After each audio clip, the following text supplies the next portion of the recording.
Hmm.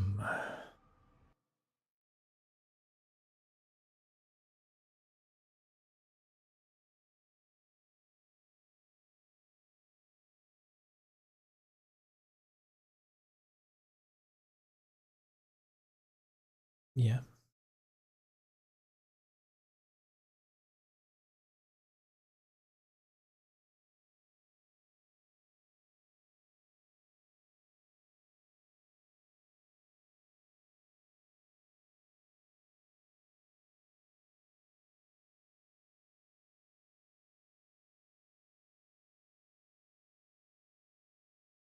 Okay.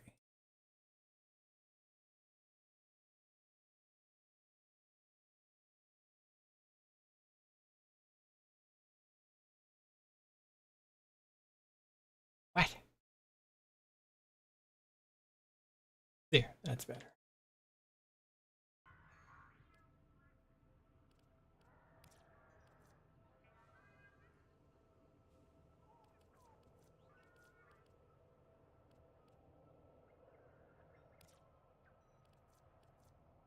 Sabotage. Interception. Showdown.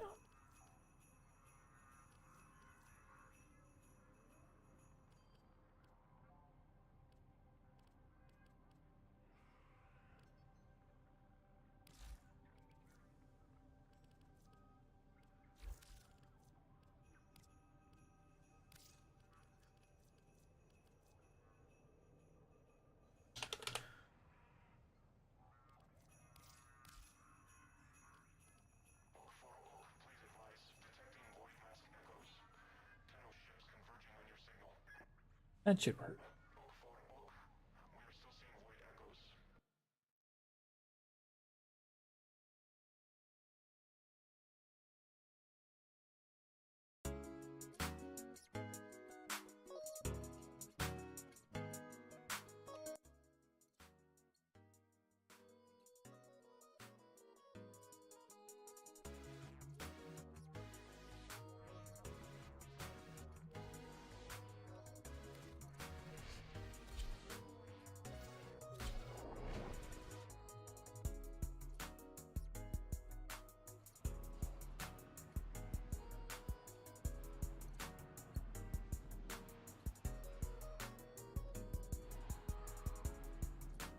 I feel like I need an energy drink, like right now.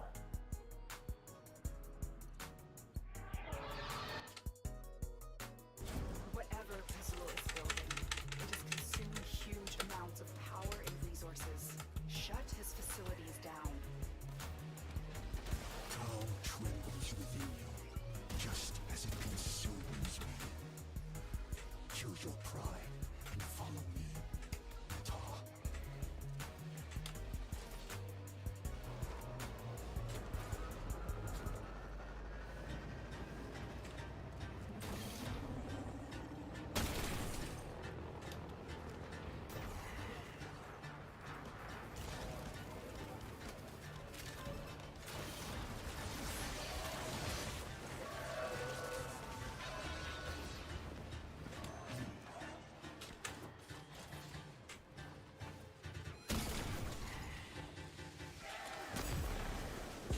Terrible.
I still think Nova will be good.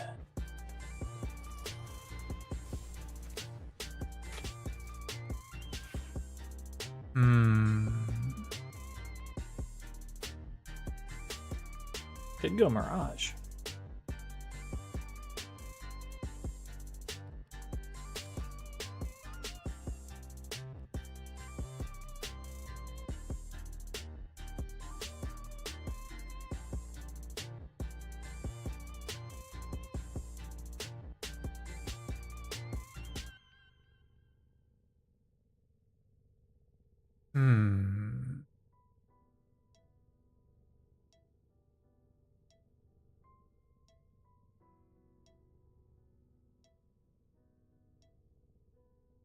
Operator, I want to go Nova or Mirage. Precepts. You could say we forged a new connection.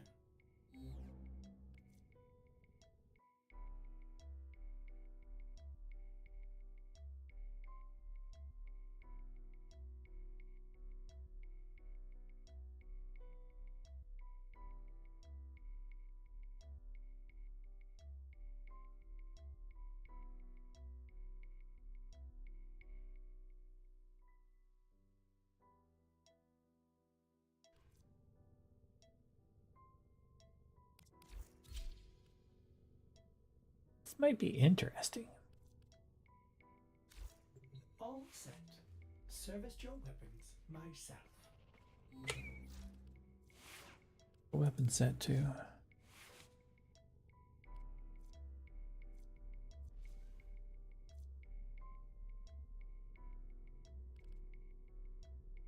Mainly heat.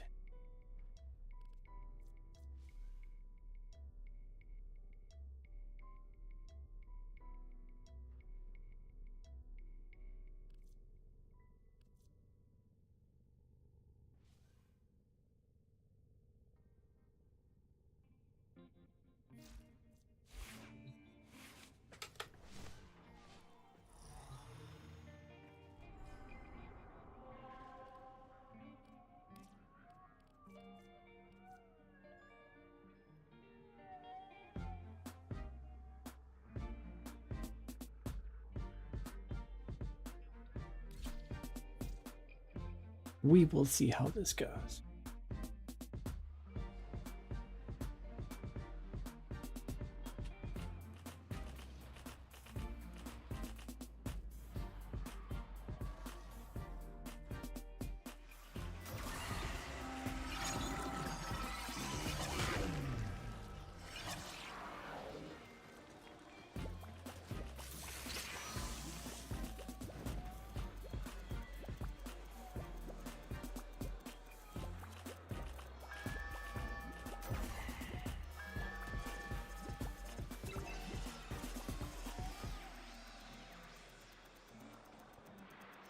Tower lost.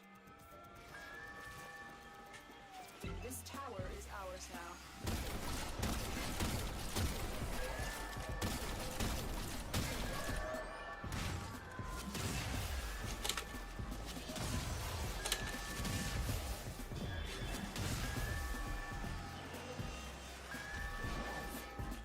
We have lost control of a tower.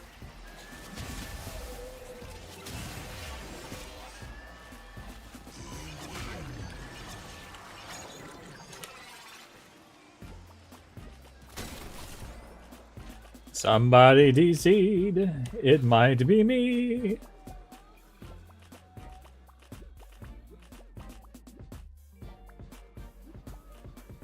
It looks like it was the host instead.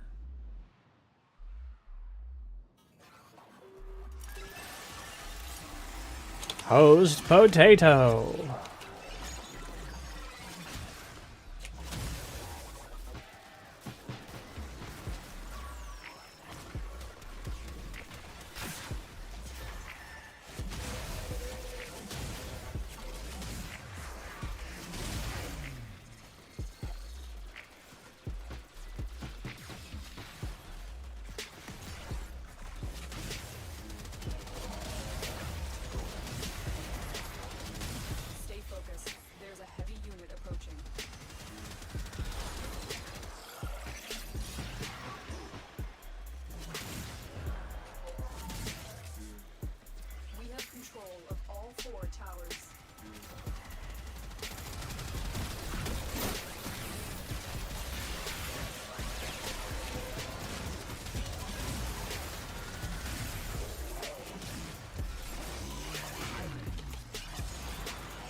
Zariman Flame, and the mighty demon of the void cowered before him, and he feared it not. Try and capture another signal. Be careful, though. The enemy has surely rallied stronger reinforcements. This tower is ours now. We are dominating. Keep it up.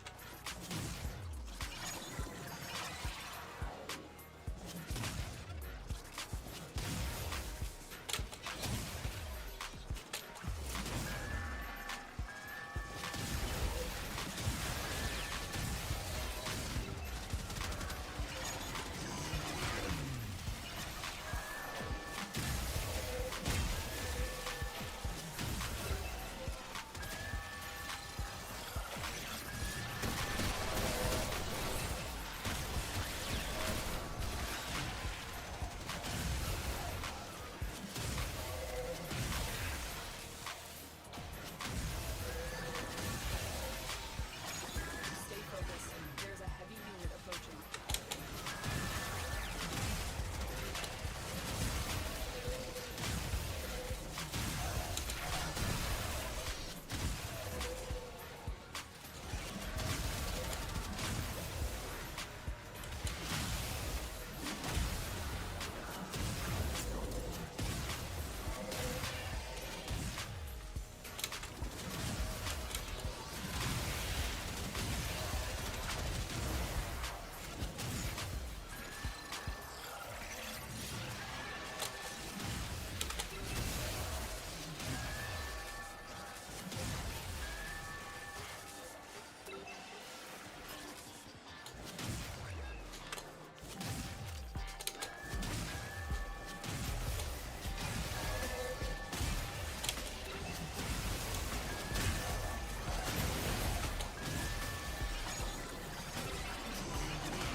Messages decrypted.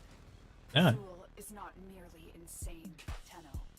There is another mind. 91% of the damage. Just admit it, Nata. You're scared to face the possibility that I'm right. Smack him and smack him hard. That against a Culvero? Wow.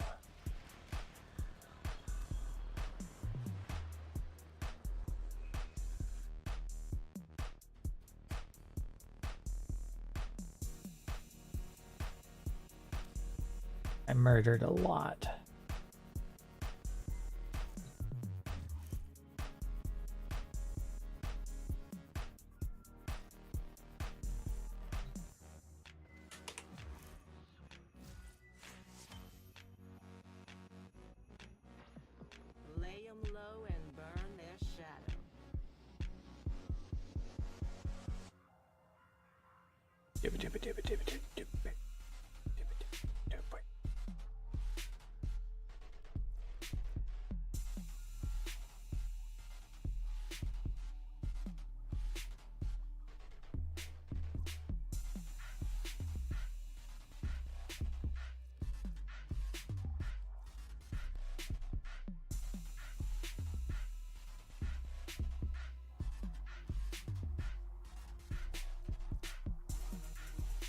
Donate to Lavarian.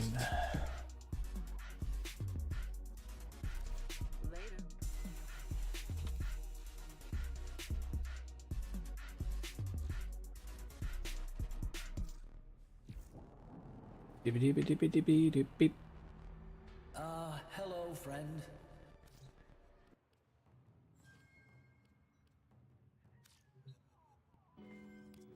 I don't think I can donate to that Lavarian.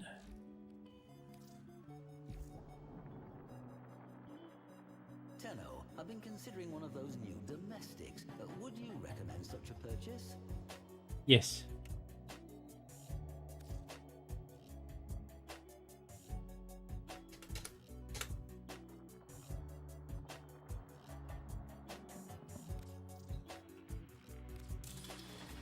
Very generous. Thank you.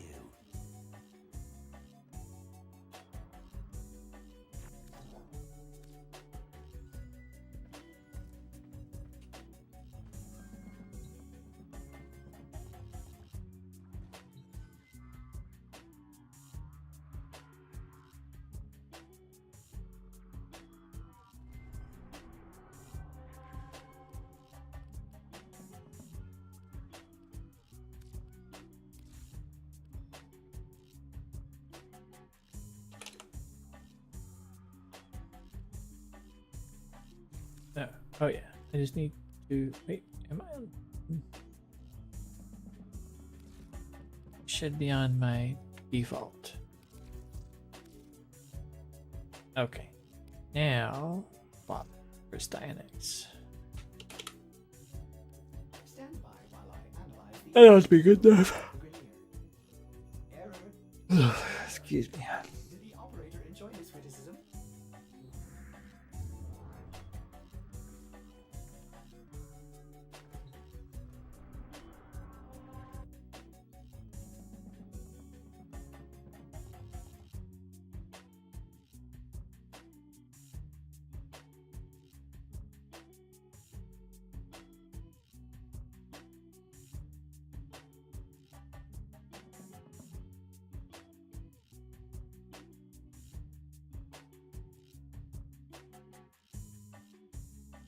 Imagine if we did the whole podcast, we staged it, and I'm like, hello, and I'm on the phone to Pete Donaldson from this phone. Japan calling, Japan calling. Wow. Hello and welcome to the Abroad in Japan podcast. Probably the best way of learning about life in Japan without actually being in Japan. I'm your host, Chris Broad, and we're joined as always by England's top Japan enthusiast, Mr. Pete Donaldson.com. Pete, how you doing? What's going on? Pete.com. What would I put on Pete.com is the question. Probably like a guide on how to replace the rear suspension in a Toyota Century. Maybe a picture of my favourite dogs that I like, mainly all Border Terriers. Maybe how to cheat at pool. Maybe how to cheat at getting the cheapest train tickets at the Southend train station, Southend Victoria. Sound like Phidias. I think it'd just be like, but again, back in the day, there used to be this this floppy disk that used to go around. It's called the Jolly Rogers Cookbook, and it was basically like for naughty boys to make like cherry bombs and stuff like that, like kind of like fireworks and go moving right up to legitimate terrorism. But after that, but it was like a guide on how to do all this stuff, and it was famous within schools. The Jolly Rogers Cookbook. Have you got the Jolly Rogers Cookbook? Wow. It'd be basically like that. It'd be like how to make incendiary device kitchen with Pete Donaldson. Thank you. Isn't your ill-fated YouTube channel about reviewing rice cookers? Can you just do that? Yeah, I mean, yeah. That's what the people want. It's a great vessel for that kind of behaviour as well. Yeah, I mean, I would say that my YouTube channel has led. I can't remember when the last time I put an actual. Let's have a look. Pete Donaldson. It's been. When was the last time 3 Pete years. Donaldson was put onto YouTube? Let's see what's actually. It's got my acting reel, which is very good. My presenting reel. Yeah, my last video was literally 5 years ago. That's awful, isn't it? I tried to find an terrible. interview you did the other day with Liam and Noel Gallagher, albeit separately, because I was like, you know, Right. getting caught up in the hype around Oasis. Oh yes. And I was Okay. like, I want to remember Pete Dawson interviewed them both. I remember your interview with Noel Gallagher was pretty cordial. You're both standing at a bar counter, and you're like laughing awkwardly at all the jokes that you don't really find funny, but doing your fake laugh thing. And to be fair, Noel Gallagher's fucking hilarious. And then the Liam one, I couldn't find it, but I do remember you looked really on edge the entire interview, like you wanted to run out the Yeah. window, like jump out the window. Didn't enjoy that one. No, it was Liam Gallagher in his BDI guise. So it may have been that how you can find it. But it was disseminated and shared on TikTok, like quite widely for something that I did, just simply because they were being awful. And I was being scared, and I didn't have a very good interview. What do you mean it got But, disseminated? Wait. well, it got kind of like what happened? it got sliced up. Somebody sliced it up on TikTok because they were being idiots, or they were being, you know, if you like Liam Gallagher, you like that sort of thing, just being brusque alpha males, and I was just going, yeah, cool. Yeah, it got put on TikTok, and so it was about. I think it was about stealing Idris Elba's hat. I think Idris Elba. I think Idris Elba tried to steal Liam Gallagher's hat, and Liam Gallagher wanted to punch him because you don't steal a man's hat. I didn't realise that was the rule. Fucking hat. But but yeah, I mean, Oasis mania here in the UK.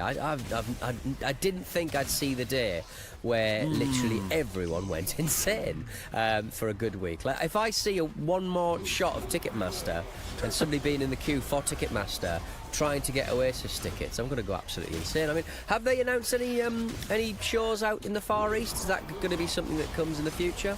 No, they haven't. I know they're doing the UK first in Ireland, and then Yeah. they're going to go into Yeah. Europe and beyond.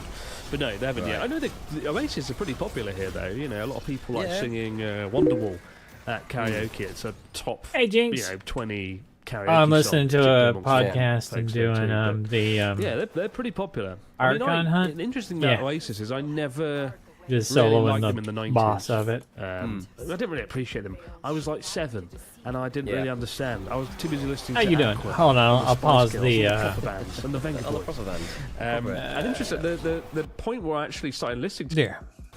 Podcast thing. How's your week been?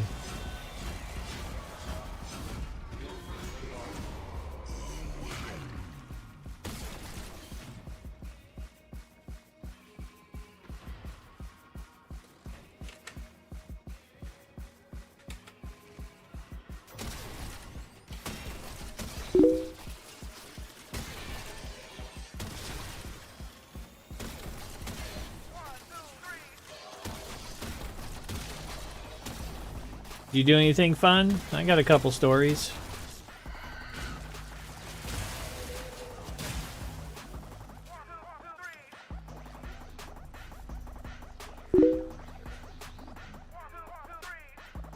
You love Sevagoth? Nice.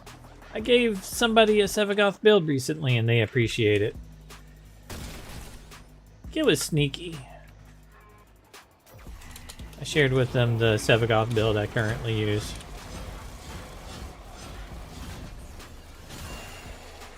Oh, he died real quick. Well, that guy's dead.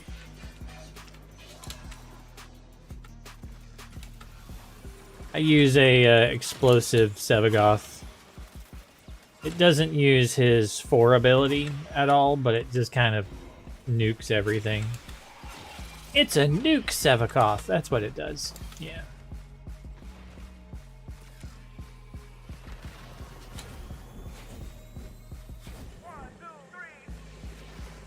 It blows up everything everywhere and kills it all.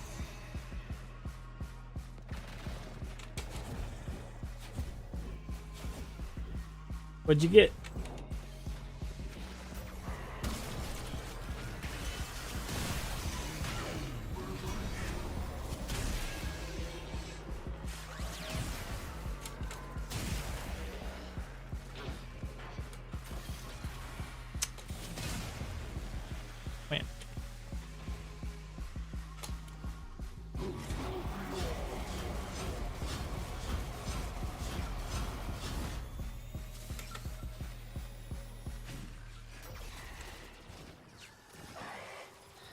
Oh, you're just defenseless, aren't you there, fella?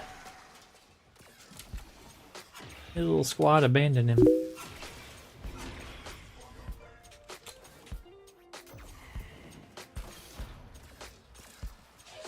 My last ephemeria from Sisters. I got 6 with the 7th active. Not sure what that means.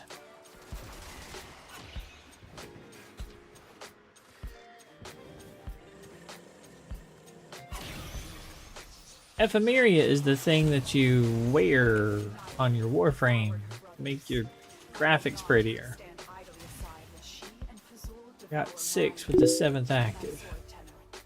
Strike.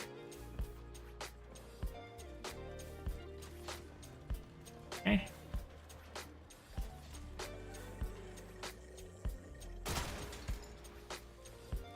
I didn't charge this up. Maybe I should charge this weapon up. Let me shoot you in the face. Oh, you got 6 of the 7 ephemerias? Oh. Well, that's cool.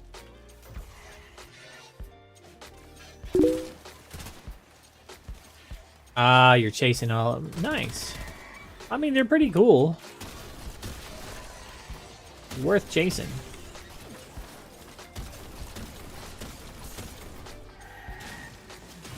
Okay, I'm charged now. Coming through.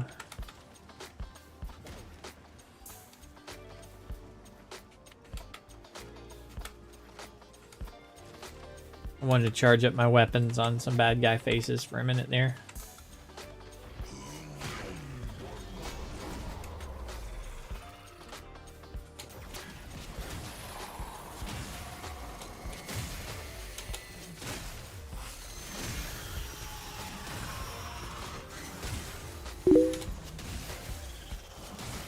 Jumpy, jumpy. I'm a frog. What you gonna do about it, Mira? Oh. I guess she's gonna knock me down. Aw, man. I killed her, too. Oops, I should have paid more attention. Mostly solo. The sister missions. I should have swapped to my Tenno. I wasn't paying enough attention. She was dead. I'm like, oh, I got this. And she's like, I should be paying attention. They're so easy that I wasn't, like, taking it seriously. The game was like, I'll show you. The sisters are your chill mode.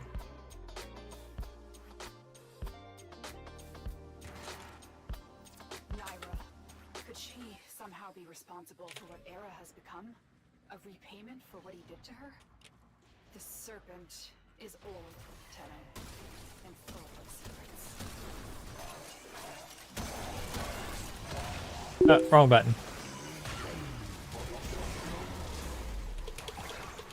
Got a bad railjack? I'm sorry.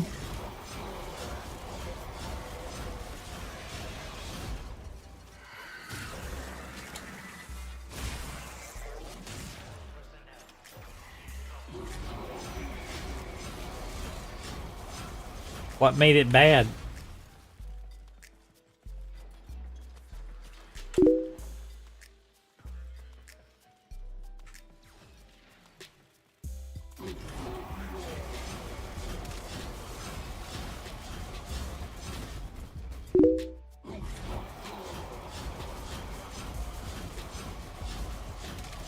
But how are you bad at railjack, though? That's my question.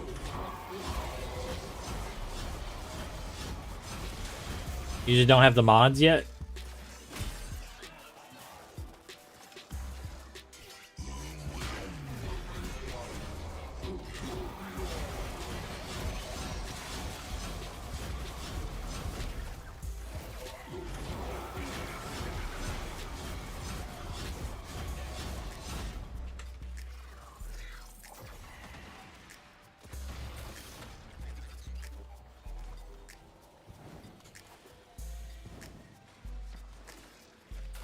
Like, I don't know if Railjack's changed in a while because I haven't played it in a while, but I used to just solo it all.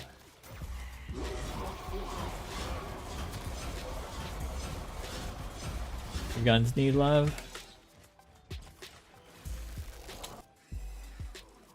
You found her. Stay on the move. Those eyes can kill. Can they kill, really, though? I mean, the fire things kill more than anything else.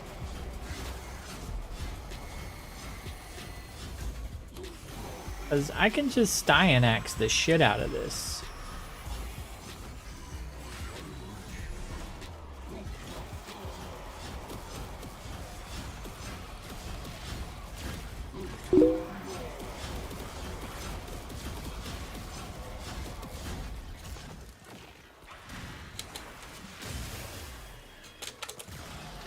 Wrong button.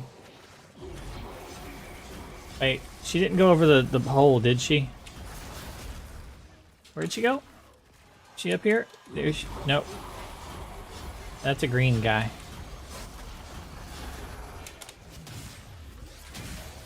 I don't like the green guys. They're tougher than... They're more dangerous than she is. Skip the cutscene. I don't care.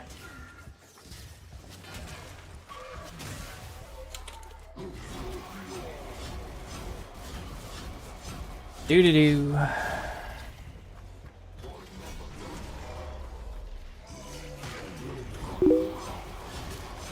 Alright. I never go open squad and railjack. It makes it so much harder.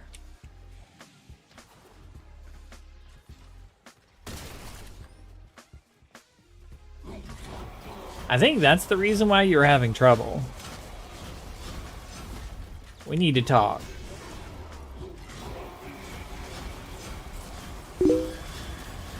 We need to talk. I never go open squad and railjack. It makes it so much harder.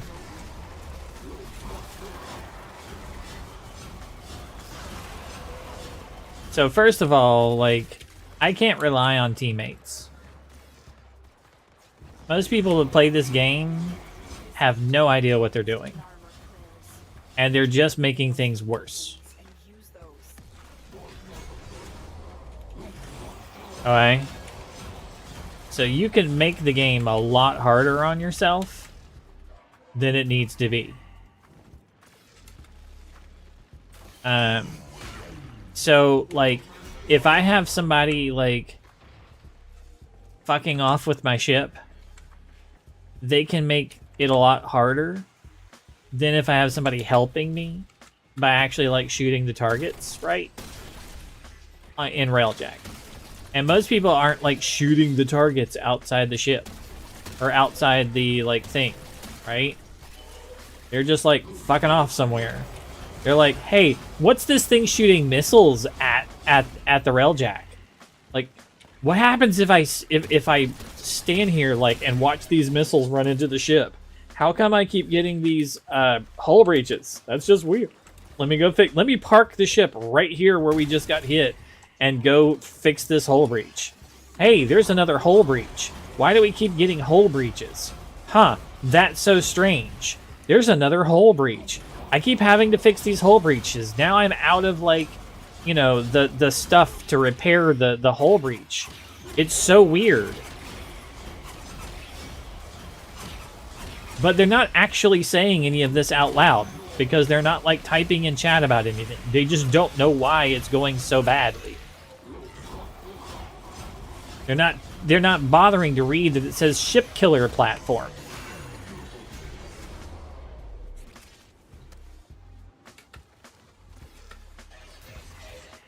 So half the time I don't, like, no. I'll just bring a good, like, tier 5 pilot.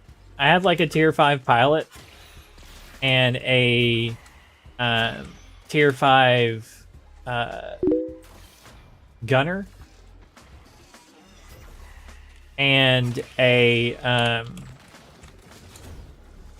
engineer. That's my crew. The engineer will defend my ship. Okay. So all the people that get on my ship, the engineer has the best weapon. Okay. So out of all the people, the engineer has my strongest weapon because they're my defender. They will run around and shoot everybody with my Nucor. And they will stack up a bajillion status effects on the on whoever gets in the ship and kill them.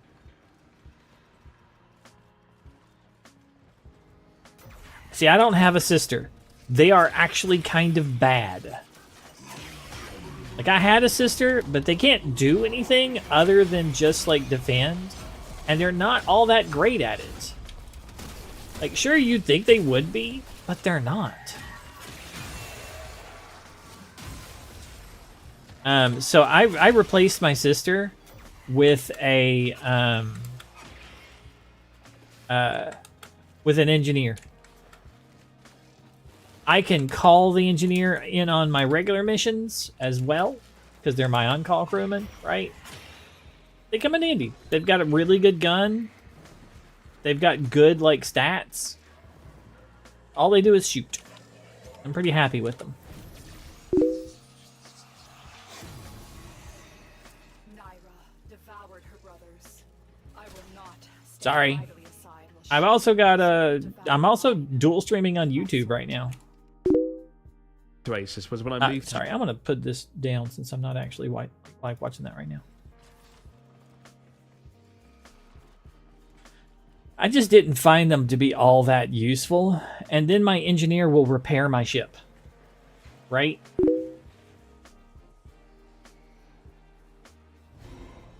So, like, the sister won't repair and won't clear ice, won't remove fires, won't remove electrical things, won't patch hull breaches, any of that stuff.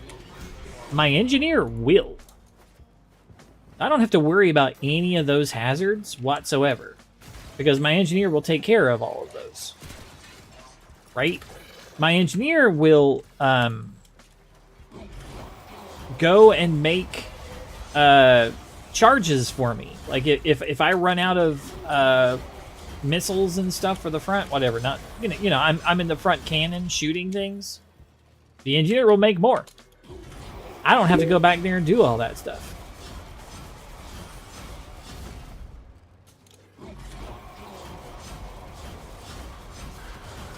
That's why I like my engineer. If you're playing with people, they might do that, but you have to, like, hope that they do, right? And I'm like, my engineer does. They're programmed to fix everything. They're programmed to take care of everything. They're way more accurate than, like, the sister, who all the sister can do is defend. The engineer can do all of that. That's why I love him. So if somebody joins my ship, the first thing to go is my gunner. Then it's my engineer. Then it's my pilot. That's the order that they get replaced for me.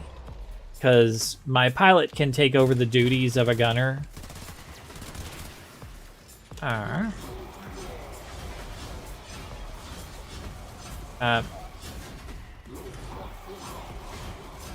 And my pilot can do the other stuff too. But I really want them to pilot. Because I hate piloting. And they're way better than most people.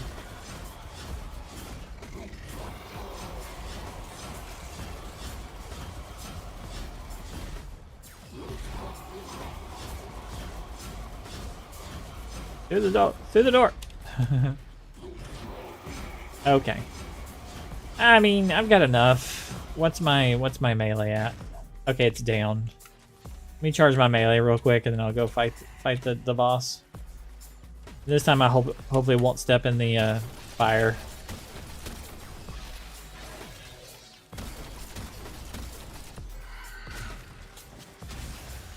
Okay, that's good enough.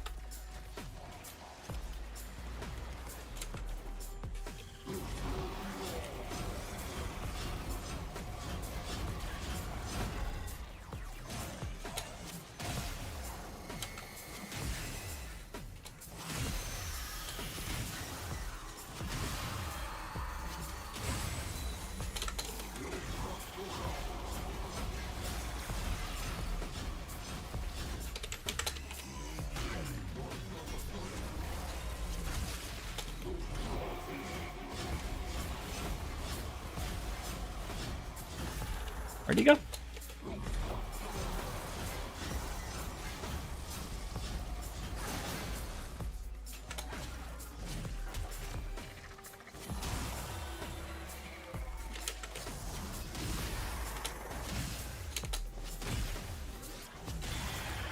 Here he goes.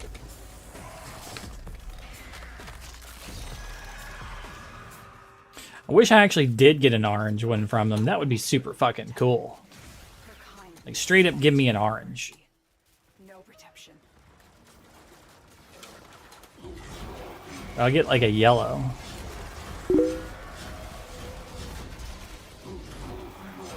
Yeah, that would be good. I need to do it too. I'll invite you after this next one. We'll go Doma hunting.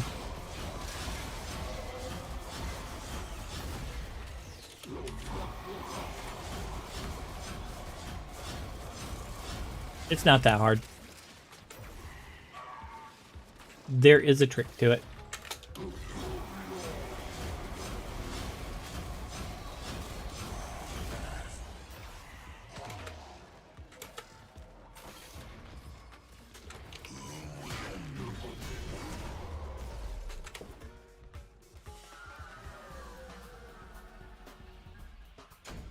Yeah, Sneaky. I was saying earlier that you're the one that I gave the Cyanax build to. You were enjoying that.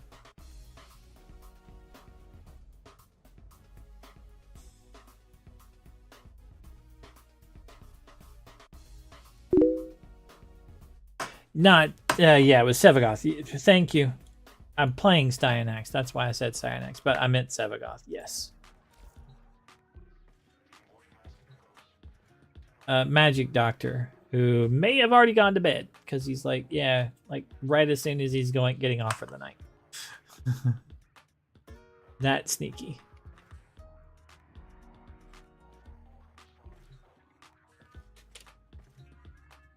And since he hasn't responded, I'm guessing he did go to bed.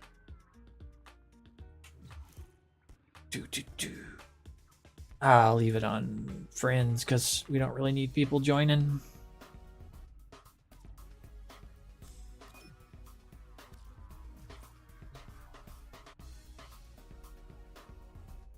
My arms are going to be sore tomorrow. It's push day at the gym.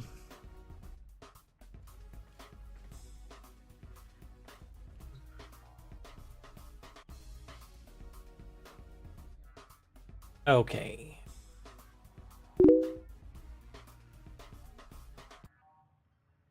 Has to be daytime. It is.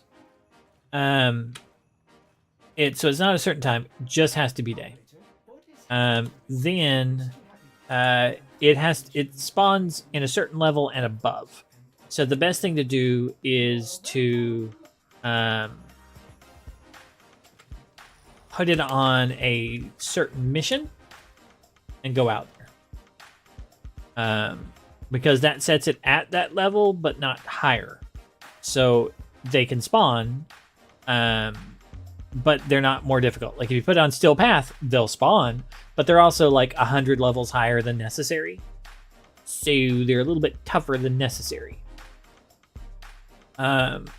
So we want good weapons to fight them with. Their armor isn't going to be terrible, which is good because the new armor changes. So that's fine. I'm going to change people because Nova is really good for this.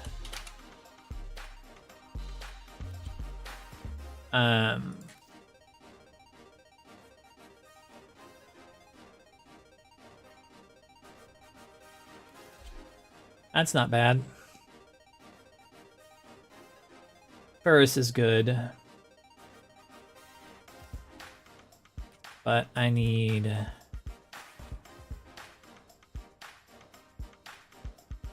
not Dexy. Encumber will be better. And what do I want here?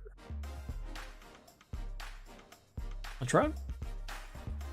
No, I'll go with Torrid. I'll try the Torrid. I'm not sure how the Torrid's going to work, but everything else is fine. Air glass is fine. Alright, I do want to change one more thing. I want to be on Zeneric. I think it's Zeneric. I don't have anything to do with these.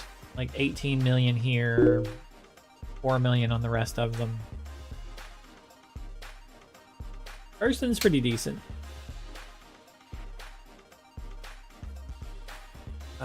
What is the radial burst slowing enemies? It touches. That's the one I want. Yeah, so it's Zeneric.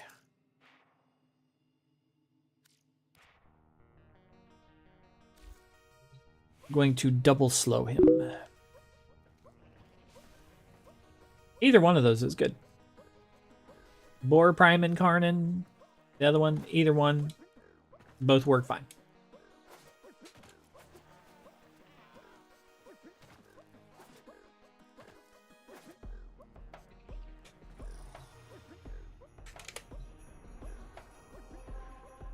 First, we're going to go down to the planet, and we're going to pick up a mission from Kanzu.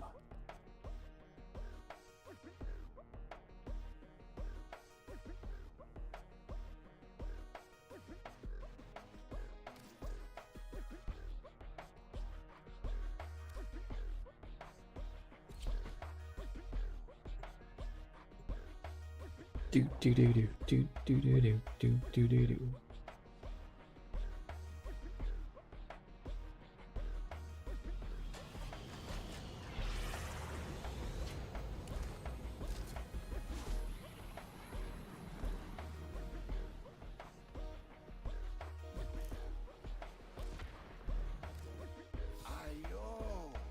Ayo! I think it's the level 4. Let's see, it's the Doma Thumper.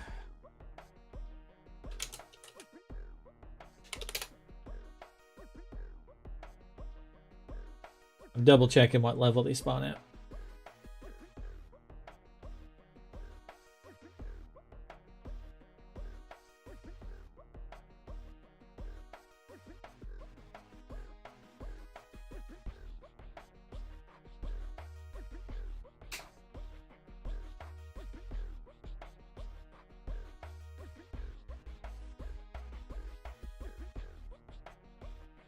High level bounties. Tier 5 bounty. So it's a tier 5. That's 40 to 60.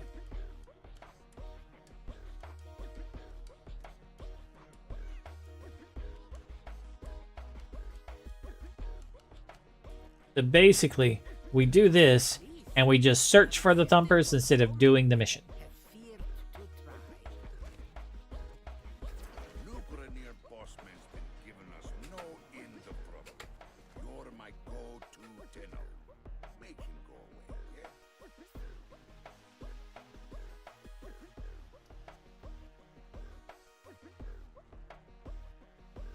Just avoid the mission thing itself, I think.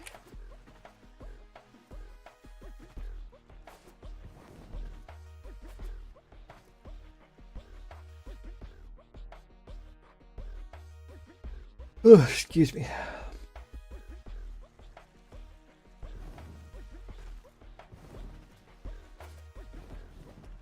Had a little bit of caffeine today. It was weird. The trainer recommended us a pre-workout thing, and it made our faces feel like they had sunburns. So don't head to that, we're just going to go left.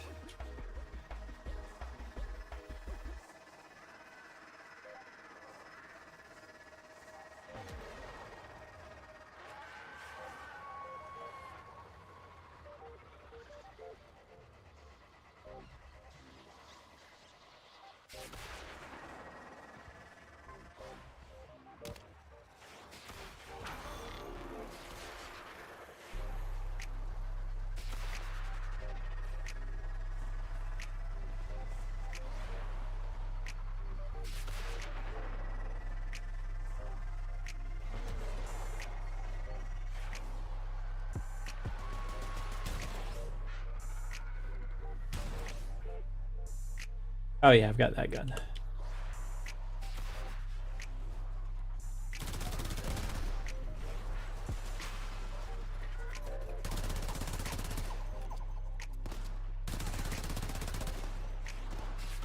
Hit scan gun is much better for shooting those guys.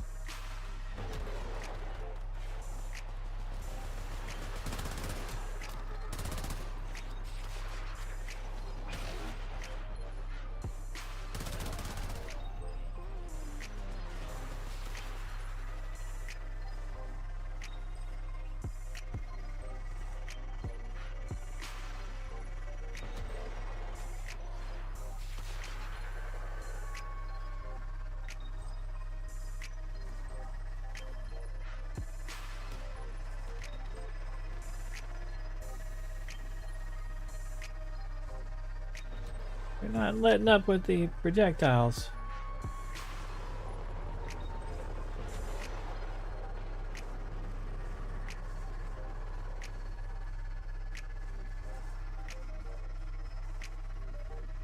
It's probably near the entrance. And to the left then.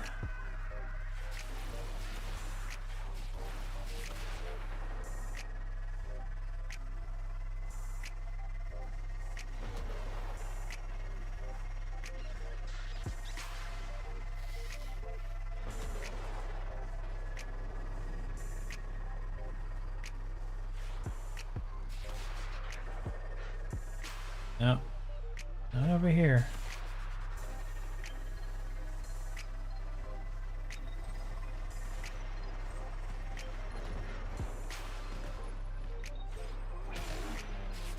Everything else is spawning.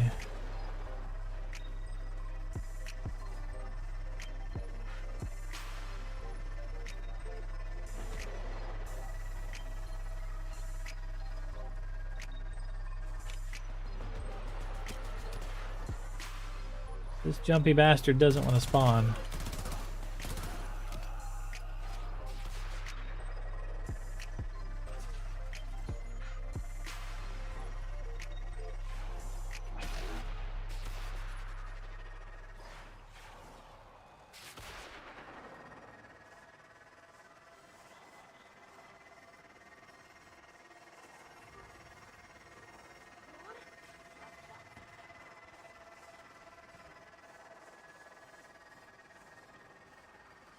I mean, we've checked all the main areas for him.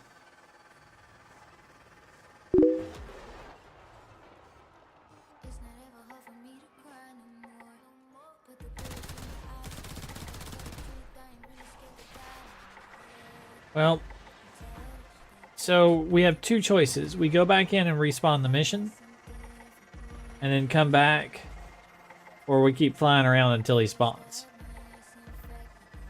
I know a lot of people are like, fuck it, let's just go back in and reset.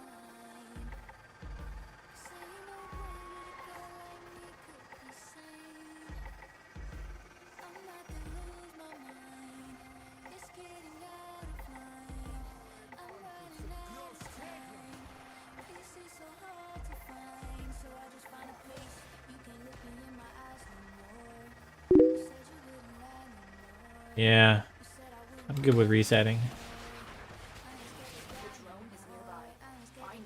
Yeah, I'm not going to do the mission. I'm just going to go in and reset.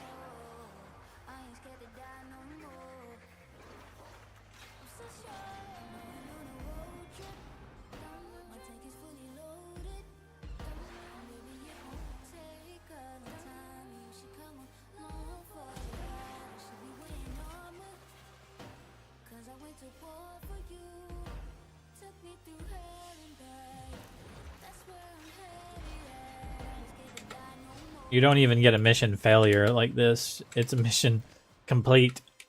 He's like, thank you for doing nothing.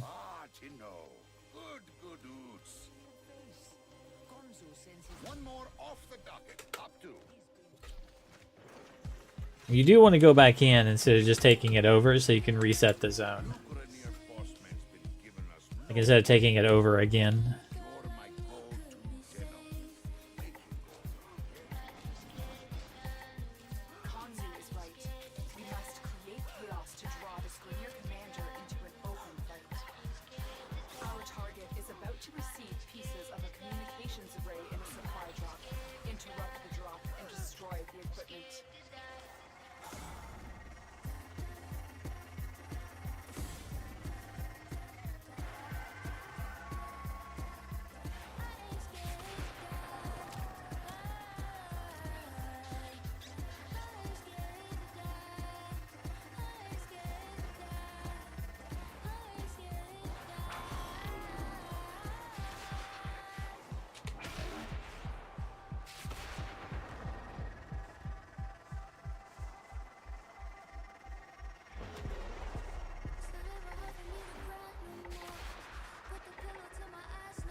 Got him. Among these troops is a resupply beacon. Find it and take it.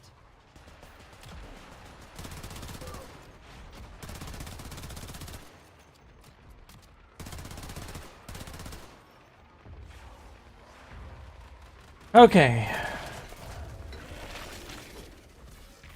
Slow number 1 is on the way. He dodged it. Slow number 1. Slow number 2. He is slowed.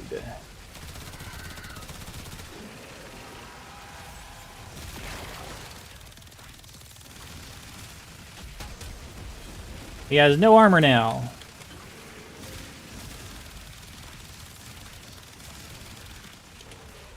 Alright. I need energy. So number 1 is on the way out.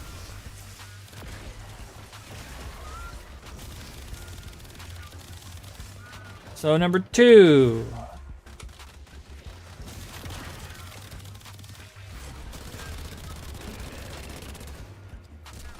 Alright.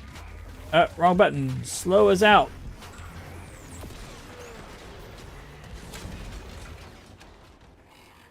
Slow number 2.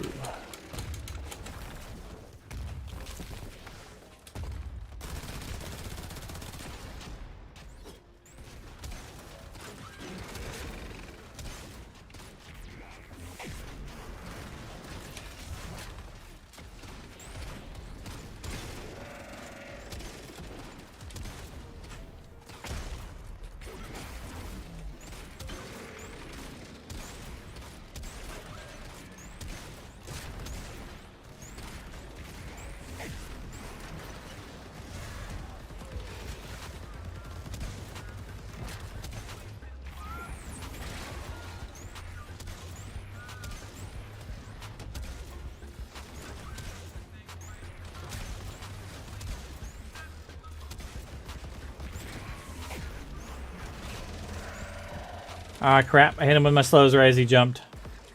Luckily, he landed fast. I've got 2 of his legs are dead.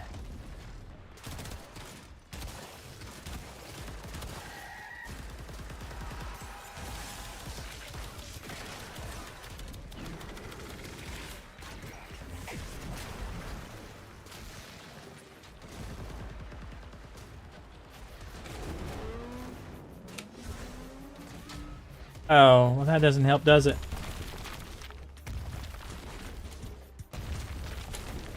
Two of his legs are in the fucking wall. Okay, there's one.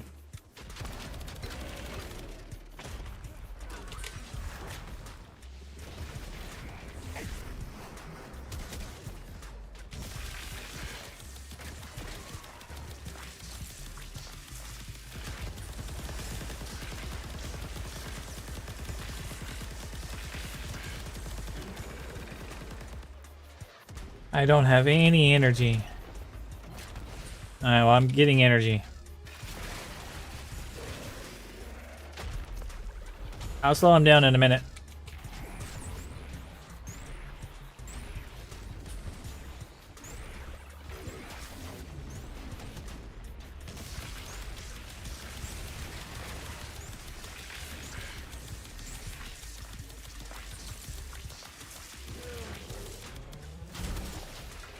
It'd be nice if you could fucking leave this little ditch there, fella.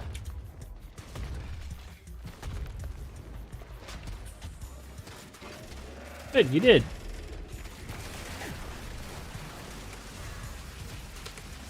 Okay, the slow is on.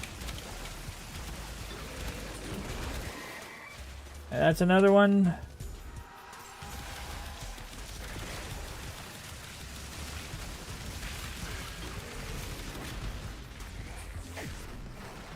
Stop moving.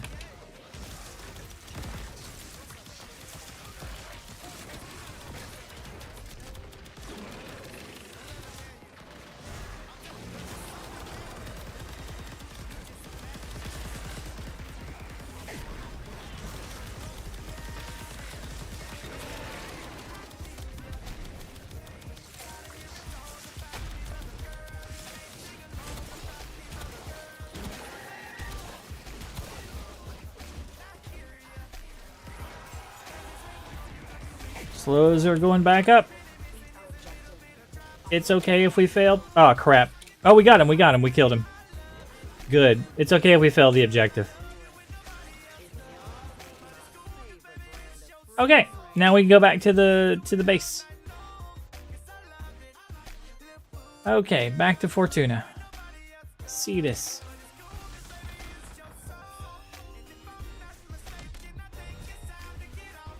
And we just walk inside. Show off your little booty, girl.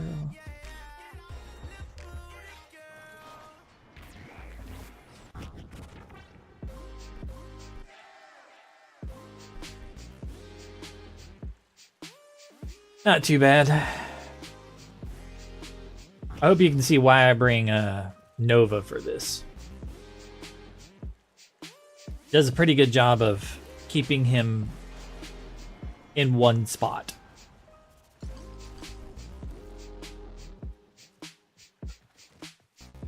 Because I can do a 60% slow followed by an 80% more slow to get him to, like, you know, like 10% of his regular movement speed or some shit like that. Or like 9% of his regular movement speed.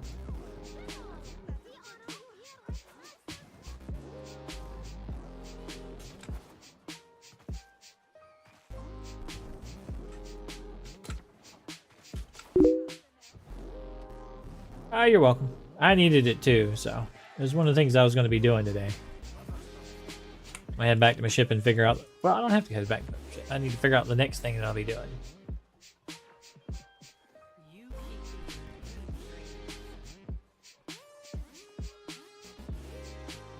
Gotta kill some more things.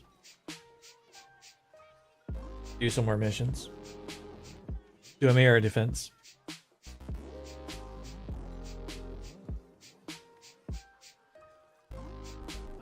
Kill things with a necromech.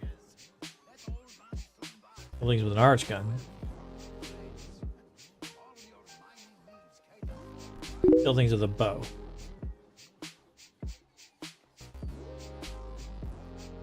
I mean, it's a clone of the Stalker, so, you know, or it's a blueprint for making clones of Stalkers. So I'll end up making a bunch of those. If it's like make one at a time with an 8-hour wait in between, that'll be a pain in the tuchus.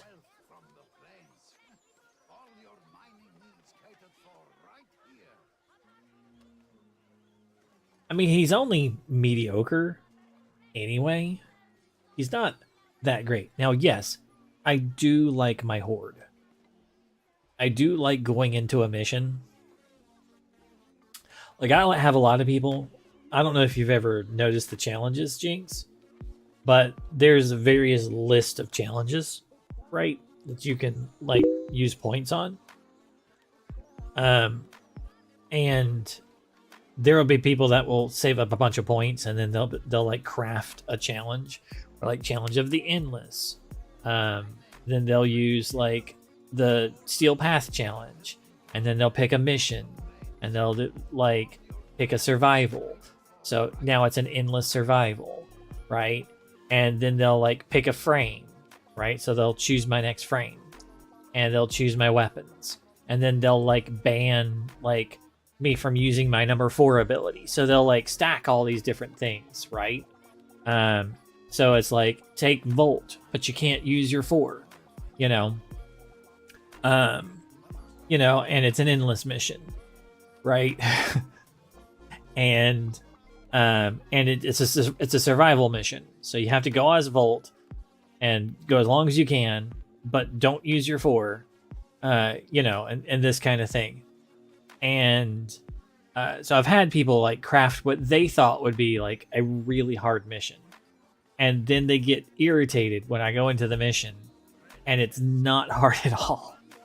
Because they forget like how I kind of think about games.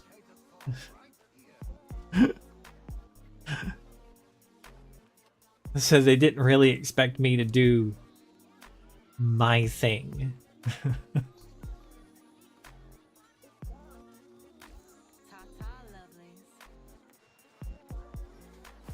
I'm like, yeah, I still have Volt Shield.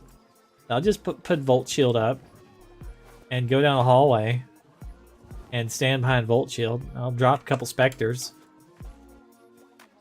You know, got a Shield Spectre, a Wisp Spectre, a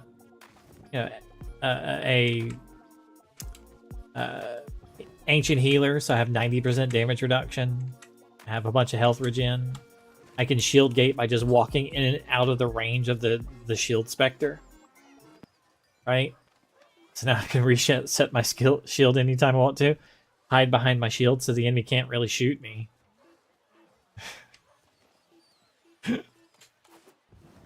They're like, well, I thought you might have trouble with this. It's like, nah, it's just an endless steel path. I won't have any trouble with this. Like, 45 minutes later, they're bored and they left. I'm bored. The rule on the endless mission is everybody, if everybody gets bored, we can end the mission.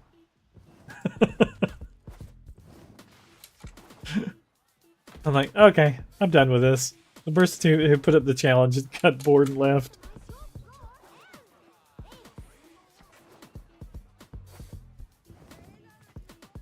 There's no reason to keep going. Okay, I'm gonna leave here. I also want to check the Nightwave shop, and I can't do that in Cetus.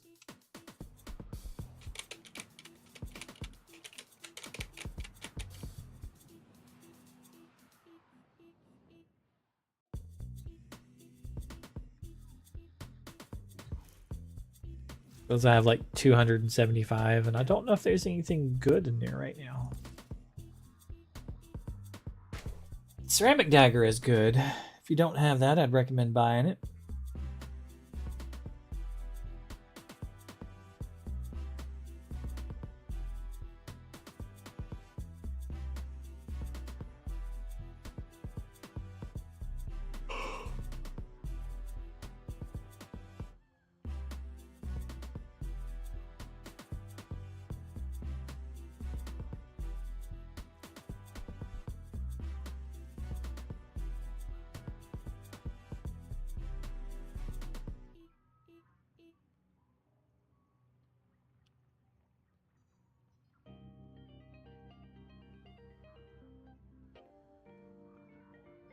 Kind of have everything else at the moment.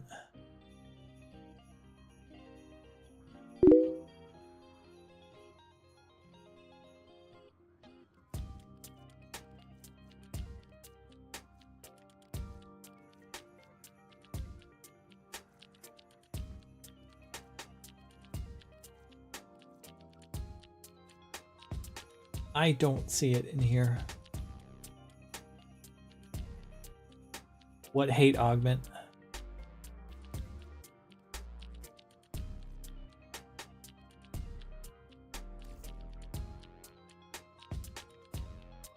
Ooh! It's the one from up here, what you're talking about. Burning hate, this one. Yeah.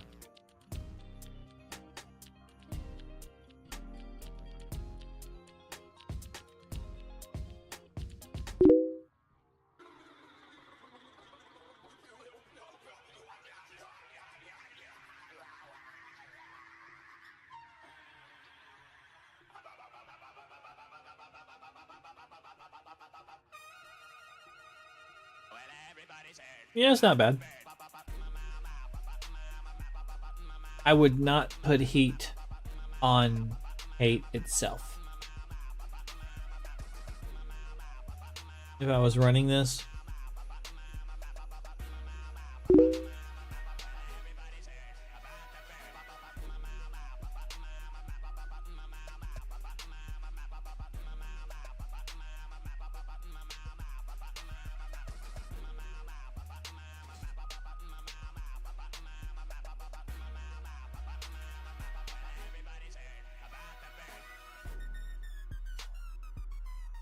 Hate is such a high slash weapon. Its slash procs are kind of nutty.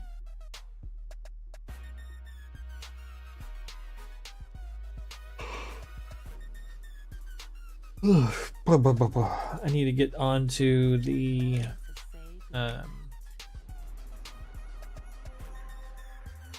this place. The Sanctum stuff for the day.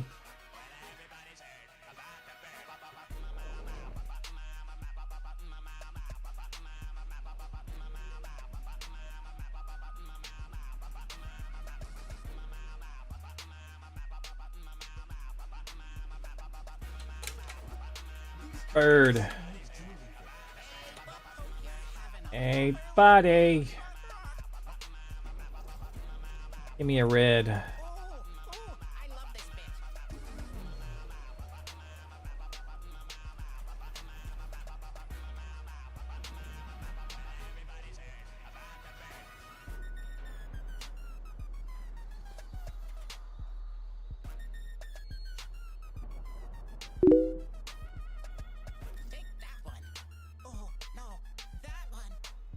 I want that.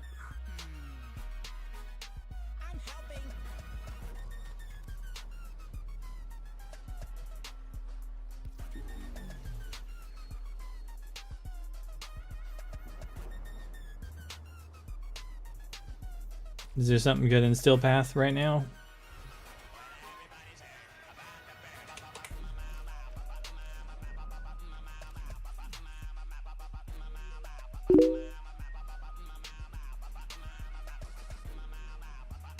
Oh. Isn't he just obtainable through regular bosses, though? And isn't he pretty easy?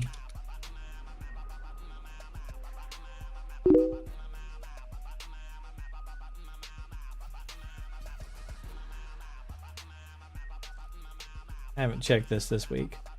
Oh! You need to do the other one, too, if you don't have this, because it's good. The Magistar?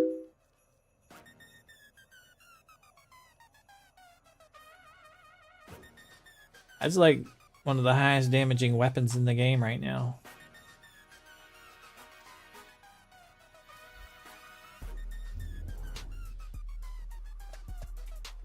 Wet boy.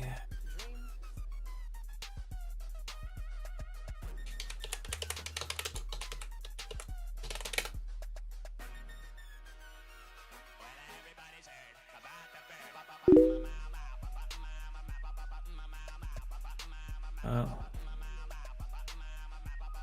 Dagger is good. You pick two.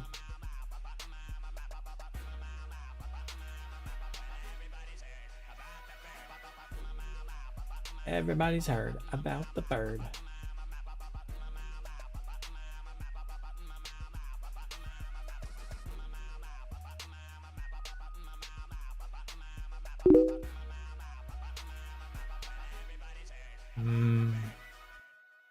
I wish you could read, I wish you could go and change those. The weapon that I use to do the massive damage to things. Like, if I could show you the mission I did earlier, that was, had a,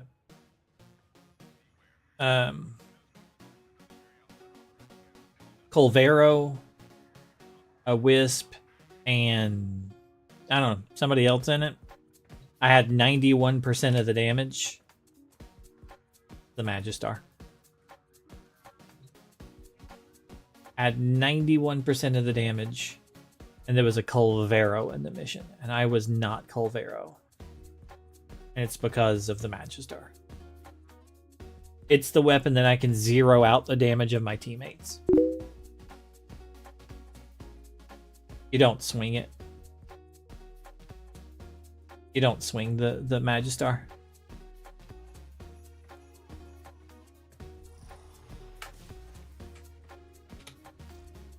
That's the reason why you don't understand it. You don't know how to use the weapon. So let me show you the damage the weapon does here on the left. Okay, if you swing it, you're doing 2,000 damage. You see this? 2,000 damage. Okay. If you heavy attack, you're doing 14,000 damage.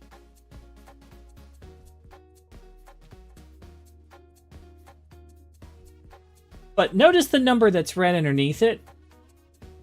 Slam attack, 72,000 damage. Slam.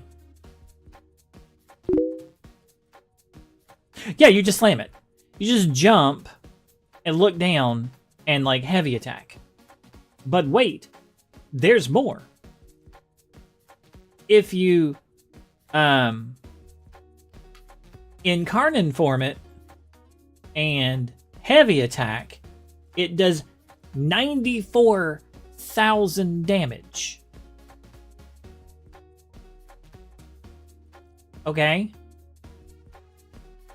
That's 1/10 of a million, and that's without a crit. If it crits, you're going to multiply that by 10, but wait, it's 1/10 of a million, so that's at least a million, right? And that's just for a crit. Oh, but wait, this has a 200% crit chance, which means that it's going to be an orange crit, which means you get to double that. So it's going to be 20 times, right? Oh, but wait a second. Don't heavy crits double your heavy attacks? Doesn't that double your crit chance? So doesn't that mean I'm going to actually hit with 400% crit chance? So wait, doesn't that mean it's going to be a red crit, right? So it's not going to be just 10%. It's going to be 40 times the damage. So that 1 million goes up to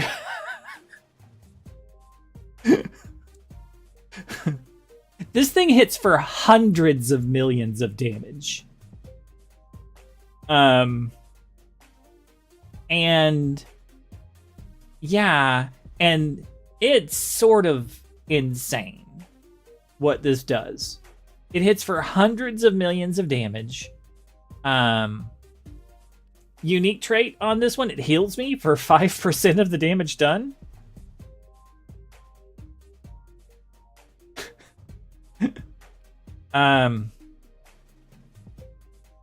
If it does even more damage if I'm on a frame that spams abilities, because I get 60% of that hundreds of millions of damage as additional corrosive damage, up to 240% of that hundreds of millions of damage.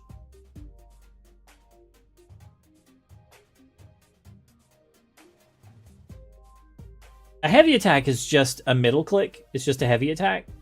And you don't like have to charge it up. You just jump and then heavy attack. Middle click, jump, middle click, jump, middle click, jump, middle click. I barely get off the ground before I middle click. And you can use it to travel. Okay? So like, if I want to go somewhere, I don't look down like this. I look where I want to go. So like, if I can go, let me just go out to the Plains of Eidolon real quick.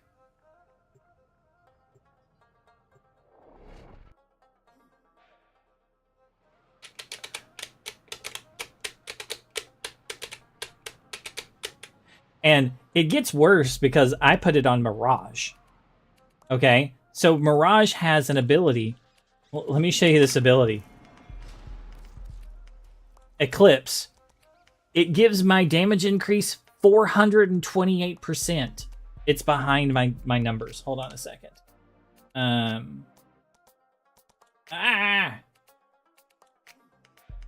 Here, let me just turn that off.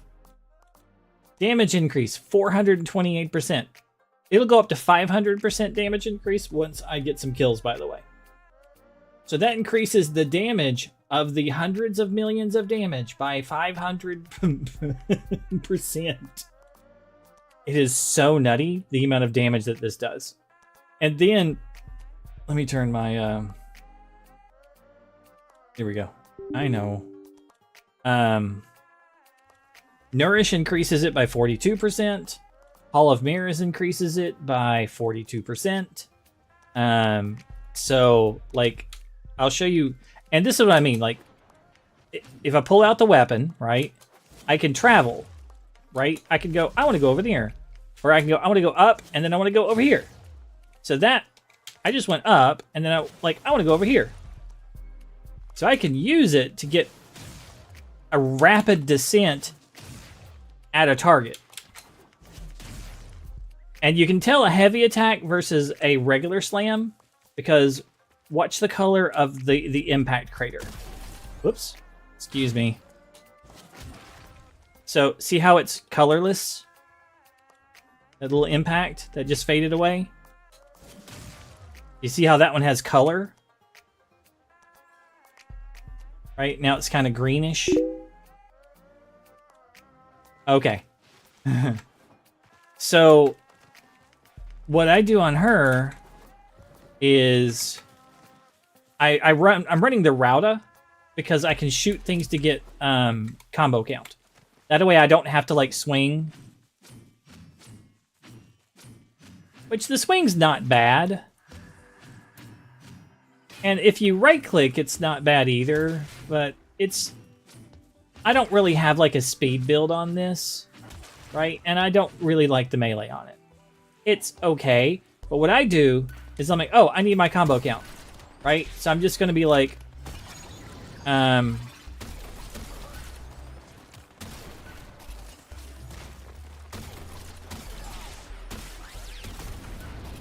get off, stop with the slam.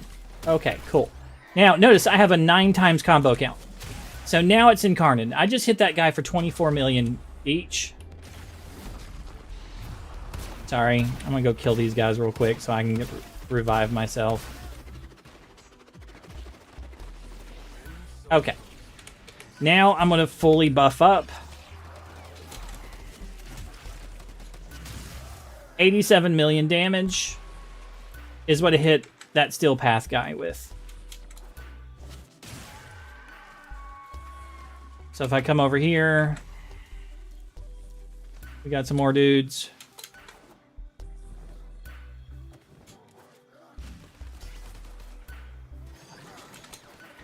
Ah, I just lost that one. Where's the green guy? 26 million. 56 million on one of those guys.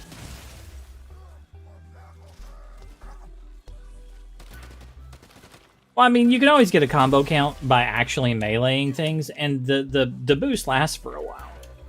And you don't have to always fight with the boost, right? And you'll eventually get the Rauta, too. It's just, it makes a wonderful way to get it up real quick. So that you can get the big boost quick and easy. You know? Because it's like, I can just do this. And then I have a 12 times combo count. And then I wish I saw how much damage I did to that guy.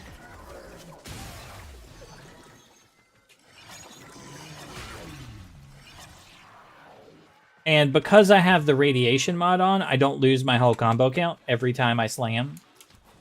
I only lose 40% of it. So I just did 2.1 billion damage to one of those guys. 2.1 billion damage to one of those things. Hold on. I kind of need to go to like a... Hold on.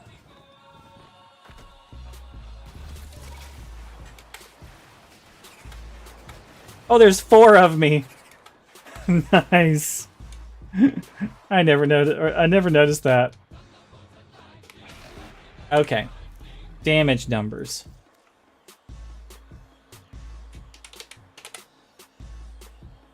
Compact. I'm going to quit compacting my numbers and show you how big these things are. Okay.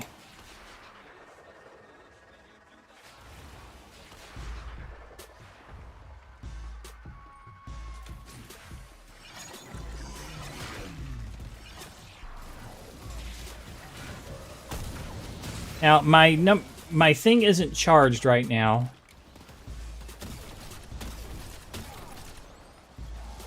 Three.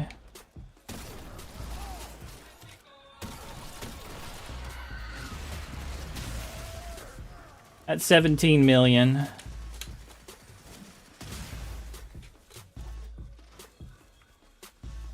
Need some more enemies.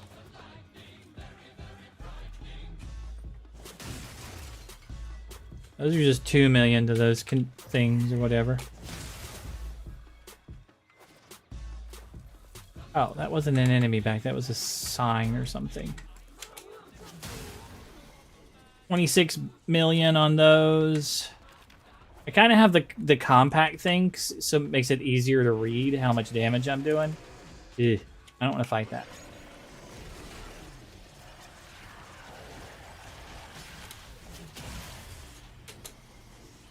I one-shot him, by the way. The dude that just came in, I one-shot him.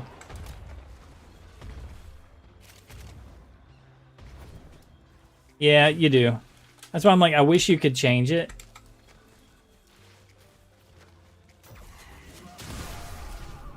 Because, like I said, right now, this is one of the most damaging weapons in the game. Like, that Stalker dude came in, and I literally one-tapped him.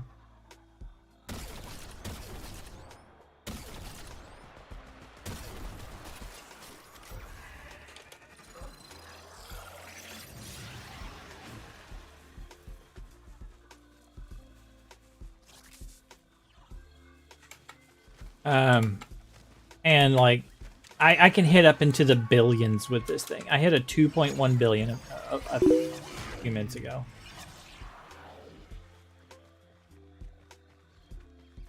It'll be back in like a few weeks. You know, it's on a rotation. And you know, for next time. I've gotten it twice because I have a Magistar and this Magistar. Both of them are equally good. It doesn't matter if you use the Magistar or the Sancti. The Sancti heals you when you slam. The regular Magistar has bigger bonuses, so if you want to just hold it as a stat stick too. I go with the Sancti because of the healing. But the stat bonuses are better from the regular Magistar. Yeah, the stat bonuses, they hit equally as hard. Like, it doesn't matter which one you use, you'll hit the billions on either one. Because the stat bonuses on the regular Magistar Incarnon get it to so where it does the same damage as the Sancti. Yeah. Get what you have now. Like, make sure you get them. But yeah, like, when I zero out my teammates' damage, like when I have 99% of the damage and they have zeros, it's because of that weapon. It's just because I'm hitting things for, you know, 500 million and like a billion damage so frequently that their just numbers can't compare.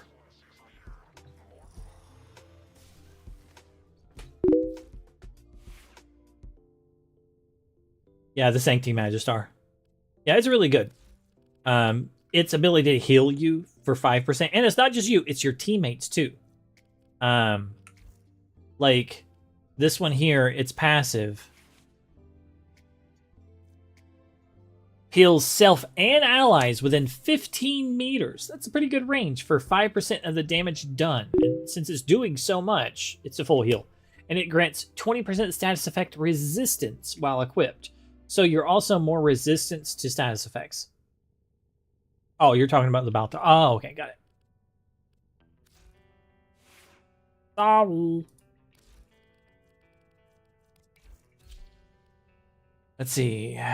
I don't know what the big mission is today.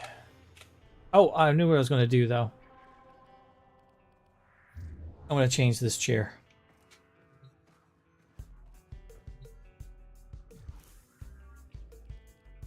Sometimes Ordis likes to assume he knows nothing. Nobody can learn what they think they already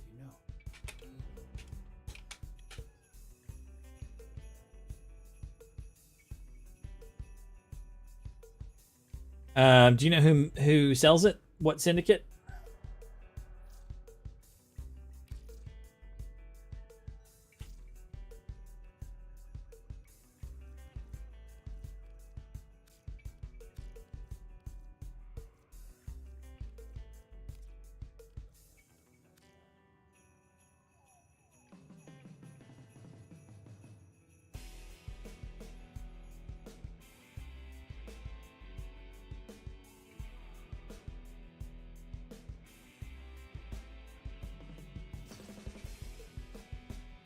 Not floating.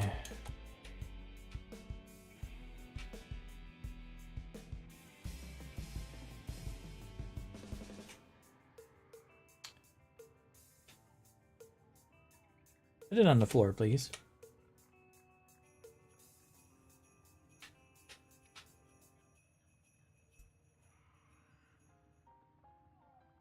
Push. Thank you.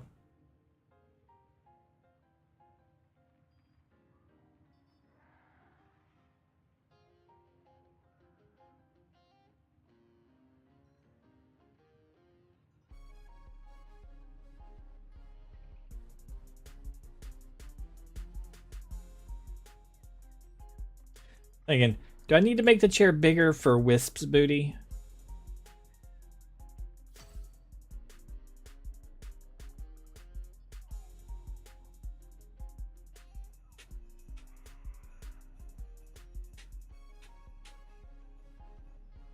I think that ought to be okay. It's about the size of Wisp's ass, I think.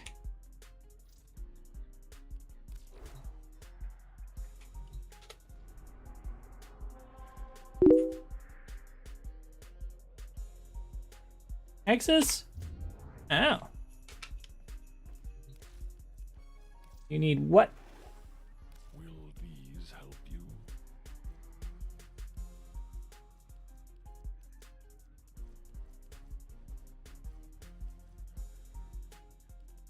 The Tellus Boltor?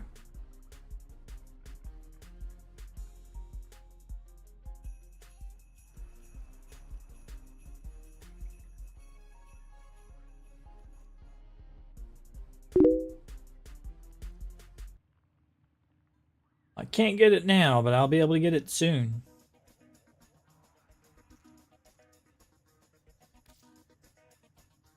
Yeah, it's tradable.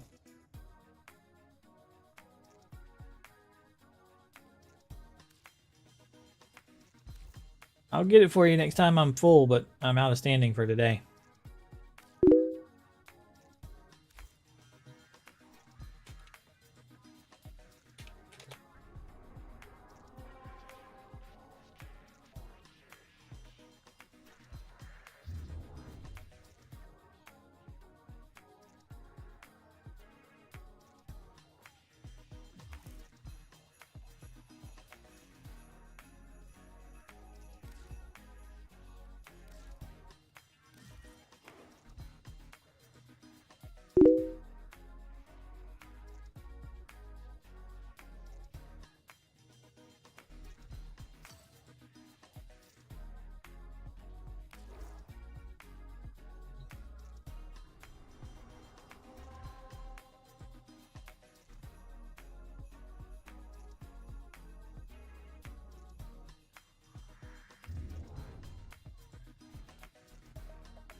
I need to move it a little bit more forwards.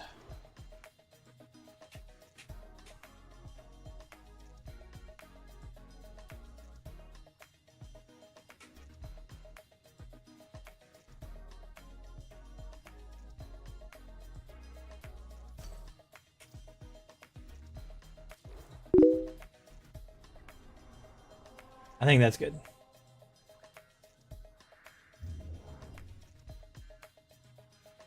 Yeah, I like that.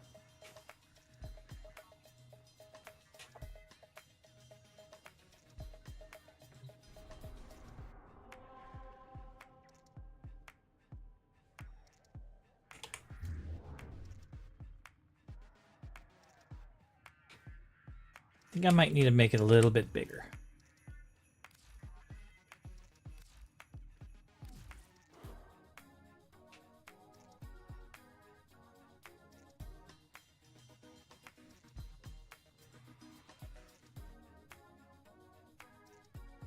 Why did you move up?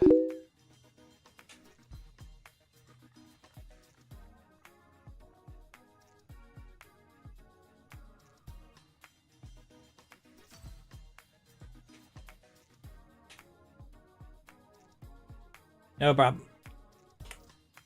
Okay, I scaled it up a smidge. How does that look?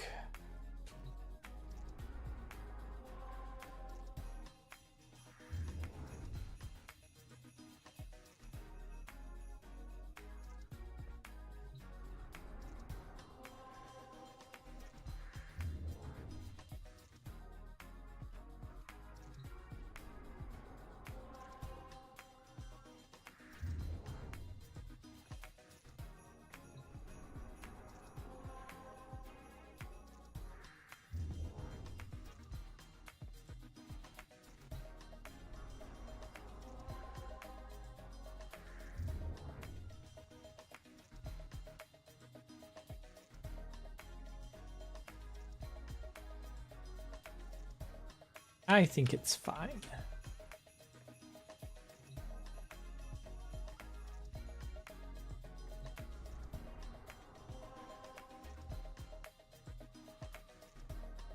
Okay.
One must make the best of things. Fibonacci cheats at Comey, you know. He thinks I haven't noticed. Inferior human brain and all that.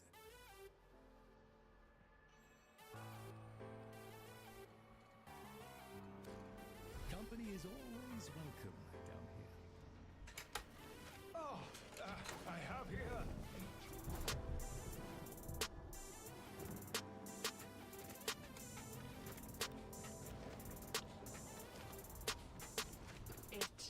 It is hungry, Tenno. And I am a distraction.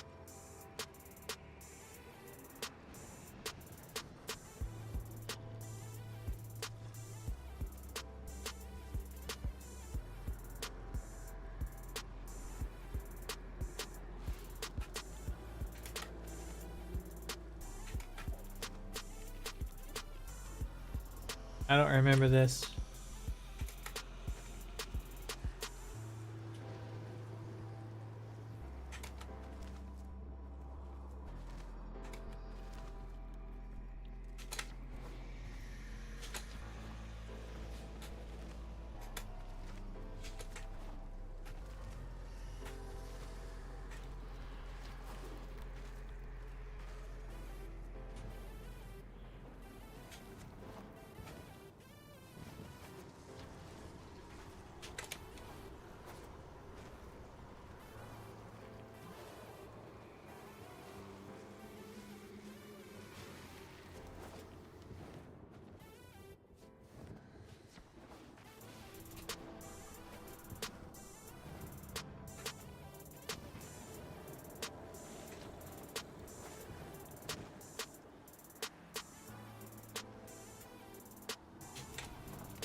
Tenno, I need your help. Master Entrati's experiments are under threat from the merman. Equinox. Ember. Ivara. Rip from his teeth all that he has taken and teach him this. Corinth. Woe shall be his sole reward. Links. Prepare well, for we Enough shall said. not return until the experiments are secured.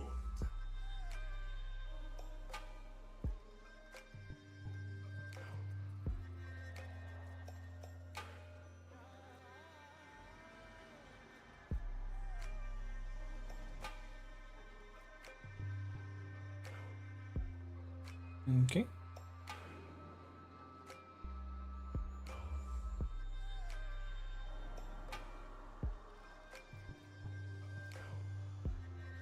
Unlock.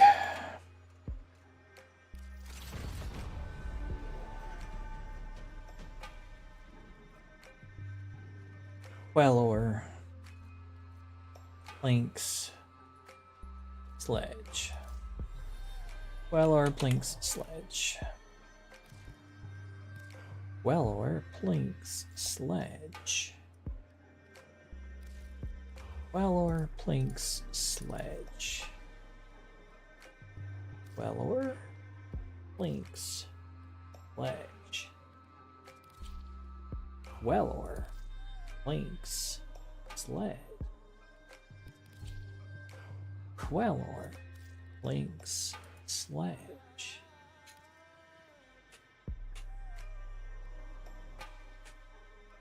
Queller. Does that build? Not really. Planks. That'll have a build because I like the planks. Planks. Curva.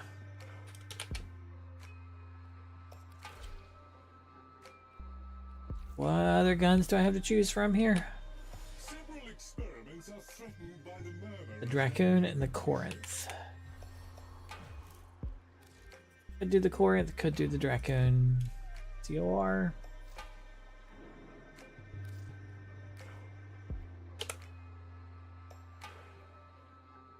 Corinth. Probably going to be better than the Dracoon, honestly. Yeah.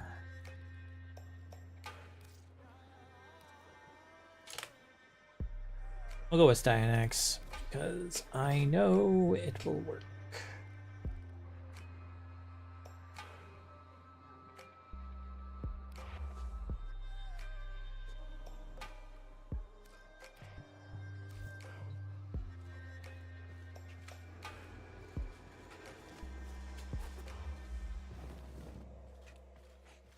Ugh, tired. I need a snack.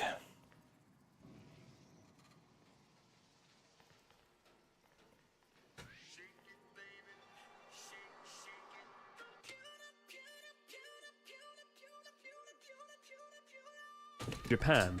I think I was having I was homesick in my first sort of 4 months, and I used to work at this school outside of the main school I worked at another school for about a year, and I didn't overly enjoy working there. I felt a bit uncomfortable and awkward.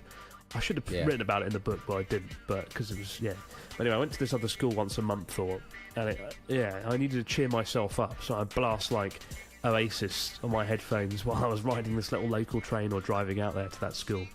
And it helped me get over the homesickness a bit. And they're pretty good. I like Supersonic. That's a good song. And the importance of being idle. Big fan of that song. I was that little Cockney Walkabout song. Ding, ding, ding, ding. I'd say that. I was around about that time, and to be honest, I was never a fan. You're a Blur man, aren't you? No, Filthy not even a Blur Blur boy. man. I'm a pulp boy. I'm a pulp Peter. I'm a pulp person.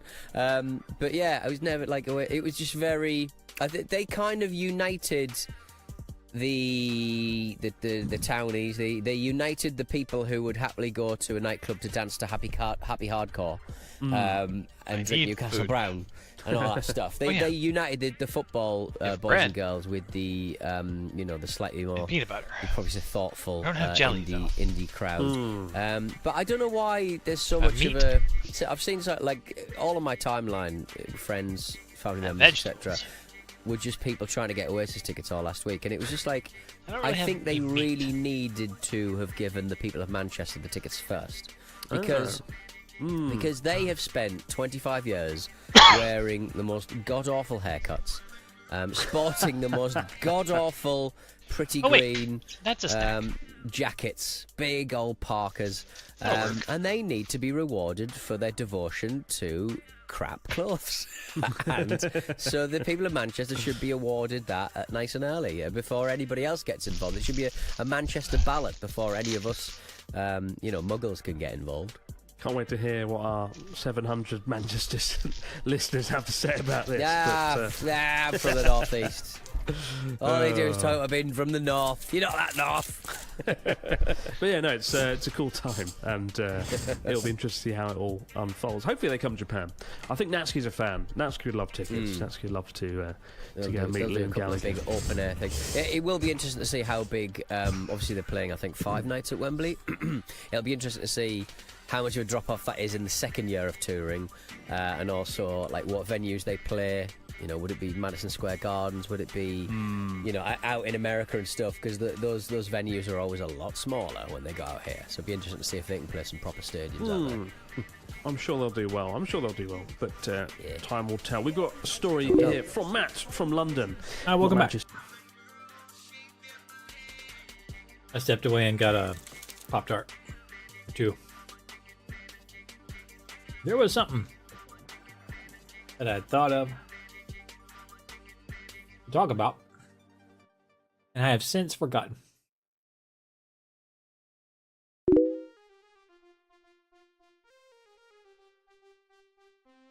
I mean, if you can call this food. It's kind of like flavored cardboard.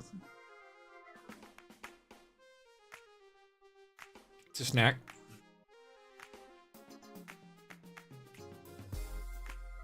It's calories. Oh, you got food.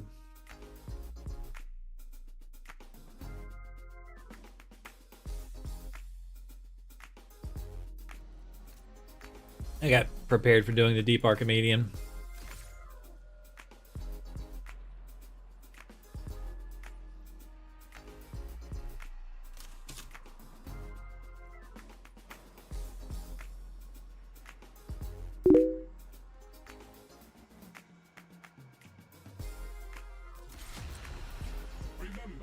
Beef stew sounds nice. Safeguard Master Entrati's experiments.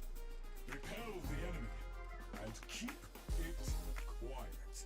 The family must never learn of what happens down here. That's something to talk about. We had a special meal this week. I woke the wife up early on Saturday. Yeah, Saturday morning. And took her to a French restaurant for breakfast.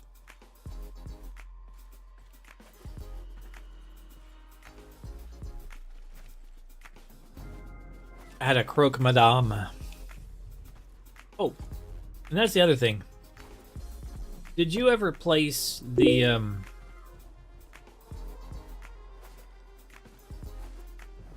beeper decoration in your ship?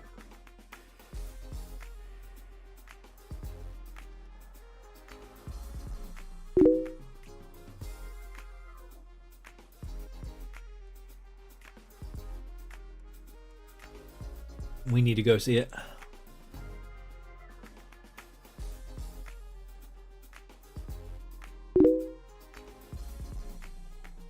Beeper.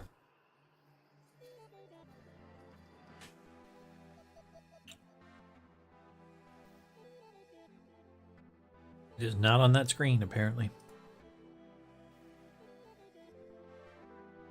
What? Did it crash? Oh, wow.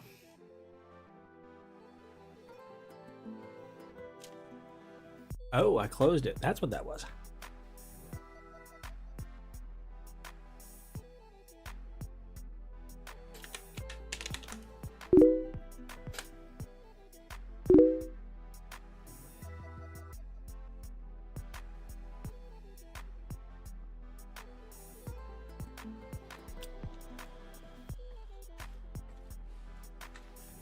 So, when you do this mission, and you come talk to Space Mom, she's facing you. This shall, the three of us entwine, we forge a new strength. Instead of facing outwards. And she's holding in her hand the beeper that used to be on the ground.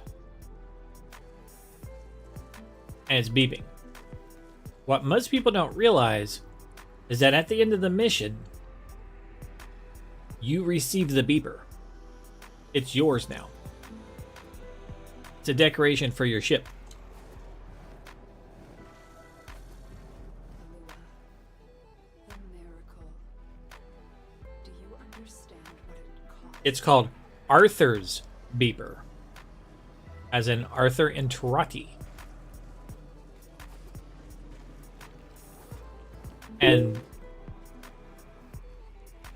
And DE has been sending us messages through the beeper. I've gotten a couple different ones. I'll log on and I have a mission waypoint in my ship of the beeper. The first one I got said, "Did you steal my beeper?" I got a different one when I logged in today.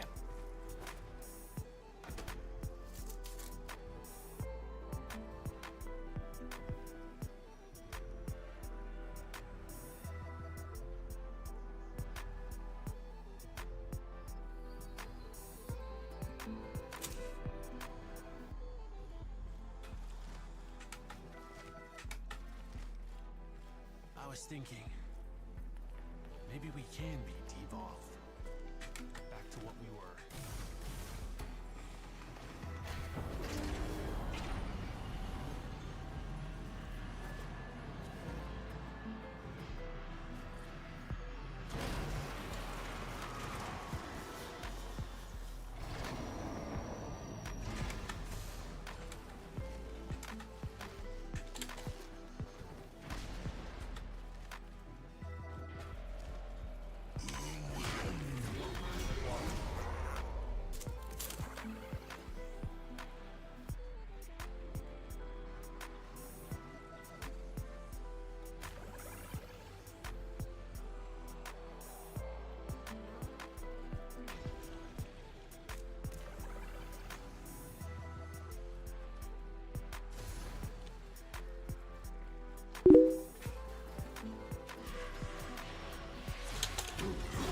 You've got it somewhere. Oh, Arthur's beeper or pager or something like that. Arthur something. It might not be called beeper or pager. It might be called something stupidly long named. Basically, it means beeper.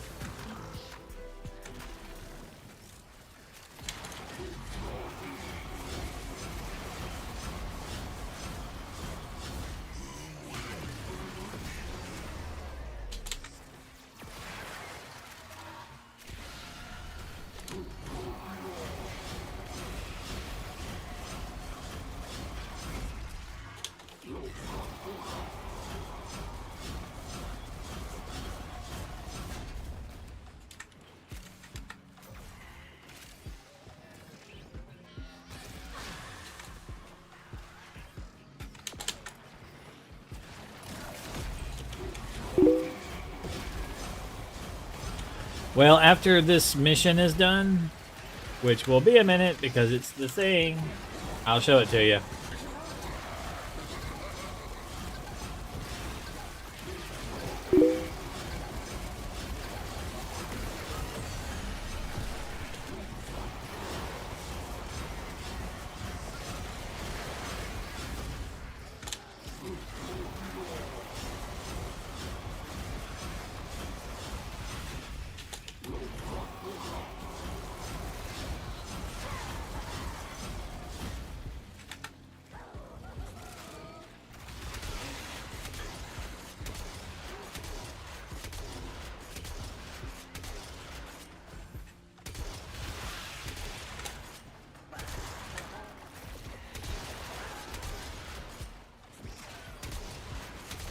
A little unfair. And make that guy a leech Eximus so he just keeps sucking his life back.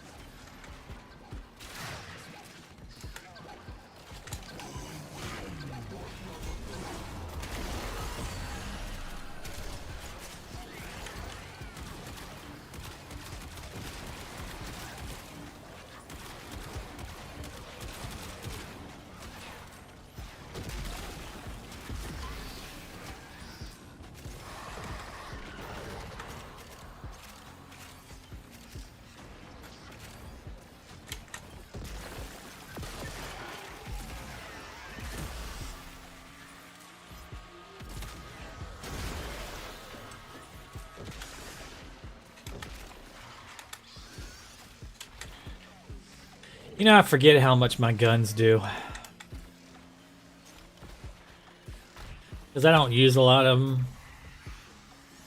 It's like...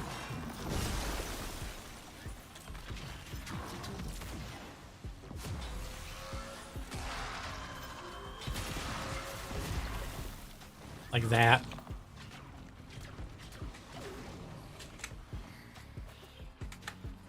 Did I have to put this last one so far away? I mean, really? Game.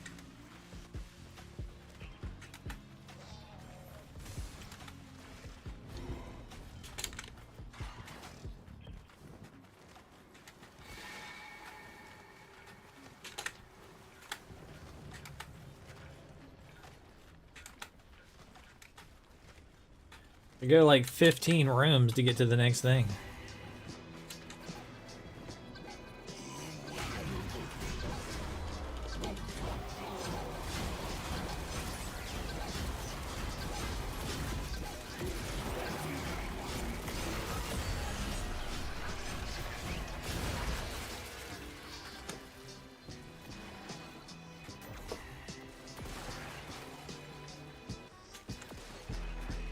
Now we gotta go 15 rooms back to get to the last thing.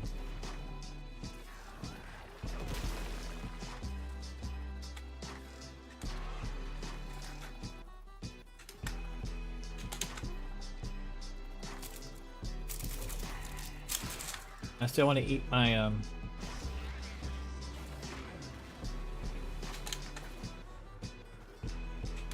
Pop-Tart.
Okay, wow.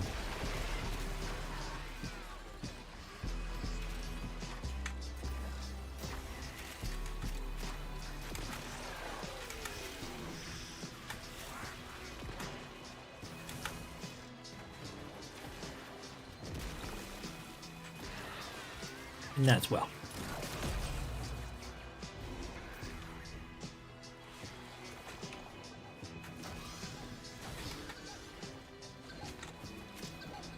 I know people that complained about this change in the game. And you can see where the enemies come from for the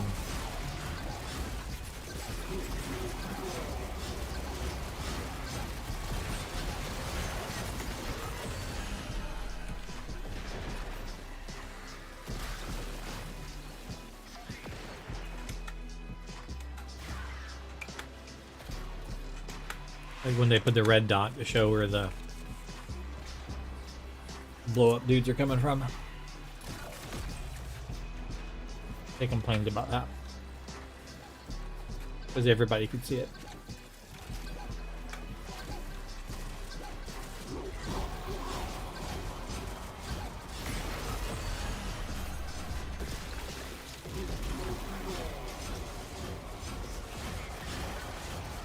People have valid reasons. But still. It helps me out. I can find the enemies faster.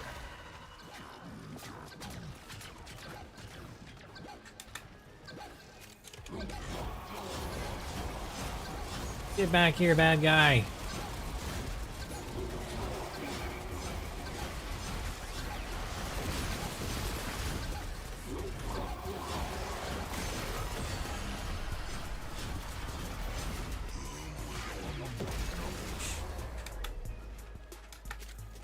They're 500-meter travel.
And we out of here.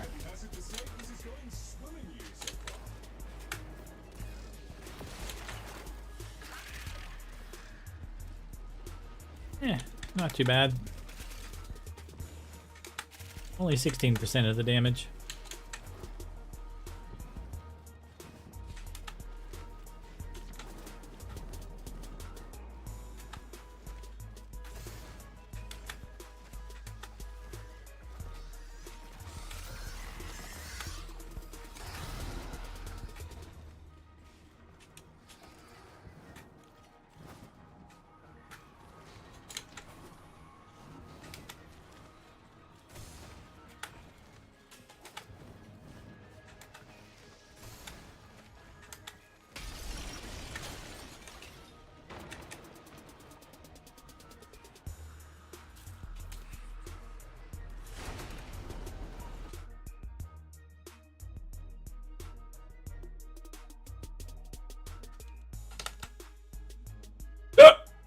Excuse me.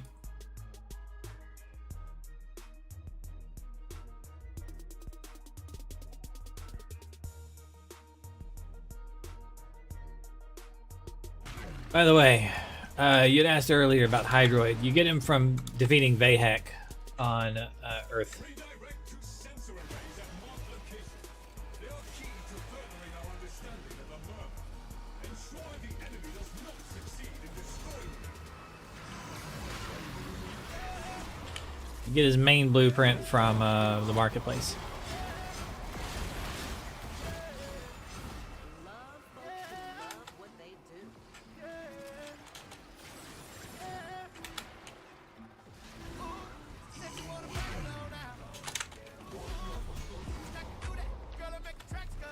I'm sorry to say we've made a complete hash of this. Nobody put a shield thing on the thing, huh? Protea.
Yeah, none of y'all went anything with health.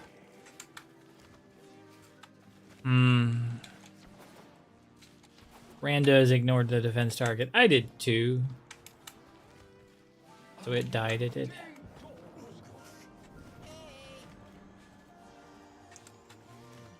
I think I have energy orbs. If I have energy orbs, I can call in a wisp.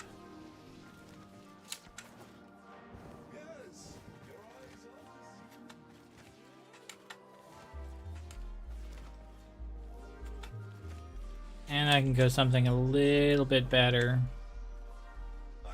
at fighting everything. Such a pity when people.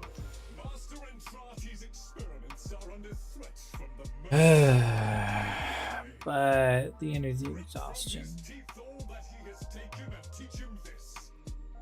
That woe shall be his sole reward.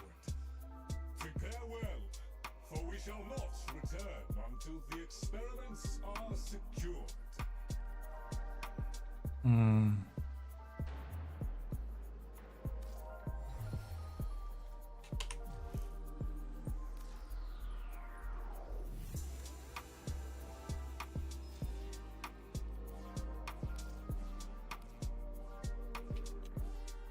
And the Protea should have been able to put shield orbs on it, but I don't think they did.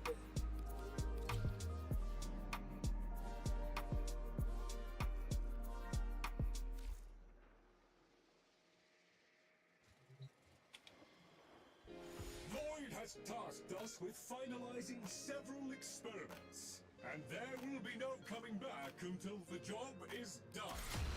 Heads high and hearts full. Well, I'll go Dante for this then. I haven't played him in a while, but should be fine. Let's see, Octavia, Wisp. Yeah, this will be a win.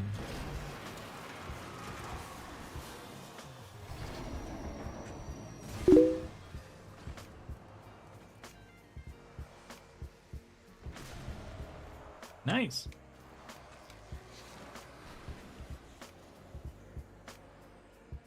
So our Octavia uses her ball. That's a problem.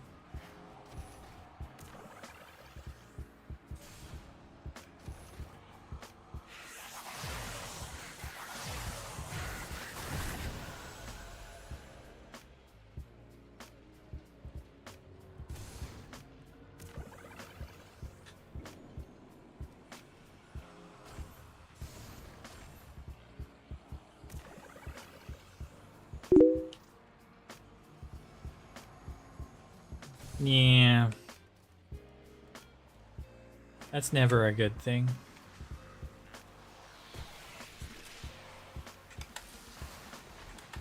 Oh good, she doesn't have her ball there at least.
I will kill stuff.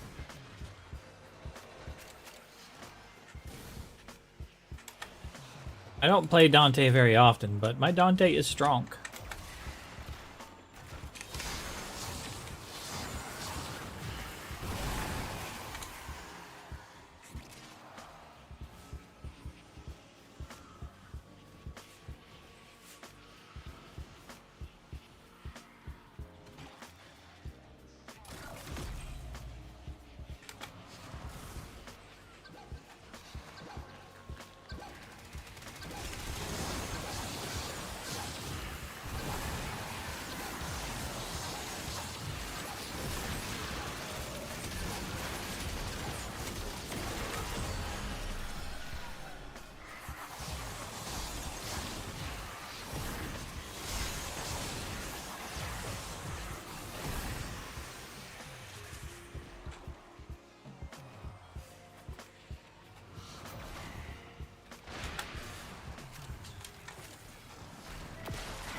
Last time I went support class.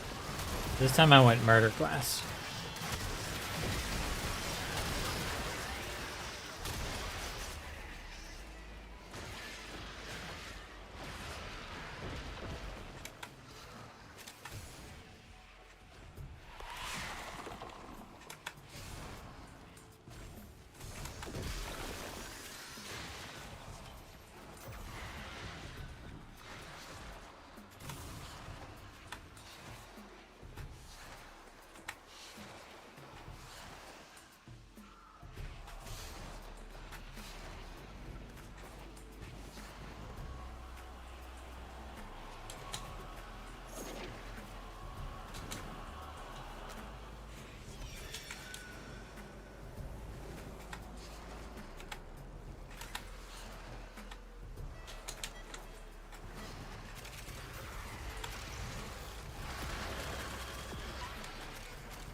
First mission's almost over.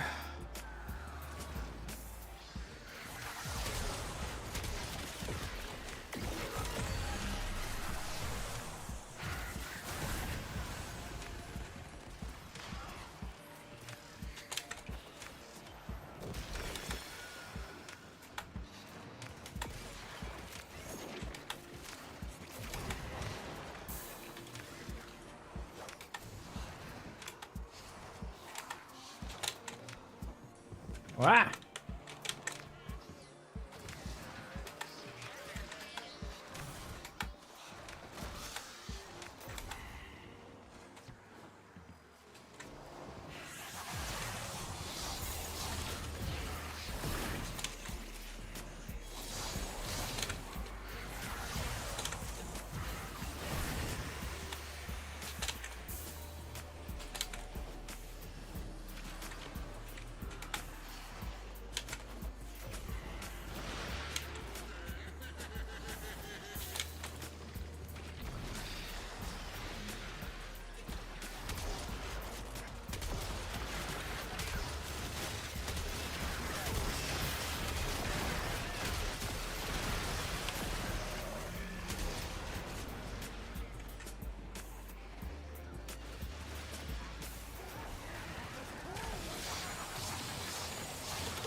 Okay, that should be the exit for this board.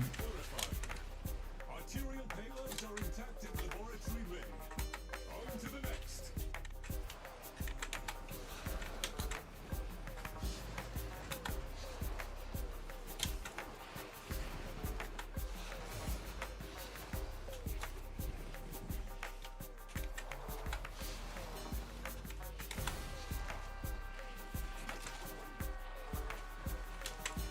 Yay, 200 XP gain at the end of the mission. All right.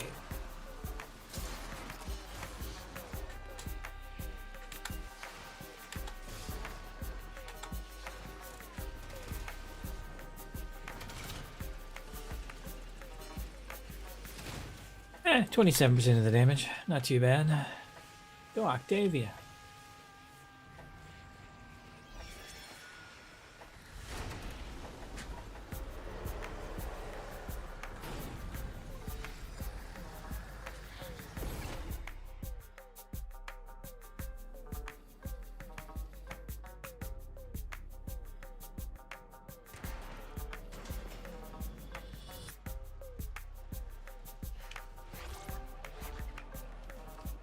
Redirect to sensory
I wonder if they're going to get confused when they notice that there's a wisp.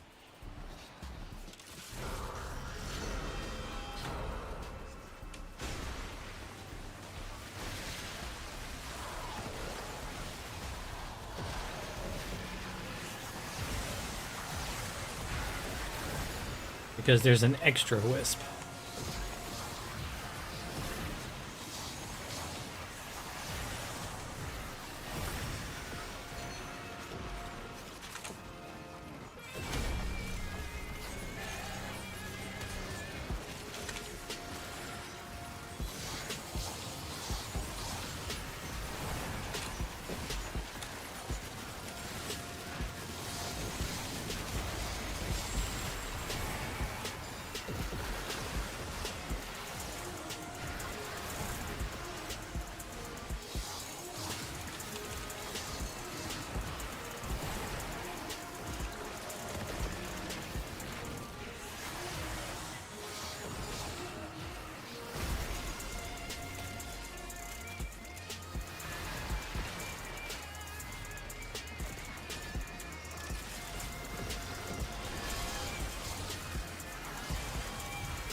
Let's go to the other one.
Ooh, mission complete. Remain online, and they tell me the We got a little close on that one. The wisp was not putting her healing flowers on the points.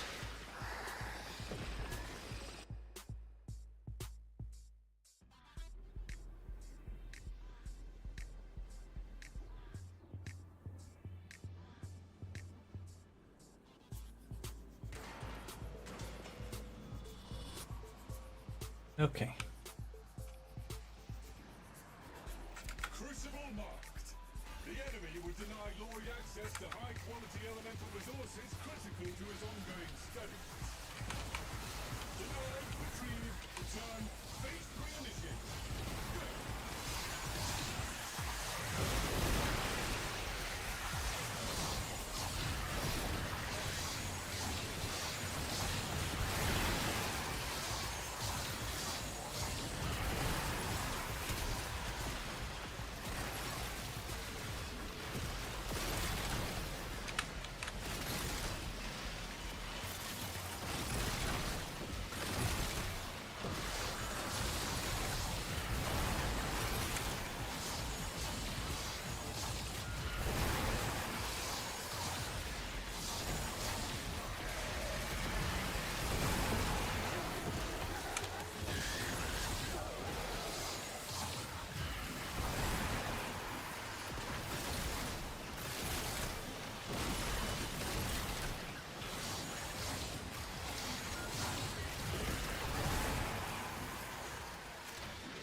The playstyle on this guy is so silly.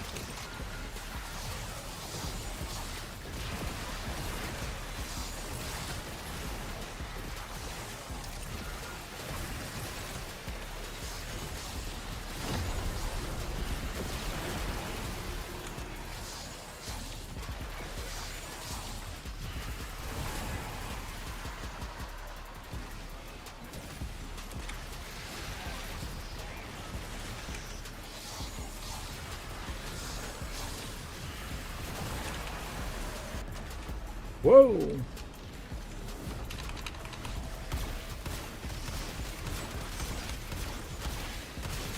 Ah, I see why.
Get off the wall.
Let's see.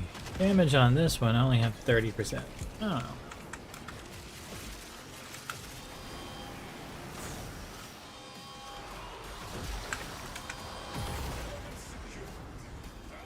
To the exit.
Okay, that one's done.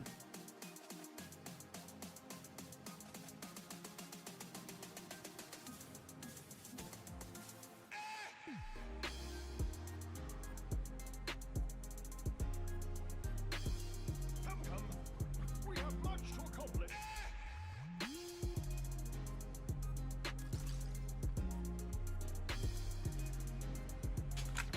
Alright. 2 melee duplicates. Not exactly what I was looking for, but whatever. It's better than nothing. Bonus phosphor 20, huh? I think I need that for anything.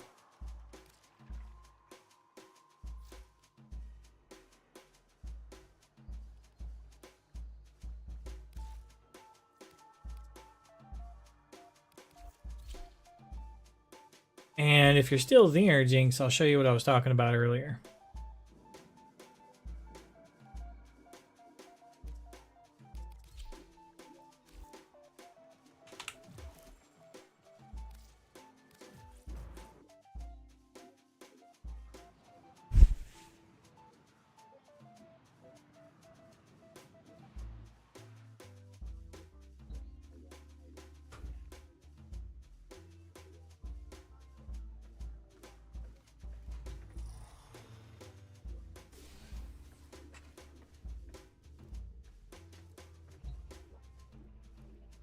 Kind page. It's a kind page.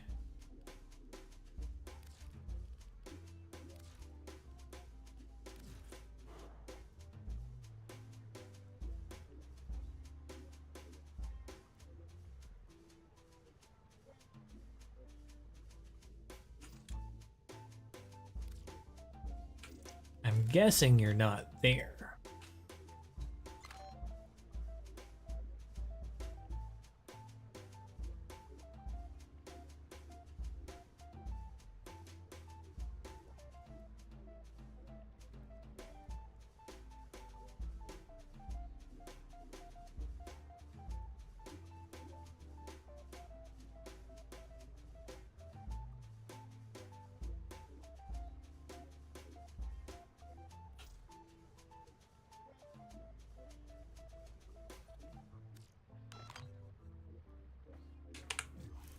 See if you're still in game.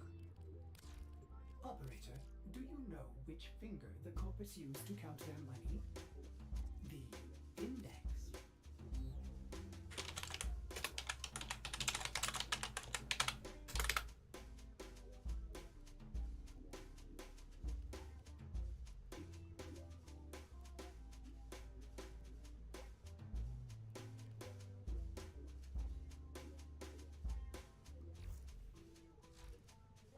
I think Jinx fell asleep.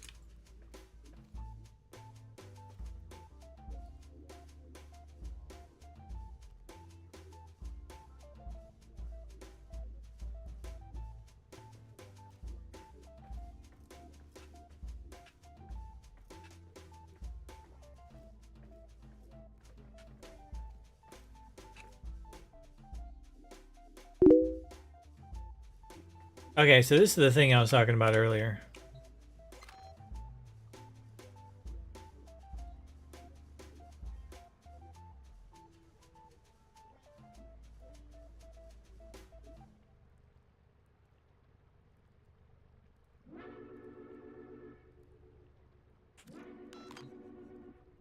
Arthur's kind page. You should. If you finish that new mission, you should have it in your inventory. If you finished... Is it all the way at the bottom, maybe? The Lotus Eaters.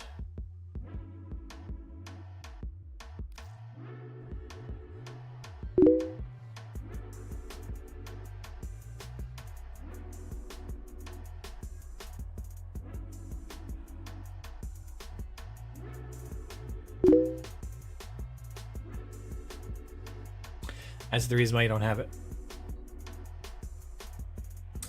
That would be the reason.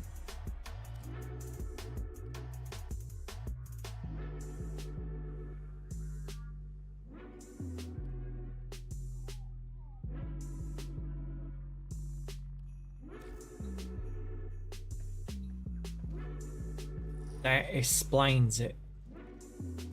Yeah, from time to time I log in and I have a waypoint.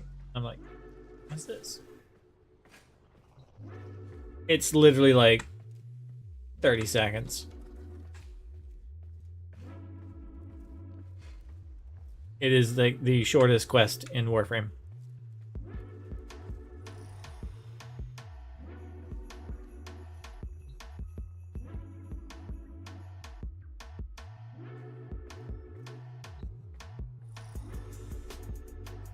Okay. In reality, it's maybe 2 minutes long. Depends on how slowly you parkour to the place you have to go.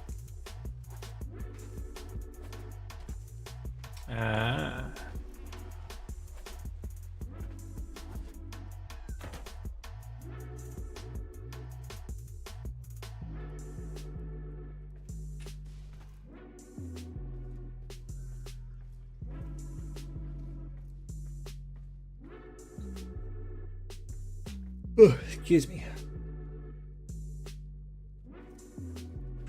I'm gonna go do Netracells. Ooh, nice. They can actually slide up on it. Up on it. I like my little chair in front of my console. Get on it.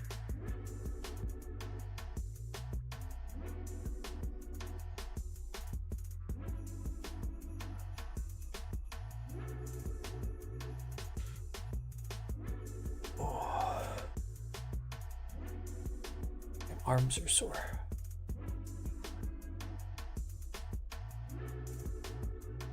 I have a massage chair that I can sit in for my back, but I don't have anything to massage my arms.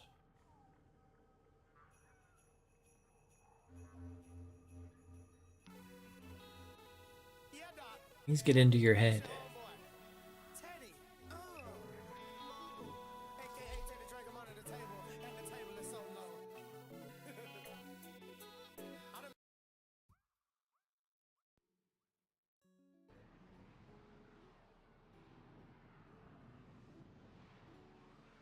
The amount of time my brain's spinning cycles on thinking about muscle pain. I was thinking, hey,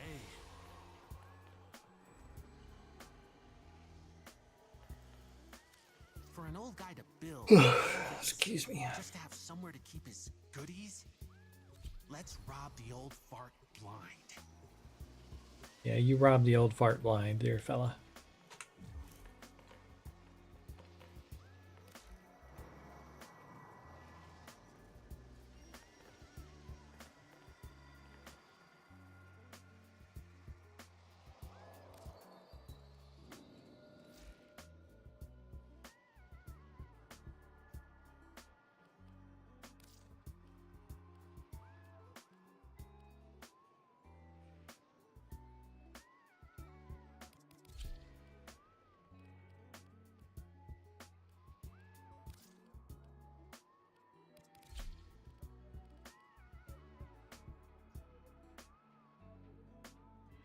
Excuse me.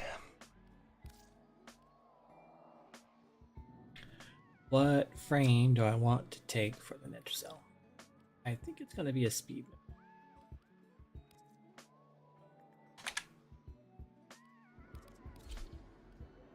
My teammates better fucking pull their weight.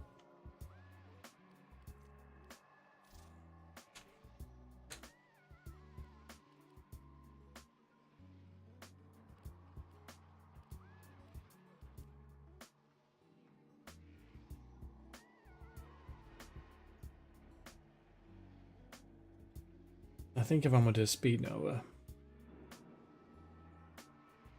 I should switch off the Latron and go with the Torrid.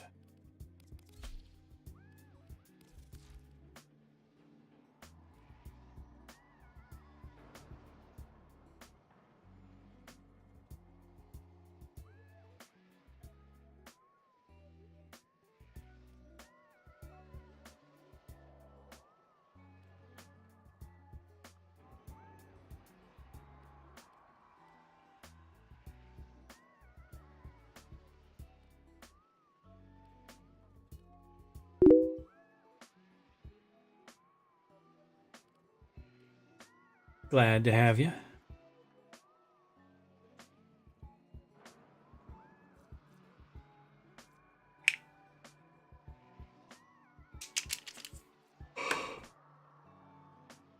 This seems very good to me.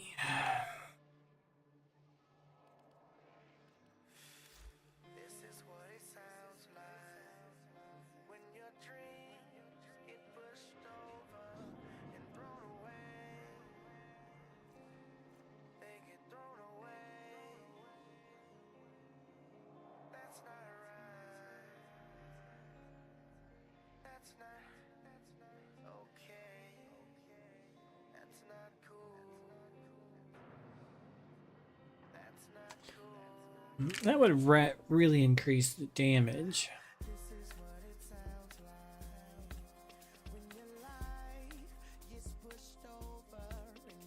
But that seems like it takes way too much from it.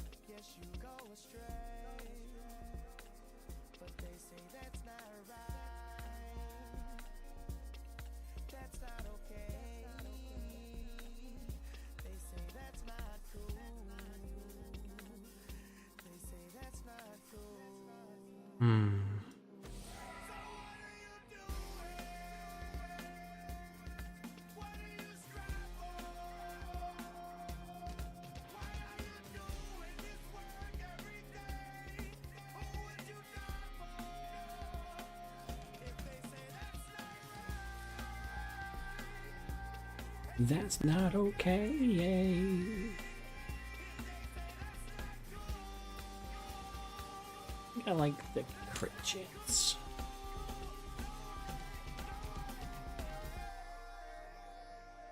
This is what it sounds. 232.93. 232.93.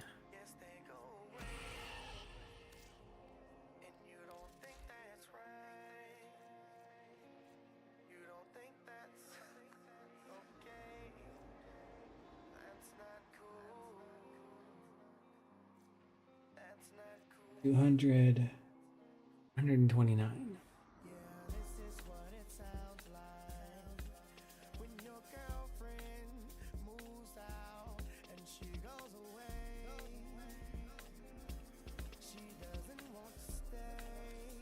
Aim. Oh, let's go.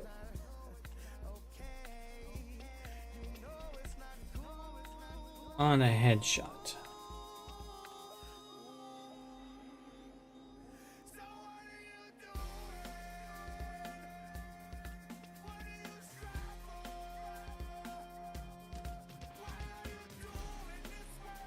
%120% critical damage when aiming for 9 seconds on a kill.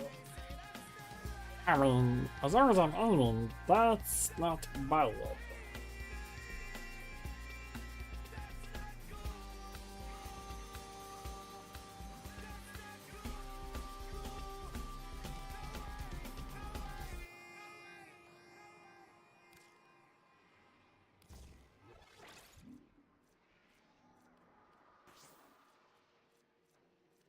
Goes from 8 to 11. I'm going to give it 3 additional.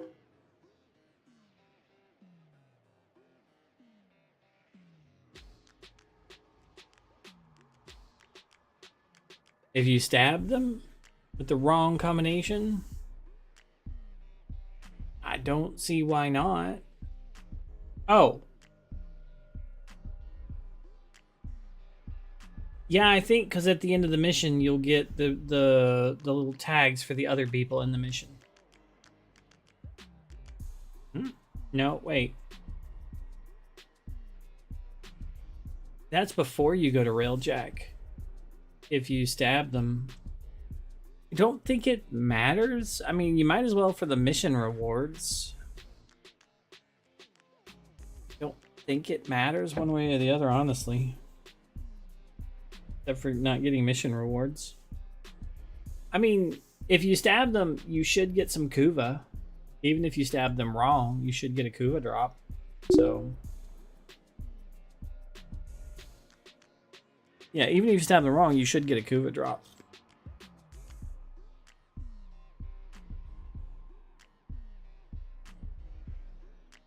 I would stay.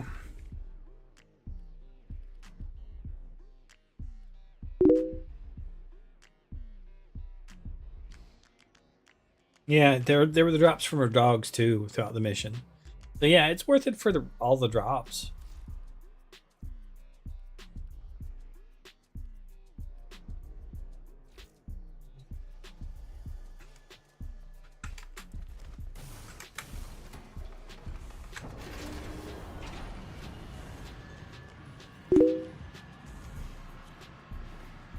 Because the dogs can drop the like words, and they can drop the relics.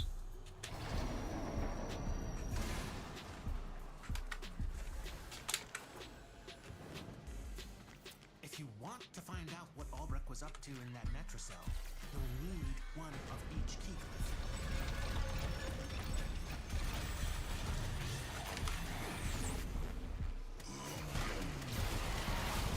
That was the easy part. Now you have to find the Netracell. Albrecht left terminals coated with pressure coordinates in these halls. Yeah, even he got lost in here.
They be slow.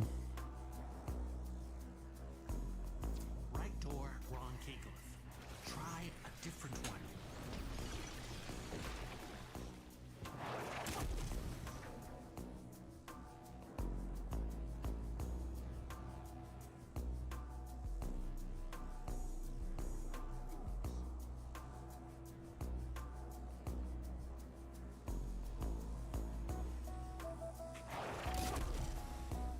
I was afraid of this. Nexus's security system won't open with all the uglies around. Clear them out and make sure the system can see who's doing it.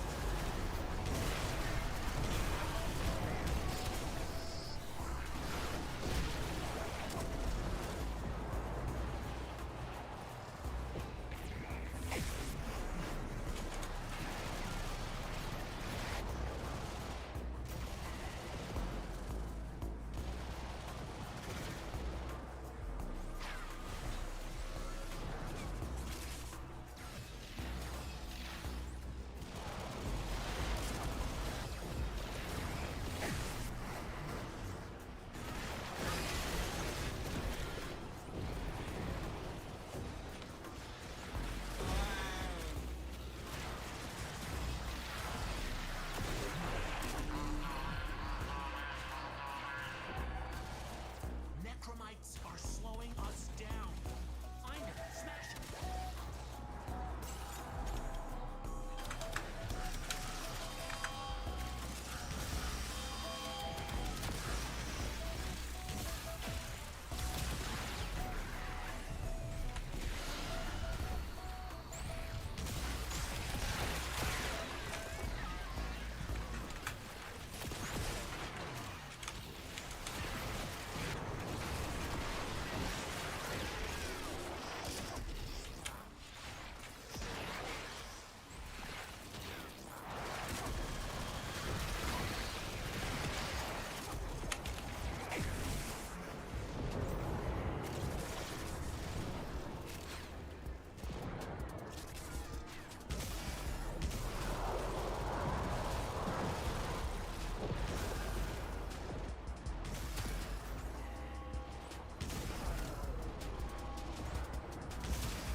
Speed Nova. I still did 12% of the damage.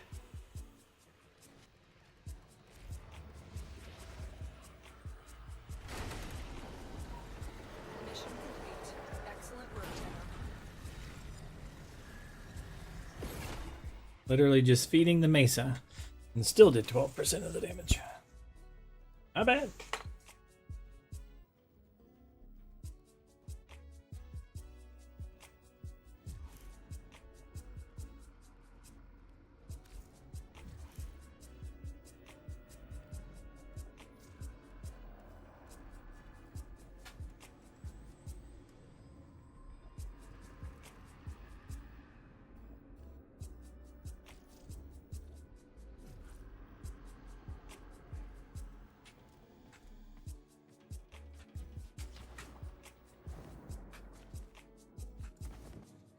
I was thinking, are we heading out then?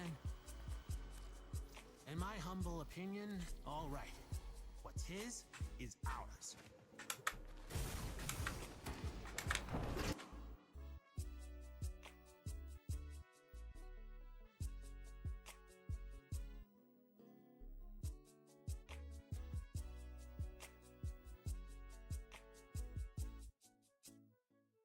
It says, Ellie, Chris and Pete, I've recently returned home after 3 months in Japan, and whilst in Fukuoka, I found a small punk bar called International Rock Bar, Siberia. What a name. I was enjoying a few highballs while being introduced to some Japanese punk bands by the owner, when 3 Japanese guys sat down next to me. After a couple of hours chatting, one of his friends ominously asked, "What do you think we do for work?" Oh, God. The guy sitting directly beside me spoke good English and struck up a conversation that he then translated to his friends. He insisted on buying my drinks and wouldn't let me buy any rounds. They were dressed quite brightly and the clothing looked expensive, so Yakuza came to my mind. Not wanting to suggest this aloud, though, I replied tentatively, You're businessmen." He then informed me that his 2 friends own their own brothels. Yeah. And he is something of a YouTuber. Well, God, I thought owning Lost Bar was good. Well, I wasn't expecting that answer, and I wasn't sure what to say. Being British, sex is still a bit of a taboo subject for us, but exactly because I'm British, I nonetheless found myself engaging in small talk, politely asking about his channel, how it got started, did he enjoy it, etc. After a couple more drinks and thankfully a change of subject, they finally bid me farewell, trying to set me up with a girl sitting at the end of the bar as they exited. Have either of you ever come across people whose conversation suddenly takes such a wild and unforeseen turn? Keep up the good work, Matt. I spend time with Pete Dawson and Natsuki. My conversations always take an unforeseen turn every fucking day. I mean, I've met the Yakuza a few times. I was literally shooting in Kabukicho 3 days ago, and there's a Yakuza guy blocking our shot. I think he didn't realise he was doing it. We had to walk over and be like, "Oh, can you move?" It was a bit awkward. Smack, mate. We was down that street, you know, the one with the Godzilla, the big Godzilla, at Toho Cinemas.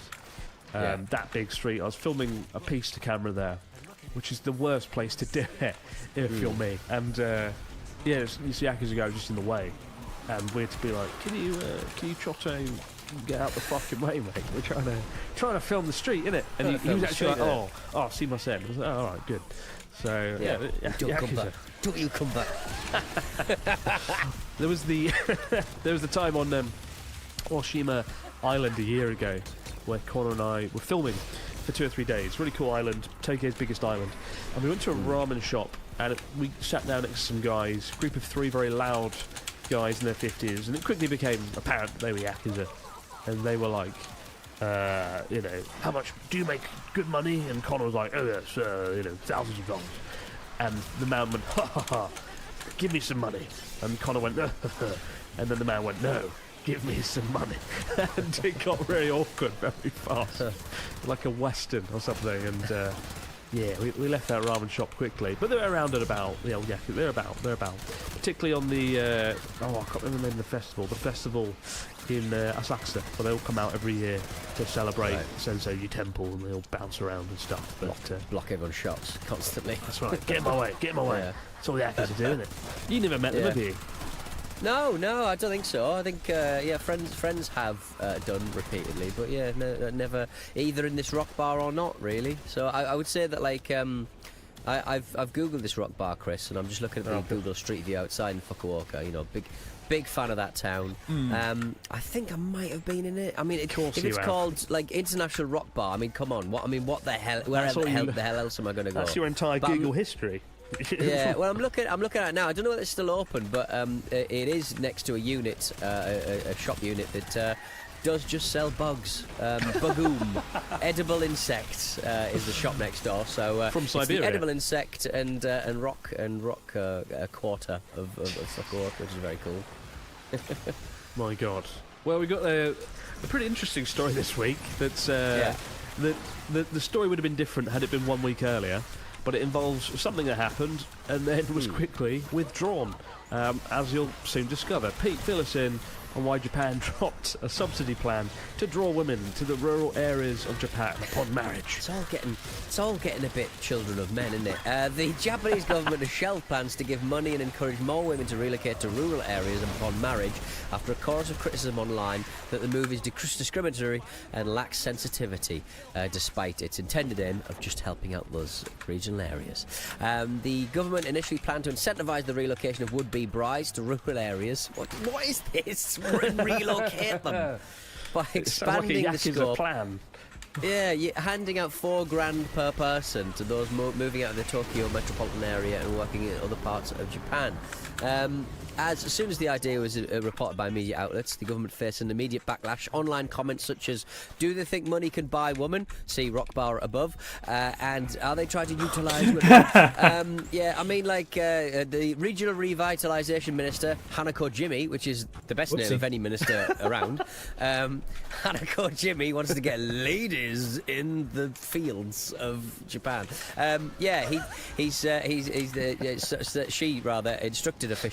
She instructed officials to reconsider the plan. I mean, it's overconcentration of people is a problem, and a lot of, as Natsuki was saying in your recent video about the decimation of rural Japan, getting brides into the areas. I don't know whether that helps in any way, but that was certainly the plan. The ratio of single men in rural areas is higher than in the cities, partly because an increasing number of women are choosing to remain in the Tokyo area rather than return to their hometowns. Japan is one of the world's fastest aging nations, with its birth rate on a downtrend. The trend reflects more people choosing not to marry at all or to do so in later life. You're not really addressing the root cause on this one, but you are threatening to relocate married women. It's just everything they do sounds like a mad plan from someone from the 1970s. It's just very well, we could incentivise the brides to come and live in that. What are you talking about? Yeah, it's there's always schemes like this. I remember the one in Miyazaki where Miyazaki's population was collapsing, and they were like, we'll give you a shiny penny and you come to Miyazaki to live. And it was like, it was about $1 million yen, which is something like $7,000 or something, which is a nice amount. But like, it really isn't much in the grand scheme of things. You've got to lose your job, you've got to move your whole career. Japan, it is quite social mobility is a real problem here. It is quite tricky to, switch jobs, change careers and that sort of thing. Very stressful for everyone. So I'm not surprised, people didn't really take the $1 million yen bribe to move to Miyazaki, which, while beautiful and lovely, there's absolutely sod all there to see or do, apart from the weird Moai heads that have been replicated from Easter Island. I should have given them free tickets. But this, this is not going to solve anything. Giving, what was it, 600,000 yen to move out of Tokyo. It just doesn't seem that. I mean, even for relocation, that would only cover your move, wouldn't it? Really, and everything tied into it. If that, wow. It's really costly. Just getting an apartment in Japan now, you've got to put a down payment. You've got to pay like the first 3 months of rent up front. You've got to have a deposit. There's key money, which is literally a sort of thank you to the fucking landlord just for the honour of get rid of that. Yeah, all that. So it's not good. And then above all, the main factor is amongst birth rates, and there's lots of reasons why the birth rate is low. It's sort of for Japanese women, it's a choose your own adventure. Do you want children? or do you want a career? Because your career is probably going in the dustbin if you're having kids most of the time here. And it's an unfortunate truth. It's got a little bit better in the time I've been here, but yeah, it's nowhere near as good as the UK, the US for that sort of thing. Yeah. Inequality is a real issue still. It's seen as the guy's the breadwinner and the woman raises the kids in the family and whatnot. Yeah. And for an increasingly independent population of females, that's not a life plan that really works out very well. Doesn't fit everything. So, yeah, this is a weird idea. I do like the name Hanako Jimmy. The way you pronounced it, it sounds like it's Hanako Jim. Hanako Jimmy. So it's actually a woman that came up with this idea, as you pointed out. You know. Well, Hanako Jimmy is a woman. I didn't realise that was amazing. I'm surprised, but yeah, this is the problem though. Like, we did the video, didn't we, about a week ago, where Natsuki has that very poignant kind of 5-minute kind of discussion about why the Japanese countryside is stuffed, and there's not much they can do. I really don't know what Japan can do. I left it on a positive note. I said that Japan is very good at facing dire situations and finding their way through, but I just don't know how they can do it without absolutely tearing up the many conservative values the country has and having a complete fundamental rethink about things, to be honest. But I've got an idea, Chris. $5,000. $5,000. You take this and go to the countryside, have some kids. See you later. All right. Everyone stop complaining about how misogynistic this is. £6,000. £7,000. But it was a shame though. Like during COVID, the only good thing to come out of it was people did move back to the countryside, and the countryside became temporarily rather popular. There was sort of an influx of people moving back, but I think that's reversed and forgotten now. It's things back to normal. Tokyo and Sendai remain great big hoovers for the population, and I don't know how it can get better, but I think it's going to have to start with making life a lot easier for women that want kids in Japan, to be honest. Yeah. And a big fundamental rethink on the mindset behind all that. Good luck with that, though. That's going to take 20 years for a cultural shift. We'll be back to moment, guys, with your stories, comments and questions over in the Facts Machine. Wow. Now we're back with the Facts Machine. What have we got this week from our listeners? Mr. Dawson, fill us in.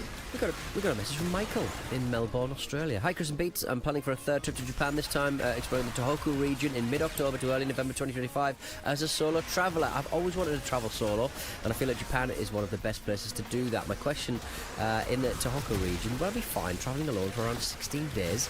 I can only understand basic Japanese, so I'm curious if having a limited Japanglish will be a hindrance to me exploring that region. When it comes to paying in restaurants, is cash still king, especially in the Tohoku region? Regards, Michael, Melbourne, Australia. I think the only kind of like barrier to travelling solo around Japan and knowing no English, no Japanese, or small amounts of kind of have a beer please Japanese, holiday Japanese. The only sort of barrier is literally just abject loneliness. Like after a few days, you're really excited, and maybe it's just the alcohol come down speaking, but sometimes some of those days just sort of feel a bit empty, and I think it might have a lot to do with the alcohol withdrawal. But yeah, I do find it's the loneliness that sort of gets me. I'm a people person, Chris. You know me. You are. Too much people. Yeah. I'm kind of. I don't know where I fit on the Pete Dawson scale of loneliness and singularity. Like as a solo traveller. Under neon loneliness. That was filmed in Japan. That video. Of course it was. I don't think I've ever travelled much alone in Japan. It's not for me. But then a lot of people do enjoy it, and you do. The times when I do travel alone, I find it's quite poignant. I find myself a little bit, because you have a lot of time wrapped up in your thoughts, taking it all in. It's a very creative process, I think. Like the amount of stuff that I've sort of taken home, and I'm like, oh wow, just having that space to sort of decompress 100%. And the freedom to go to where you want to go all of the time. Like it's real kind of like there's no compromise. You just go, I'm gonna go over here now. I'm gonna lie down on a bench here now for 10 minutes. So it's true. Yeah, it's good stuff, man. It's true. When you travel with me, every 5 minutes it's, should we go to Yoshinoya? Should we go to McDonald's? Should we go to KFC? Yeah. So that's what you got to put up with. But no, travelling alone for 16 days in Tohoku, you'll be fine. provided you don't get lonely. In which case, just go to a hub in Sendai. Go to a hub, make some friends, job done. Or go to Izakaya and, you know, try and chat to some people there. Do bring cash, because Tohoku is still a bit behind on things relative to the rest of Japan. You still need a bit of cash. And just have fun with it, you know. I don't even know what I would do if I was travelling Tohoku alone. Probably ride a lot of local trains. I'd start like Fukushima, Aizu Wakamatsu, Kitakata, have some ramen, work my way up through Yamagata, Yamadera, bit of Sendai, Miyagi. Sport for choice. But know that, you know, Japan is safe in that regard, and so you'll be alright there. Just take lots of photos as well. I always come back from every trip I do and I think, fuck, wish I'd got a photo or two. Spending time shooting 8K, 4K videos and no photos. We got one there from Bethany. It says, "Hello, Chris and Pete. I usually listen to the podcast, but recently I watched a couple of episodes on YouTube, and can you explain the pink phone in the background of Chris's studio? I'd never seen one before until playing Animal Crossing. It's an item you can acquire on the game. I love it. It's cute and retro. Where did you find it, and what does it mean to you? Thank you so much, Bethany." Ring, ring. It's Pete Donaldson. Chris is in charge of a large blancmange company, and that's the phone that the blancmange factory rings him on. Day or night, there's no way of muting it. When the blancmange people need answers or direction, they ring on that phone. Imagine if we did the whole podcast, we staged it, and I'm like, hello, and I'm on the phone to Pete Donaldson from this phone. Japan calling. I love like, you know, Bethany's got this like moving. It's a cute phone and Animal Crossing, and yet my phone is covered by salacious photos of ladies in the night, which the team did. I didn't choose this phone. It's a very the team did it. The team did it, not me. This is the set designers put this in here when they first built the studio in Sendai in 2021, and I'm told it works. If you do want to plug it in, it's kind of like an old phone box phone, you know. Yeah. And that's cool. I forget it's there. I forget it's a nice phone. The old retro dial. But that's it. There's no other story to it. That's it. There's another story to it. It was ripped out of it. But I mean, I imagine that's kind of saw. I always sort of think about this. The car that I imported. Like, I'd love to know who owned it, what he used it for, what they used it for, and Yakuza Boss. Yakuza Boss. But like that phone will have been used by so many people will have learned. So many people will have learned of births, deaths, marriages through that phone over the years, and now you are the steward of that pink blancmange phone, and it just sits there next to some dirty postcards. You rotter. Maybe this phone used to be in your Toyota Century all those years ago. Maybe, yeah, a little phone. Some weird twisted phone. Yeah. The phone is very dirty. I'm hoping that's the team that did that to make it gritty, and not just a dirty phone. 61% of it was damaged. The phone is very dirty. Sounds like a Duolingo sentence. Dirty, like those who used it when they rang up the photos around it. We've got one last question from Amy, who says, "Hello, Chris and Pete. I'm hoping the two of you can help with some information about alcohol and alcoholic rules in Japan. I'll be travelling to Japan. Alcohol rules. I'll be travelling to Japan with my son next year. He'll have turned 18 by then. I know the drinking age in Japan is 20, but I'm struggling to find information beyond that. For example, if we were to be at a konbini and wanted to buy alcohol, would we both have our IDs checked? And what sort of venues do you need to be over 20 to enter? Are they clearly marked? All the best, Amy from New Zealand. Pete, Mum. Mum. You're smart. I mean, I don't think the only time you really get your ID checked is like you might get them checked at like music events maybe, but I think they don't ID check foreigners at all. No, nightclubs. Unless Amy, you go to a nightclub, I don't think you'd necessarily be ID checked quite a lot. I mean, you rarely get ID checked in Japan anyway. But I mean, I think you should be all right. I wouldn't be particularly annoyed if you bought some big tickets and then you get ID at the door and you can't get in. But I would say, I mean, surely you'd be all right, wouldn't you? They're just not going to care if you've only got a ticket. Again, I've never been ID'd in Japan. They don't really ID foreigners at all. I think they're just a bit wary of doing it. Not that I'm saying take your son and go and buy all the alcohol illegally, but like, a Lost Bar, our bar, you can come in if you're 14 and accompanied by you know, somebody who's an adult. Yeah. So you come to our bar, but your son will have to drink really delicious, tasty mocktails instead of actual cocktails. Nice. But no, you'll be alright. You'll be alright. I'll stand outside with a hip flask. Like, Absolutely. Let me just tot you up, son. But yeah, if you go to Conveni, they won't ID check you, so don't worry about that. You'll be in no trouble. Drink away, Cool Amy. stuff, Amy. Drink away. Cool stuff. Do New Zealand proud. Keep the stories, questions, comments coming in to abroadjapanpodcast@gmail.com or ask away in the YouTube comments below. But for now, guys, have yourself a great few days. We'll see you right back here to do it all over again on the Abroad Japan podcast. Bye for now.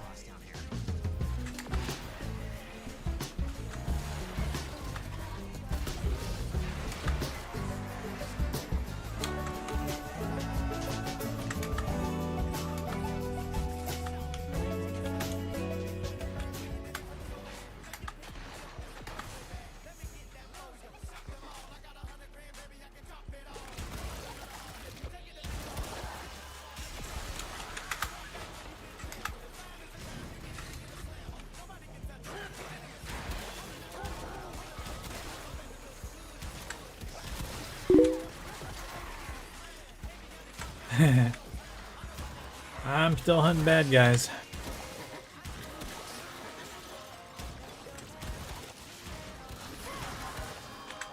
That was a weird one. I don't think I'm getting that guy killed.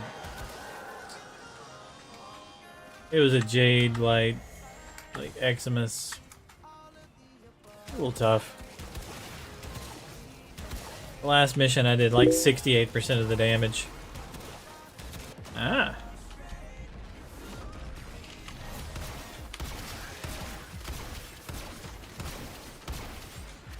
I may not revive myself.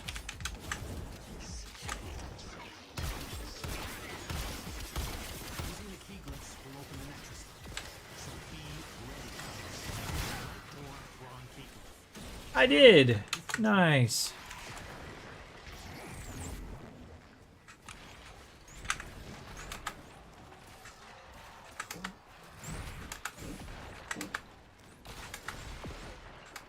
My last mission, one of the guys died, and he's like, "Hello, I'm dead.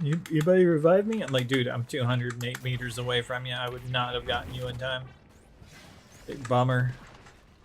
Like, yeah, you kind of have to make sure you can revive yourself. Try another one. Hey, there's another Nova here. I was afraid of this. Necrocell security system won't open with all the uglies around. Clear them out and make sure the system can see you doing it.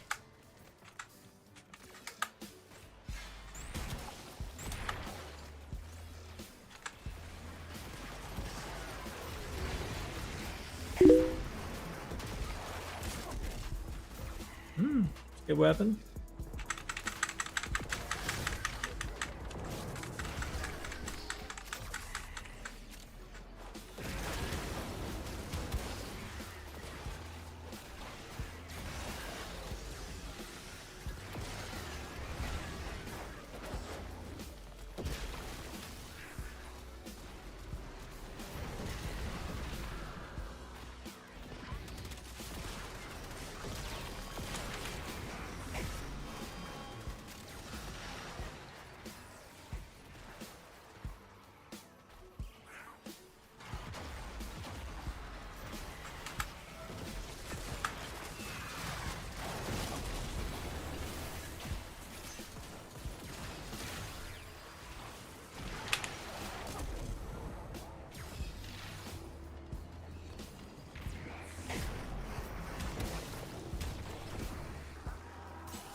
Kept hitting the back of somebody's head.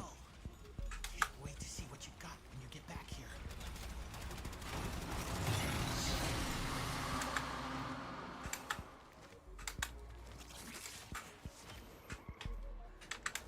Bet you can make use of that.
I don't know what they were waiting on.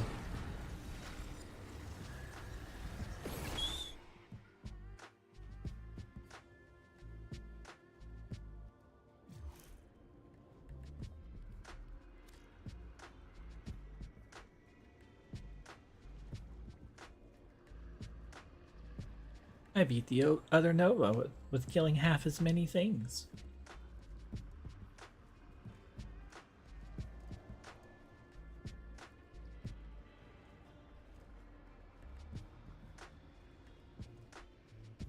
And I tanked a shitload.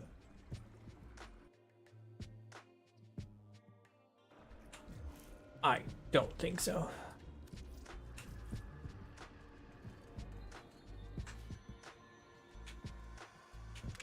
I think I'm done with them.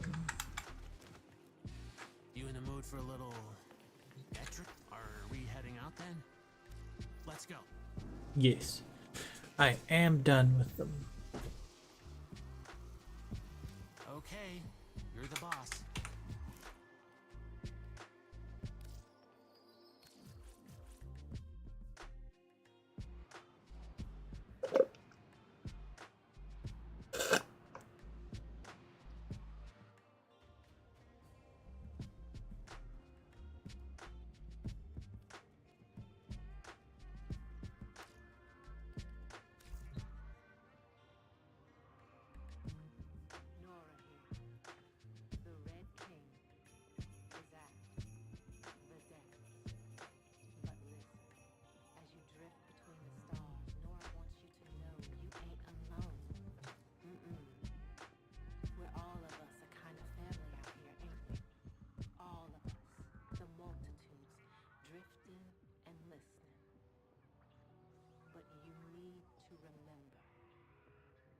Never troubles the wolf, how many the sheep may be.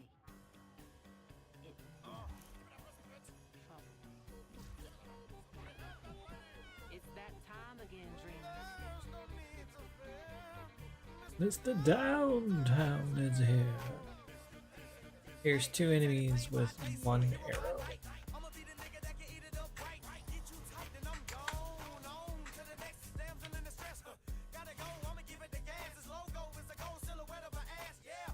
Bow.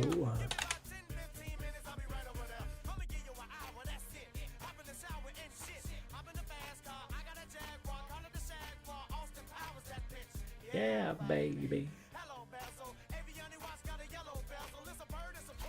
What's his name? Mr. Downtown. Think I can do that with a nether?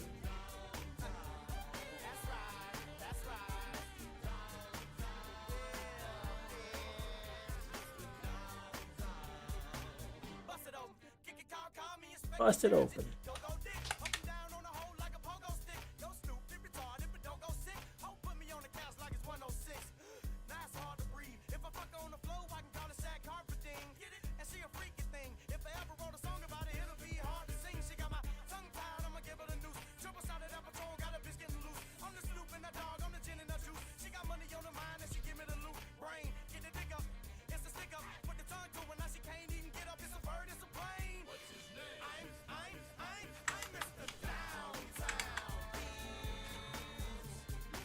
Downtown. Yeah.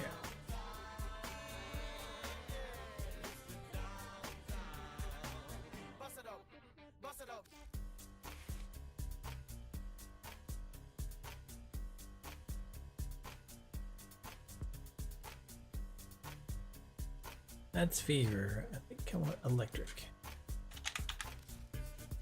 Ah!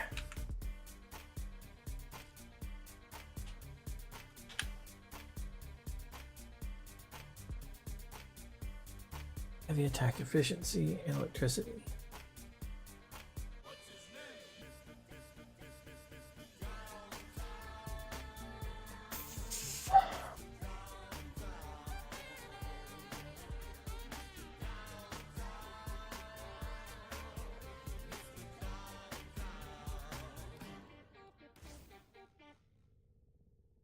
Corrosive.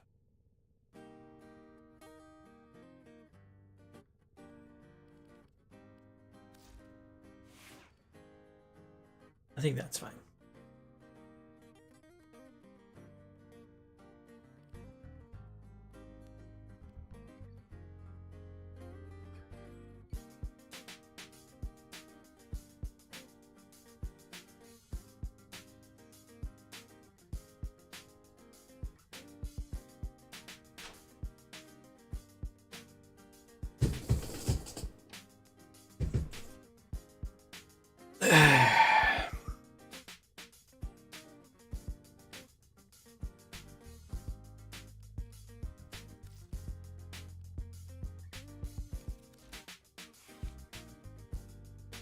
Eat viral. Yes.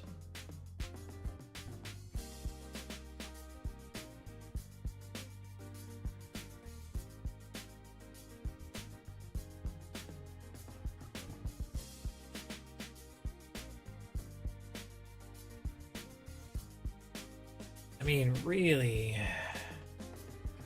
don't need that one. What I want is heat.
The status chance goes through, but the on-kill damage does not.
I'm running galvanize up to.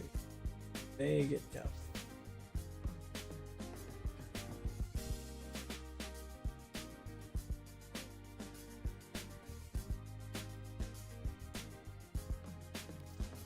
Is it better just to put that there?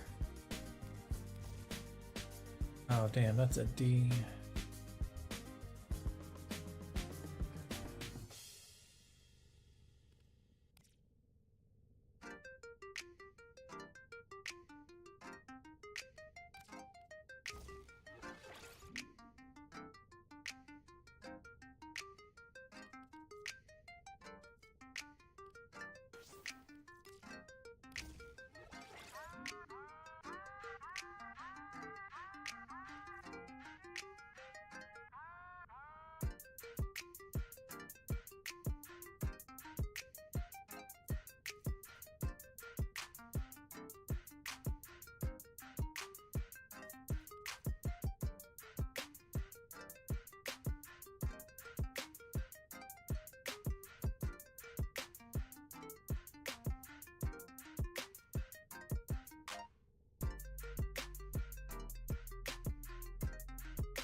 I know I had the radiation on there, so it would have 3 elements.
A lot of men didn't, and a lot of men died.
Ready to kick.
Look around.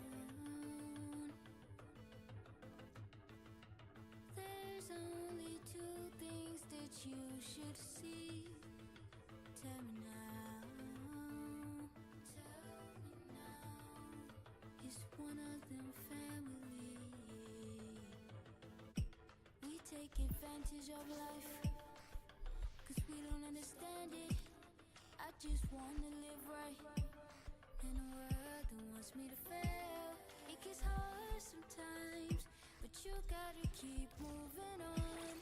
I know that you'll prove them wrong, and we're gonna fly till we touch the sky.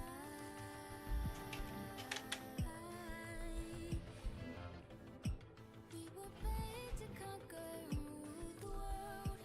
We're gonna rule the world. We're gonna rule the world. Yeah, there'll never be another first, and we don't need to hide, 'cause we're one with Mother Earth.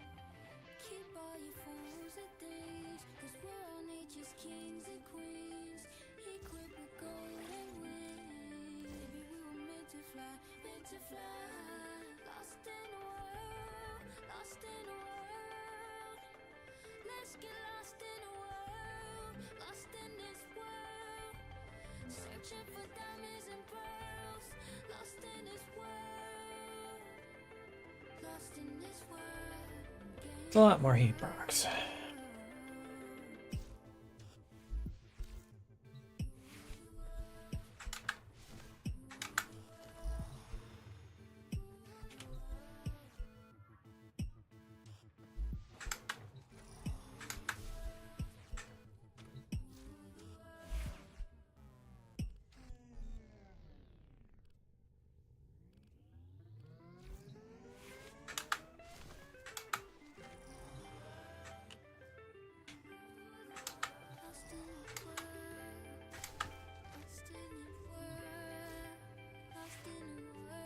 I'll always reset back to 100 though.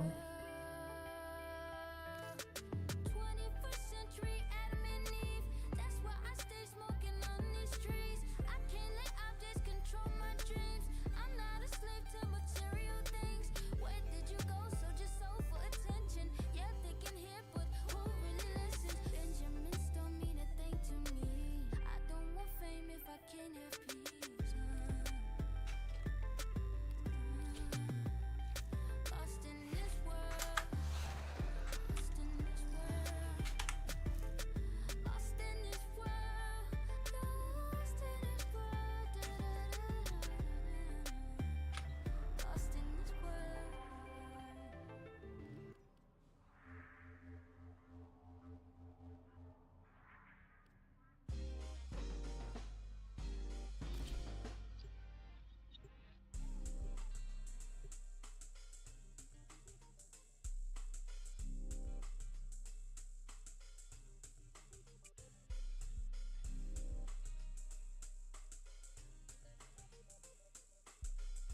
Today's video begins with an FBI wanted poster for Apollo Carry-On Quebeloy.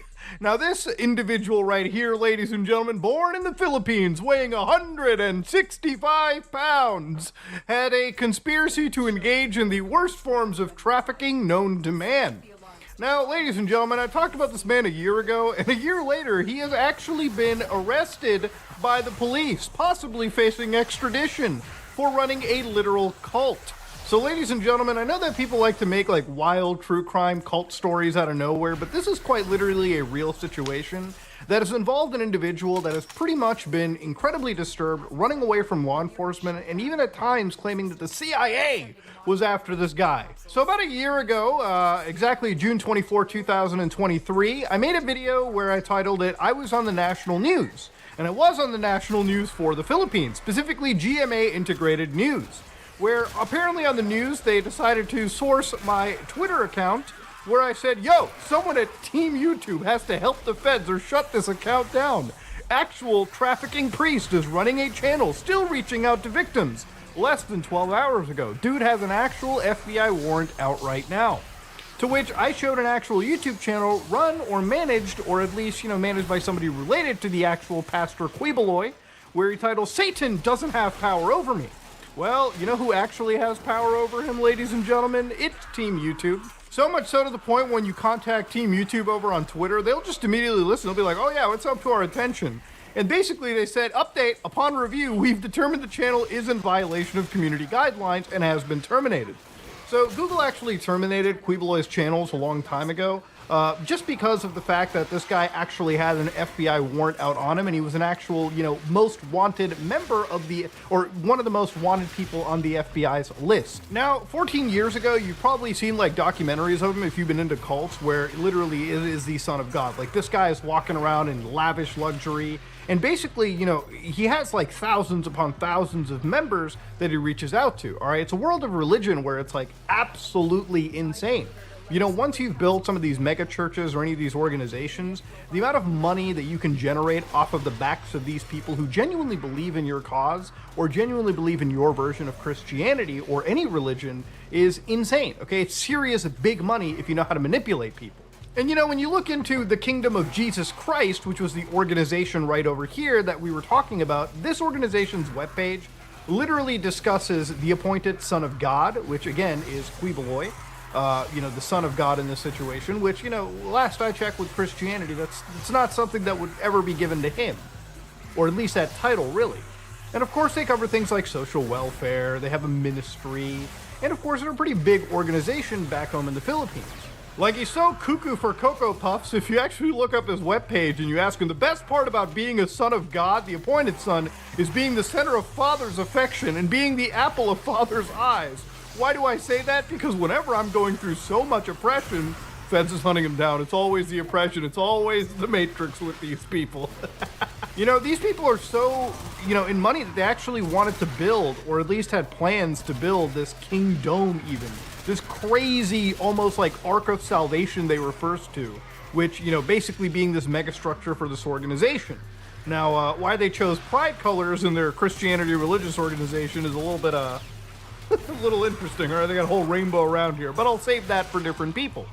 Now, if you've been following the situation, you've probably heard of an actual press release over here, right? This massive federal indictment that was occurring.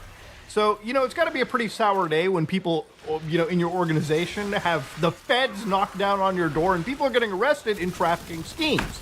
Back in 2021, the federal grand jury issues new indictment against a leader of a Philippine-based church that alleges this massive trafficking scheme. So according to Santa Ana, California, a superseding indictment unsealed today's charges the founder of a Philippine-based church and the two top administrators of orchestrating a trafficking operation that coerced girls and young women to basically go to the church leader, under threats of what they consider to be eternal damnation. Now, obviously, this is really disgusting and sick. And if you look down into it, what they actually mention in this indictment was not just Apollo Quibeloy, but you had 6 new defendants.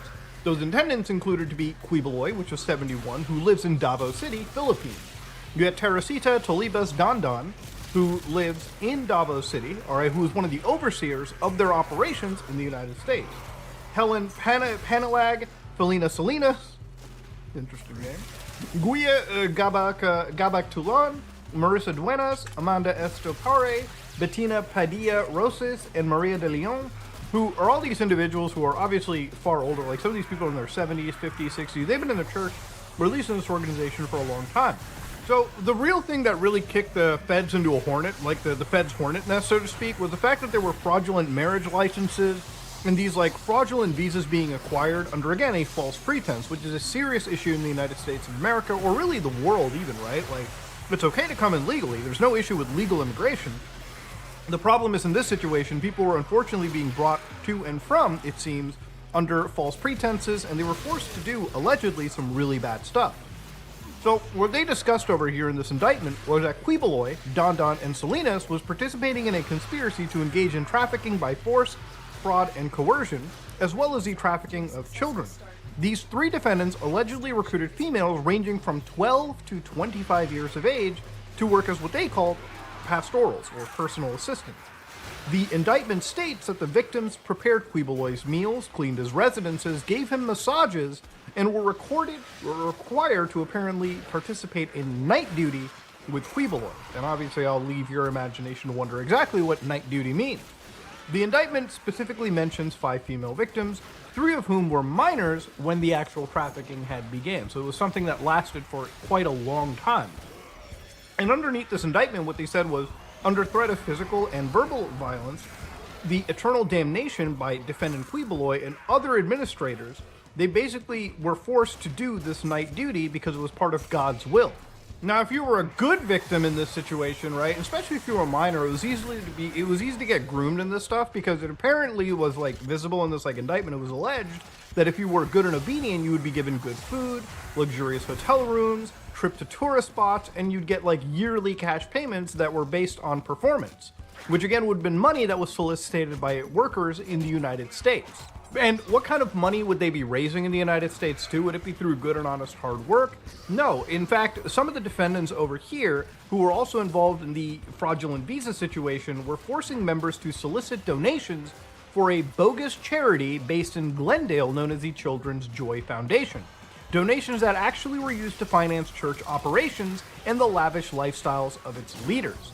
So when you actually look at the entire website of it, you'll find out that what it links to is CGFI, which is Children's Joy Foundation Incorporated, which again, they always come out with these really cute, nice, almost innocuous web pages where it's hey, we're advocating for the protection of children, blah, blah, blah, yada, yada, yada. Because it's every child's right to be protected and cared for. It's a society's innate responsibility. I always find in the last several months investigating people, or in the last year, anytime you protect or run this protect the children grift this hard, usually there's a really, really sinister thing underneath it, or at least most times I've noticed that there's some sinister reasoning for being this outwards for it. I don't want to sound like I'm pessimistic about it, but usually I look at this page and anybody else that comes across this might probably look at this and be like, oh, it's just another charity. Well, unfortunately, it seems that this charity, at least based in Glendale, was centered around literally siphoning money from actual individuals, and, people who would give them $10-20 probably thought, yeah, they were going towards feeding these kids or making them have a better life, but in reality, it seems like it was financing this asshole's lavish lifestyle. And what kind of a lavish lifestyle, you might be wondering? Well, ladies and gentlemen, there's been a bit of actual investigation towards him by one of the largest publications covering this guy in the Philippines. So the actual, organization that has been basically covering him, and a lot of the source for today's video, is a group known as Rappler, which basically investigated this guy's lavish lifestyle. And allegedly, it seems that he has houses that are worth in the millions. So this guy's like a multi-millionaire with allegedly mansions all across or around the United States of America. So for instance, one of those mansions was this multi-million-dollar one in Las Vegas, Nevada.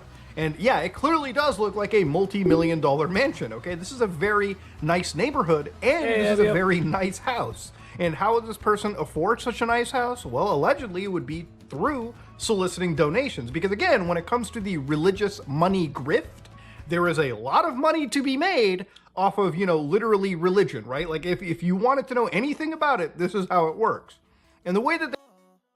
How you doing?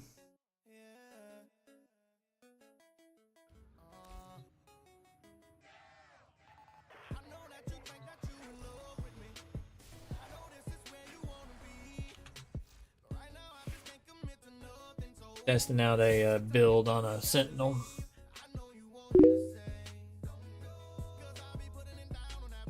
Pokemon. Gotta catch 'em all, gotta catch 'em all.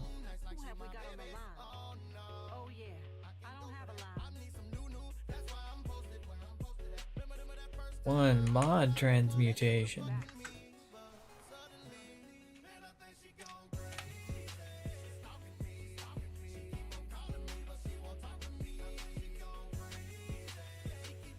Sort by recent, sort by duplicates.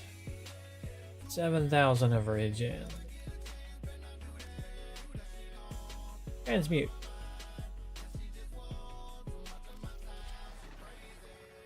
Now I have an extra parry.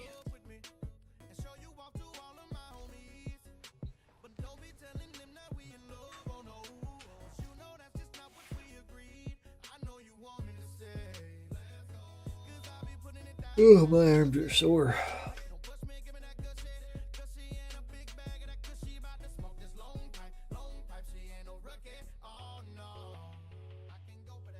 Oh no. I don't need dread on no more.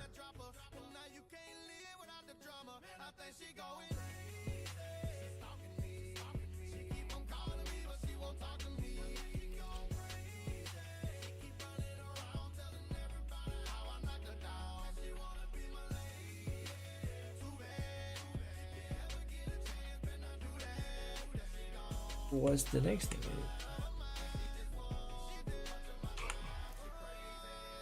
Ooh, man, I'm getting tired. 4 o'clock.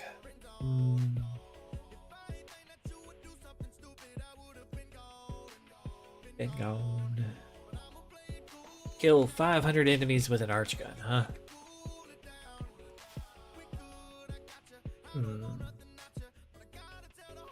500. Kill 100 enemies with a necromech. Well, that seems easy.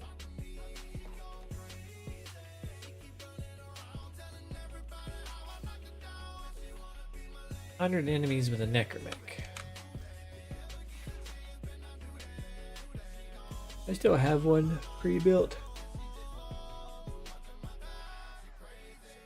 Oh man.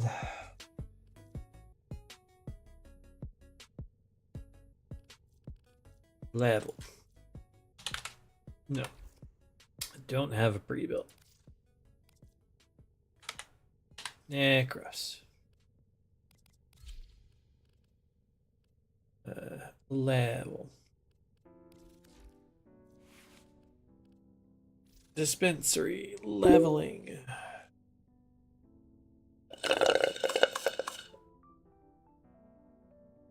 Weapon Master? On Sevagoth? I don't think so, no. Mine's a boom Sevagoth. He just makes everything explode.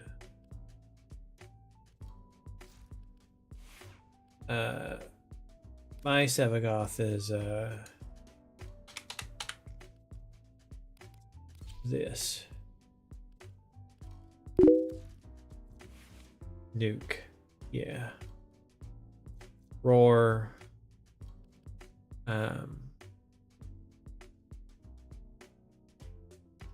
Equilibrium, precision intensify for roar. Dark propagation.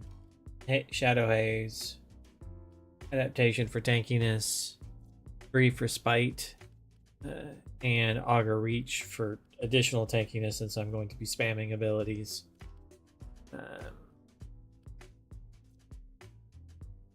100 on duration and efficiency, so that things don't cost too much, and my shadows don't last very long.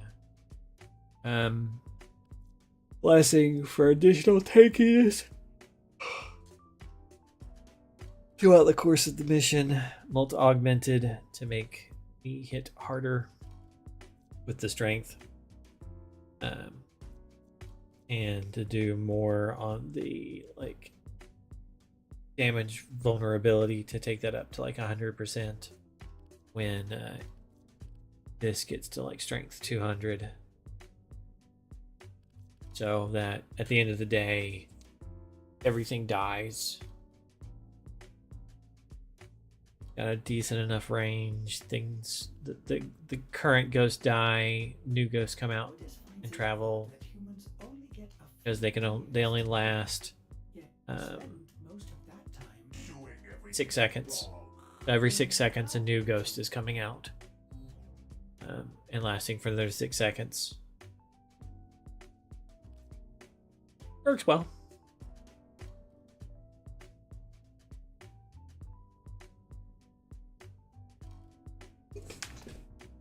And since I'm casting things pretty often, I can spam and keep my shields up. Strength, ear, some armor, health.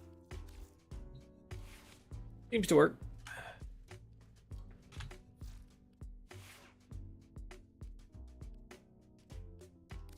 Gotta go back to Necros. What? Because I'm gonna go to Railjack. That should be fine. Zircon. Matter Eye.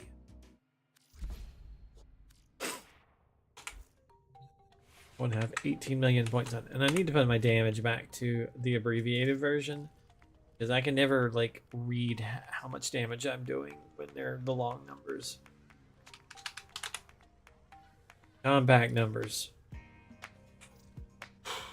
Save.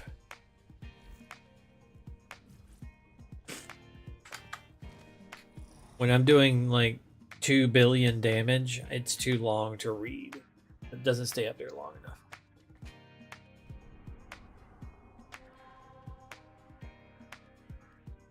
Railjack.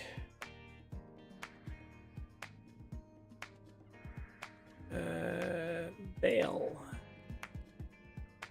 Uyan. Oh, this also has the thing on it too, huh? Oh, no, it's down there. Cool. Okay. 100 enemies. Sure, man. Survival.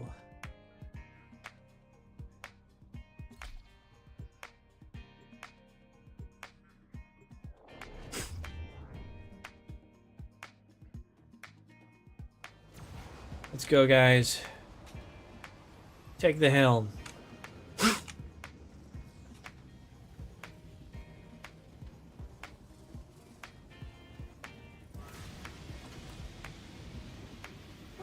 You got this, Cathara.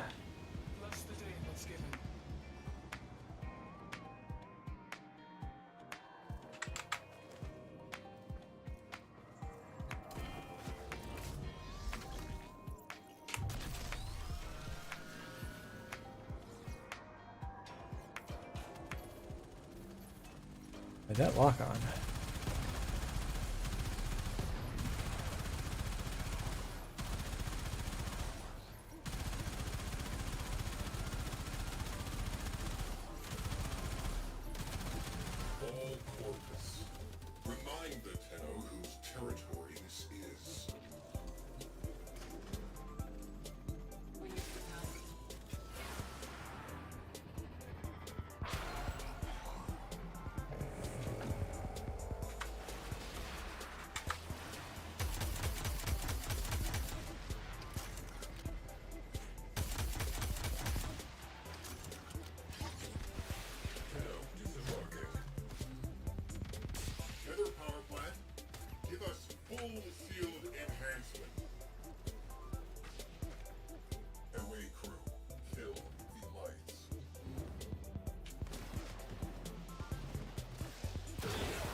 Excuse me, bad guys. I was trying to pull out another gun. Thank you.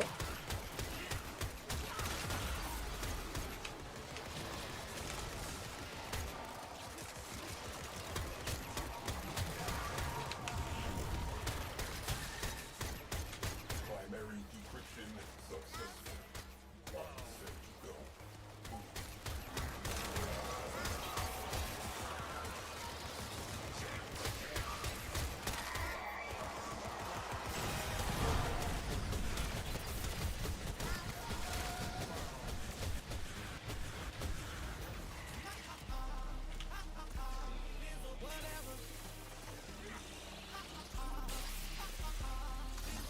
Yeah. That'll work.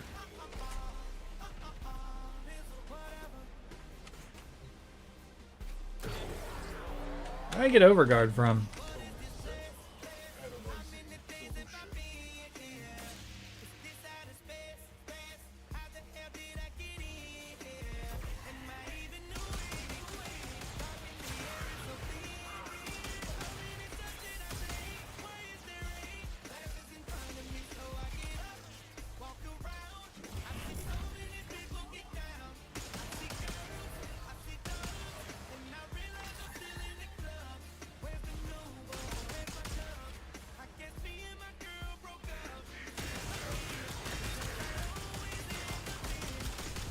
Land of the lost and found.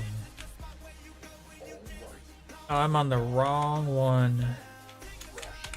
Man.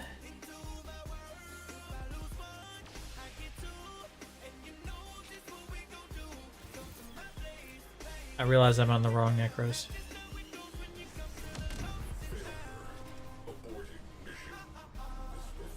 That sucks. I switched off of Necros and then I switched back on. And I just realized I'm on the wrong Necros for this.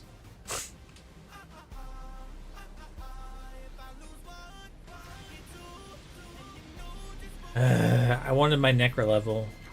I did dispensary Necros. Grr. And I'm on my default Necros. Equipment, arsenal.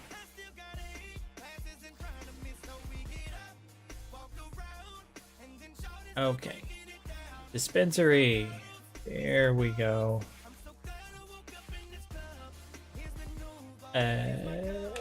Railjack. Fast travel. Right rockets.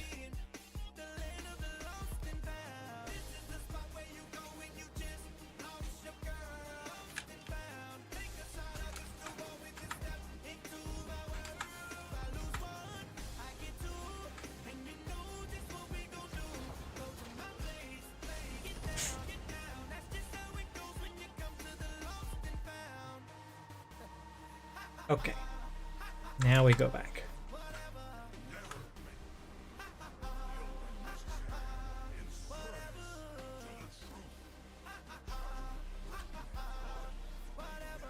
Because the point of it is to do two things at once. Kill a bunch of guys with my arch gun.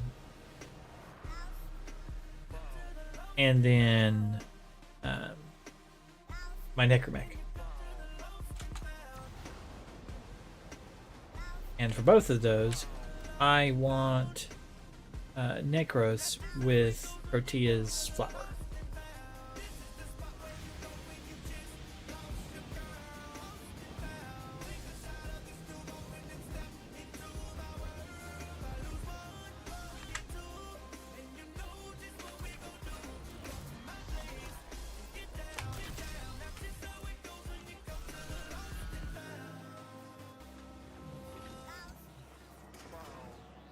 Should have put the flower down first.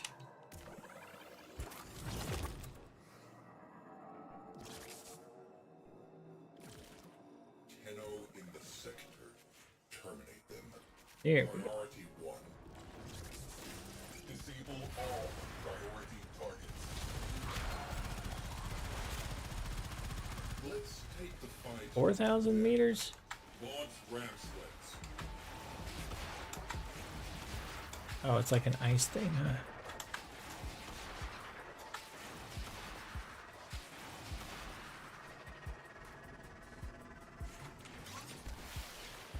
They'll be fine. Boarding successful.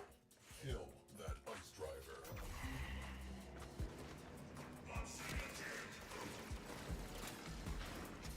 Ice driver ready. Fire comet shard.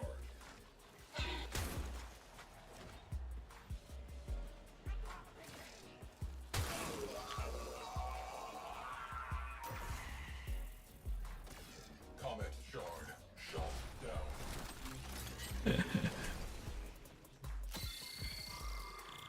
Phase 1 complete. Prepare for possible countermeasures. Countermeasures. Progress halted. Please assist. Jamming drone. Yay.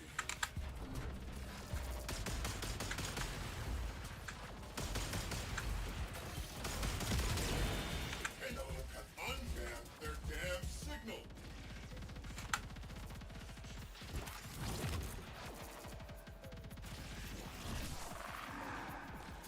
Those jamming drones are a serious problem. Progress halted. Ice driver. Note to self, I need to take a mod off of this build. It doesn't matter anymore. Drones.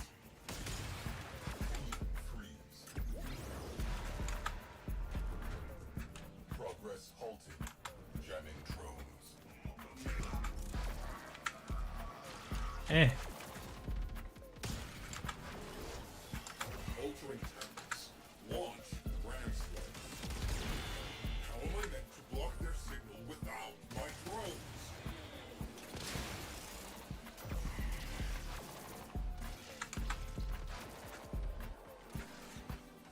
Countermeasure specialist on the field. Not for long.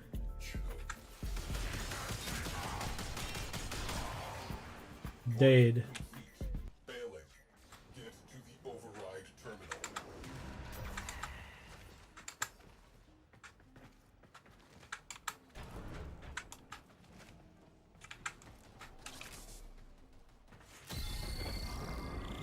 Ice driver goes boom.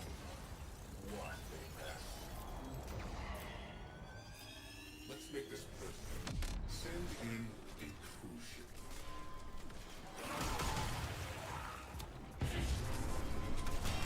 Reading large translation signature.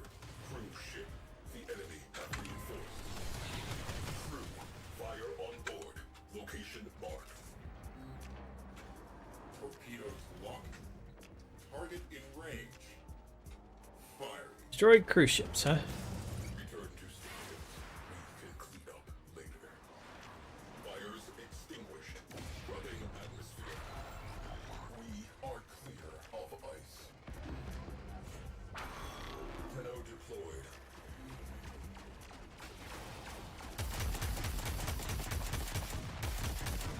This thing.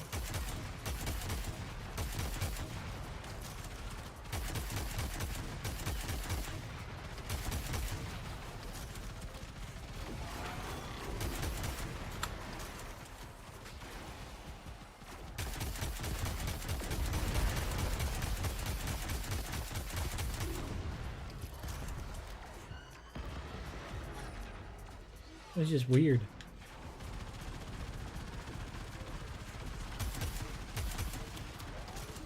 Gunnery crews. Launch torpedoes.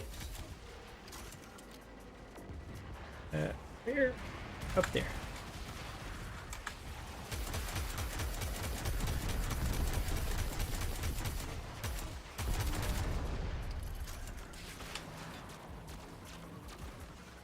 Where's the door?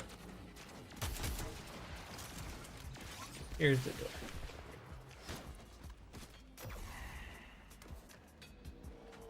Ice driver. Target that railjack.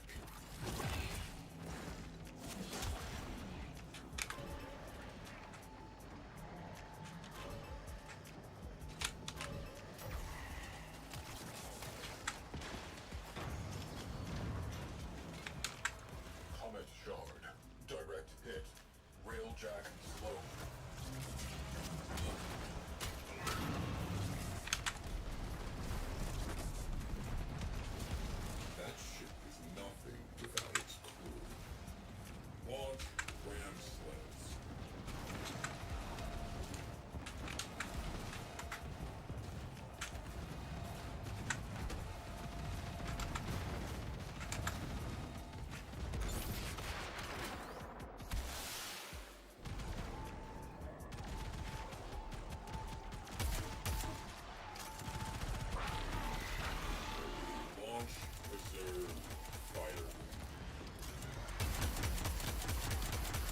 Yeah, you guys can't really follow.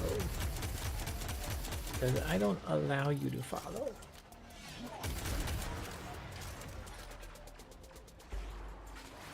Hey, what's that?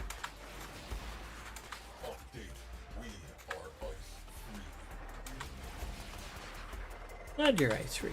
That's good. Great. Something or another. Torpedoes, locking on to their signature, firing. Ghost train boarded. Stay frosty. Hey, Frosty.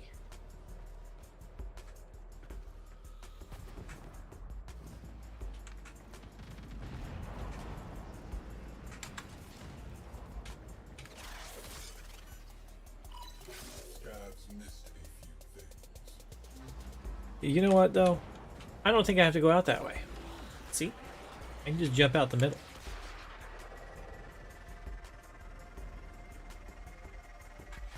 Those things are fun like that.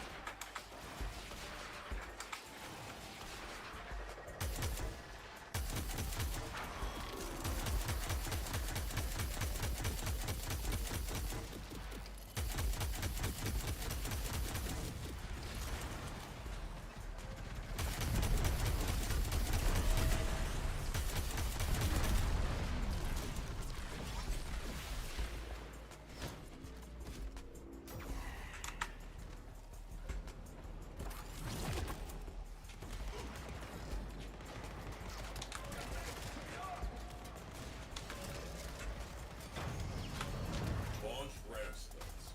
Kill them hand to hand.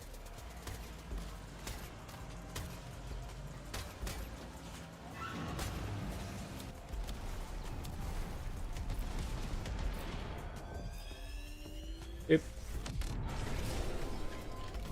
I'm back.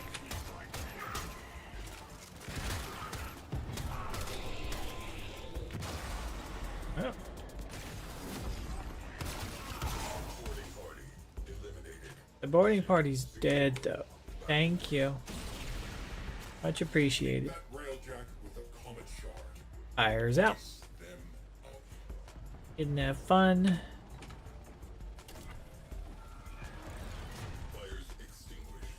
Oxygen levels normalizing. I want more firepower out there.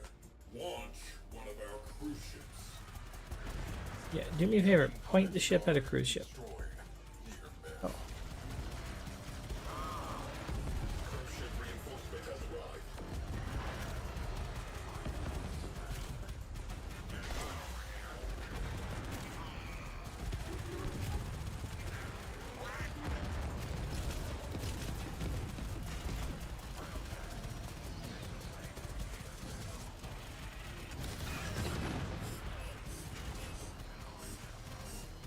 We need heavy ordnance. Fire torpedoes.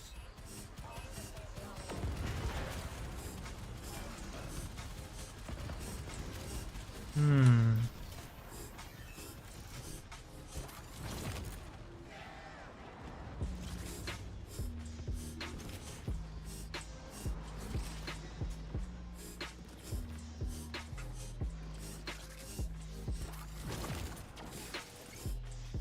Well, I mean, Driver, blast that railjack with a comet shard. where is that thing at? There it is.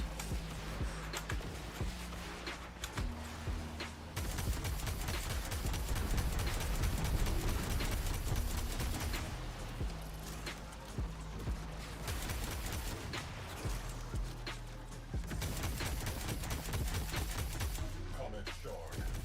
Destroyed. Good shot. Keep up the good work, girlies.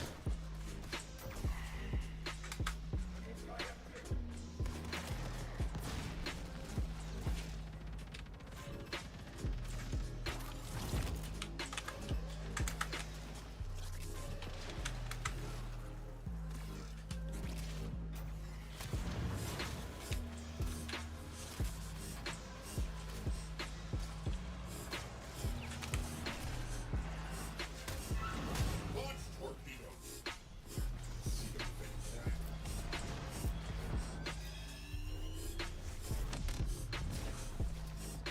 Okay. Group ships are destroyed.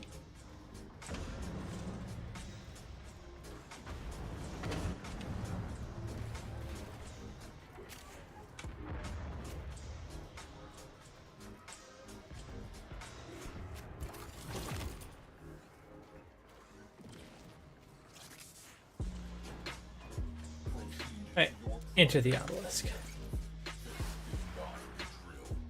Where? Tenno has exited the rail track. Up there. Right. And do. Your job is to distract the enemy while a fellow Tenno operative raids the ship for much needed supplies. Make your presence known.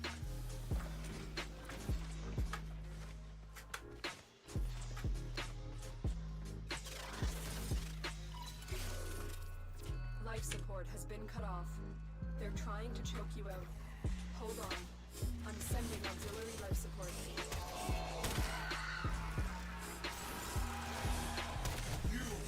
Let them get on board.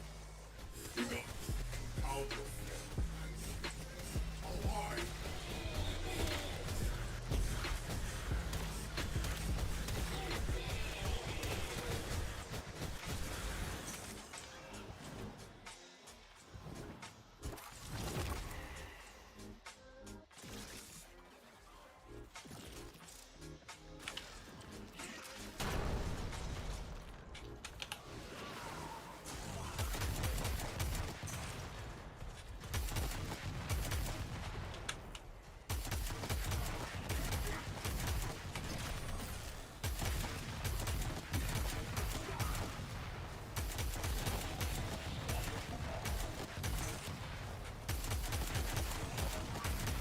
Life support incoming.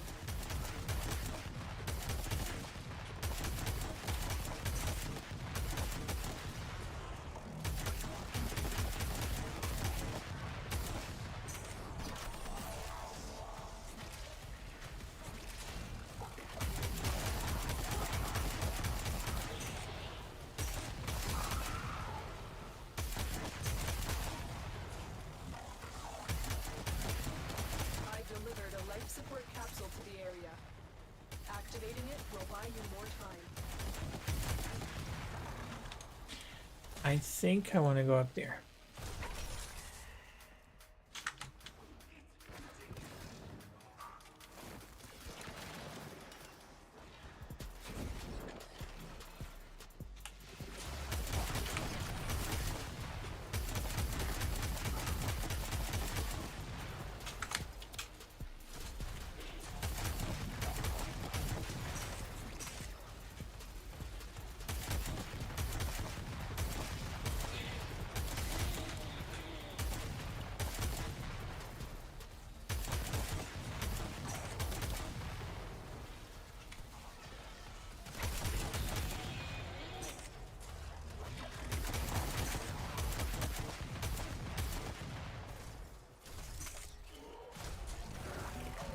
Life support on the way.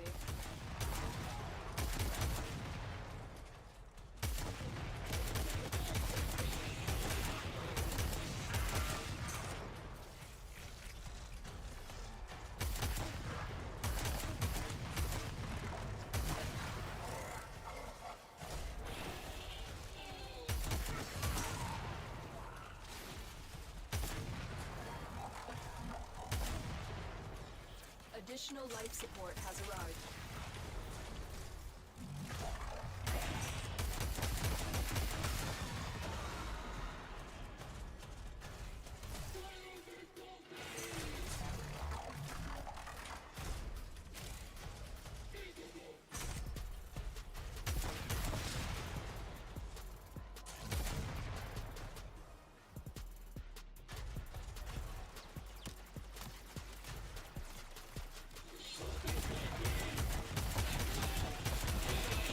Did somebody knock my... Somebody knocked him down there. That was rude.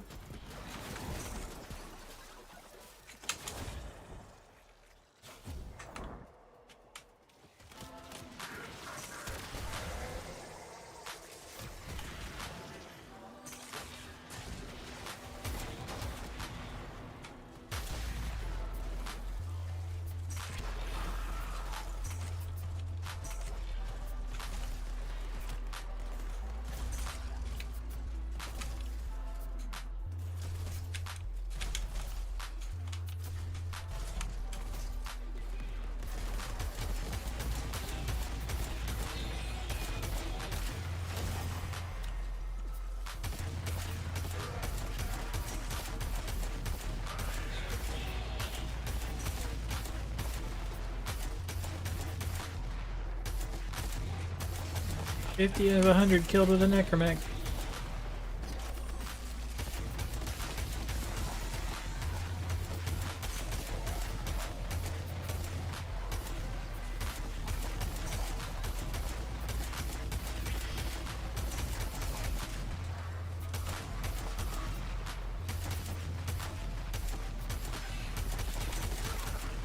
Our operative is making progress. This will help our cause. I mean, that's great, Lotus. Extraction is ready.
That's 100.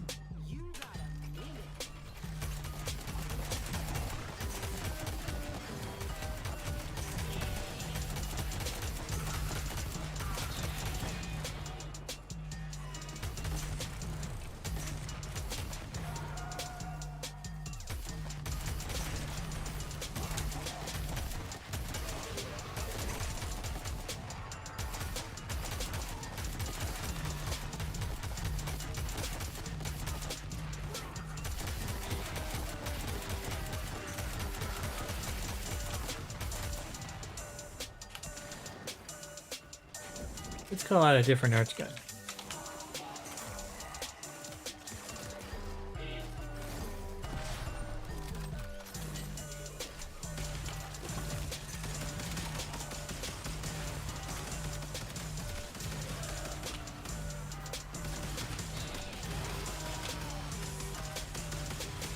Oh, an ambassador. Wow.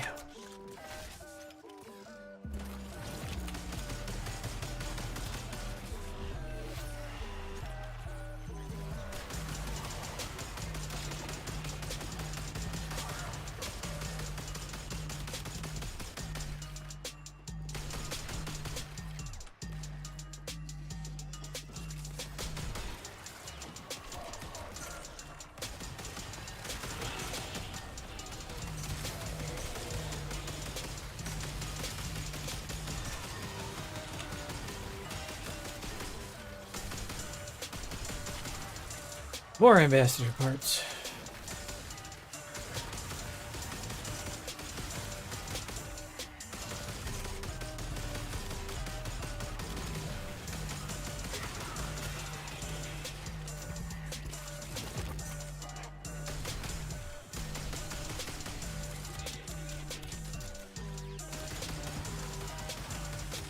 Hey, stop shooting me. 175, 150. Find more enemies.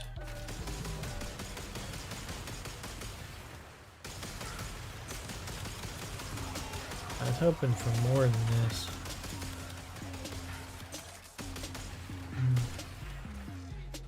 Maybe I can find a better place to set up camp.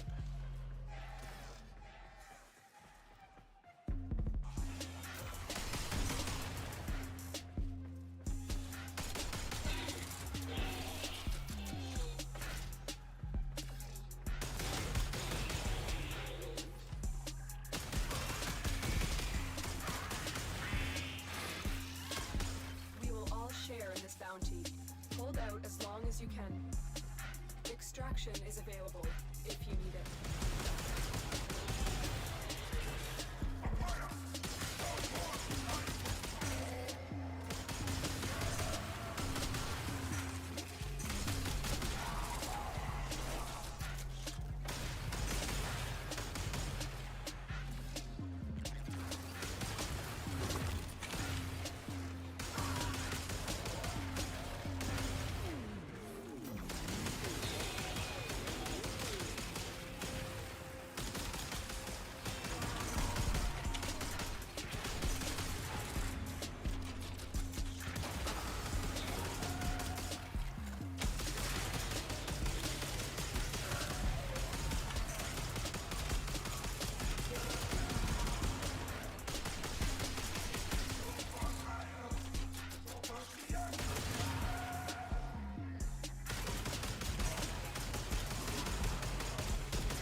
This seems pretty good, actually.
$275.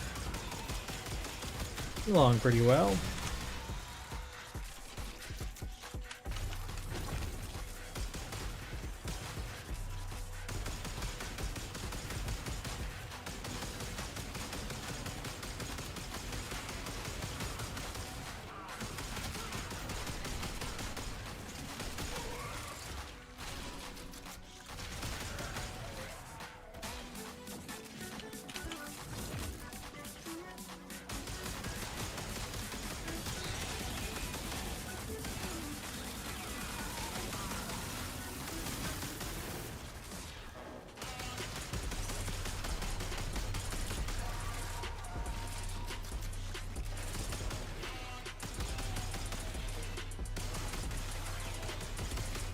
300.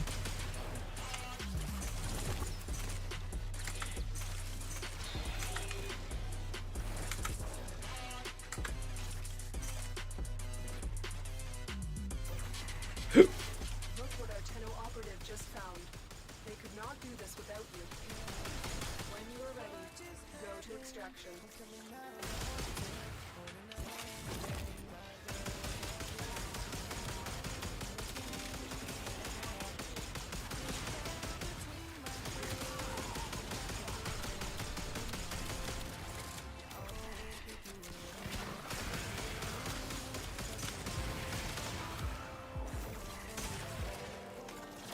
Woof.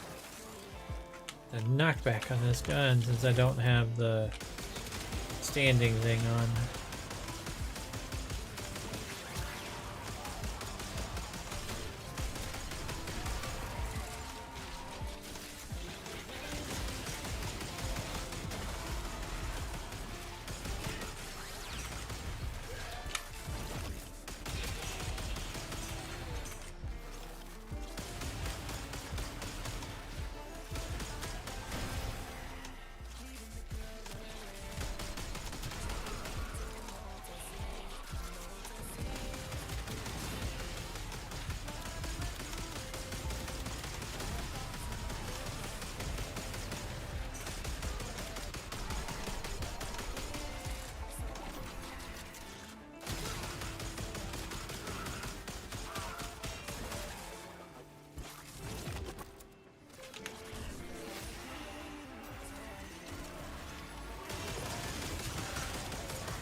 Ugh.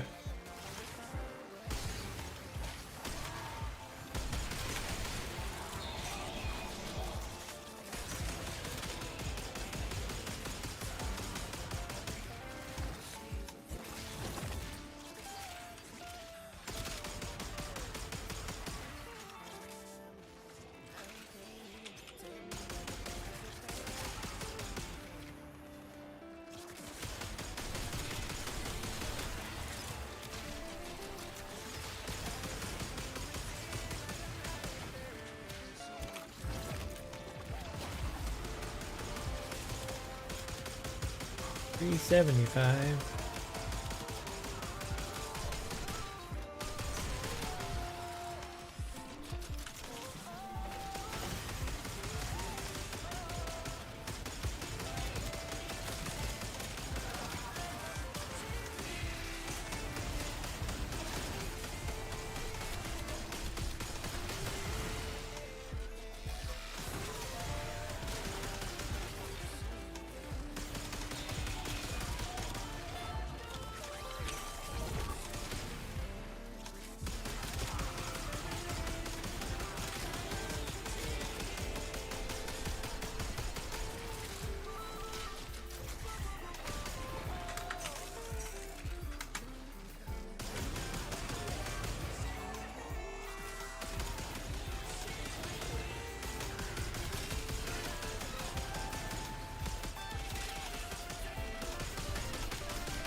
So far, going pretty well.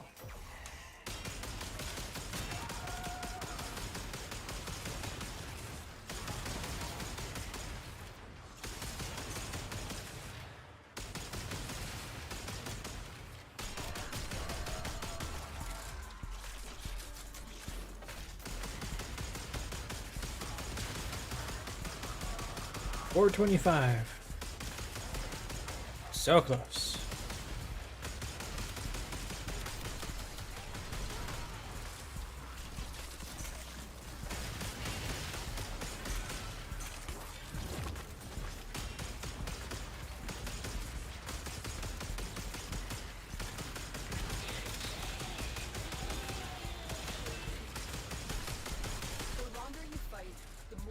successful we will be. When you are ready, go to extraction.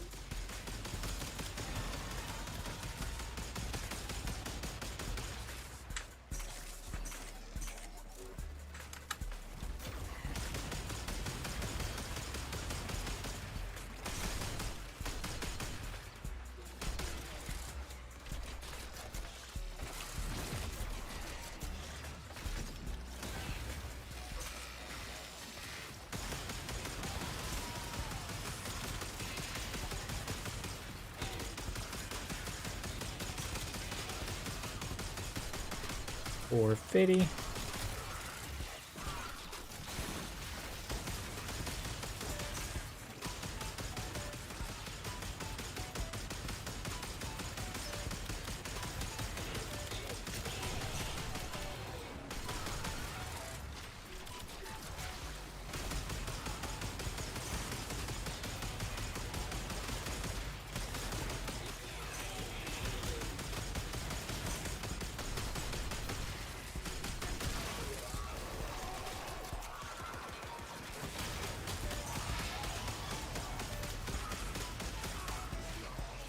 So when they slow my attack speed and reload, that kind of sucks.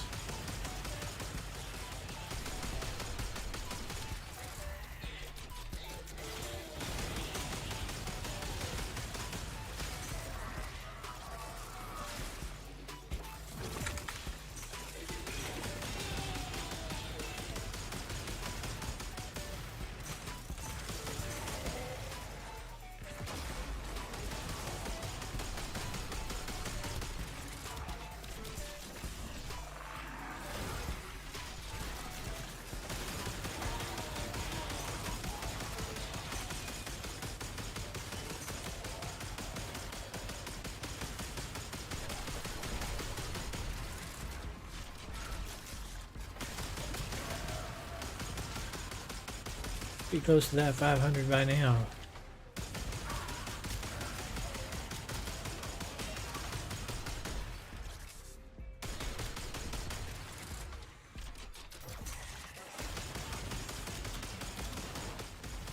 Here we go. Hey, keep me alive for a second. Oh wait, that pauses it now. Cool. Alright, yeah, it's pretty good.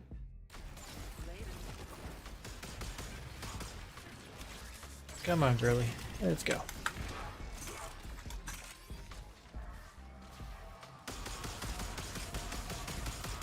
Did I not unlock you? Follow. Yeah, let's go.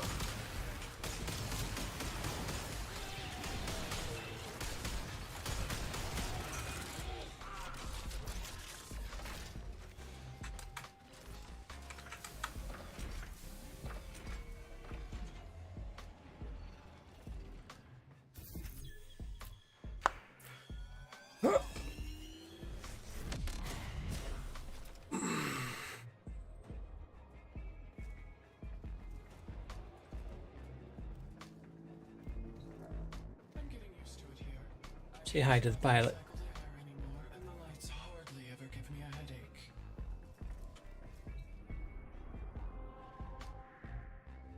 Right on. Let's go.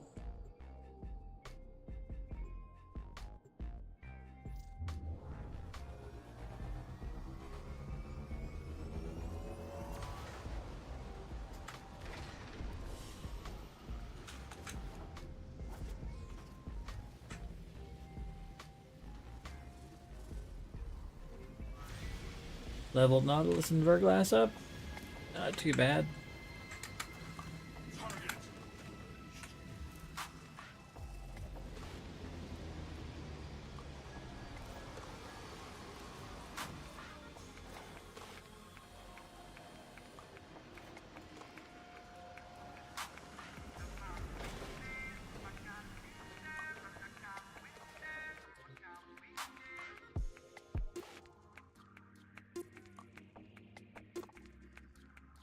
Okay. Means I should have, yeah, that. So I need to go make some of those. Ugh.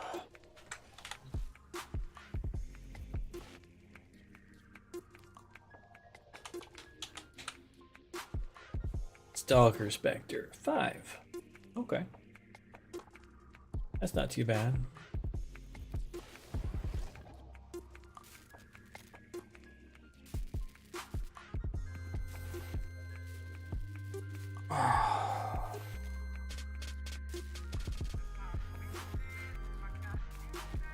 The arms.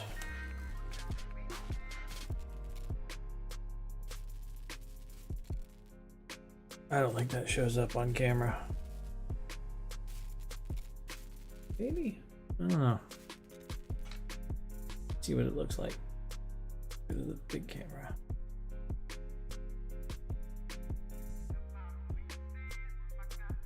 It's a bit swollen today.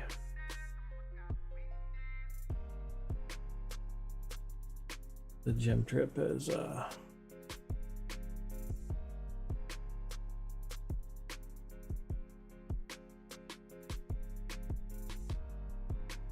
yeah, a little swollen.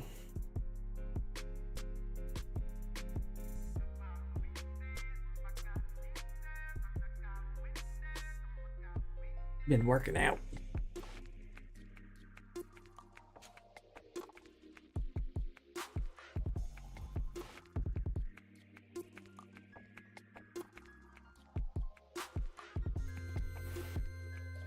It's sore.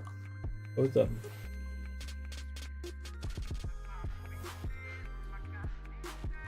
So, I did get to use them yesterday or the day before yesterday.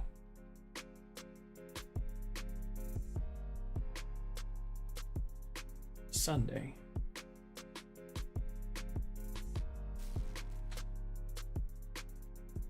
So now it is Tuesday, so I guess it's the day before yesterday now.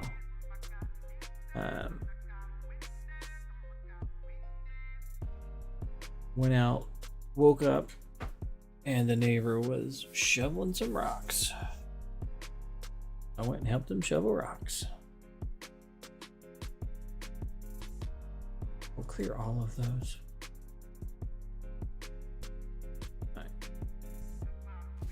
And yeah, that was nice. I didn't get like too terribly sore from that.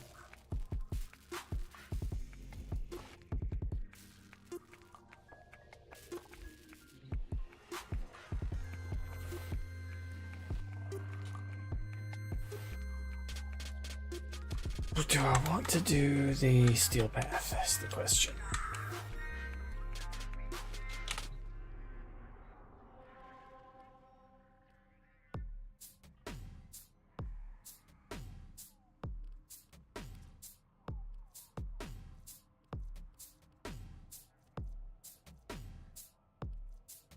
Not terribly, and I'm kind of tired.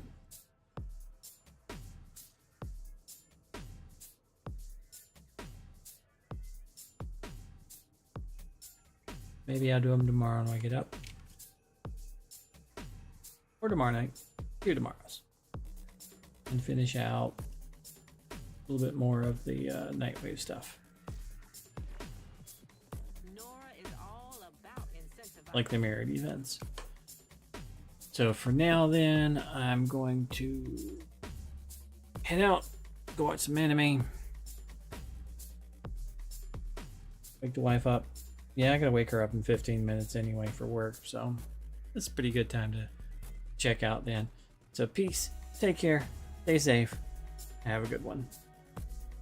Be good to each other. We only have this one chance.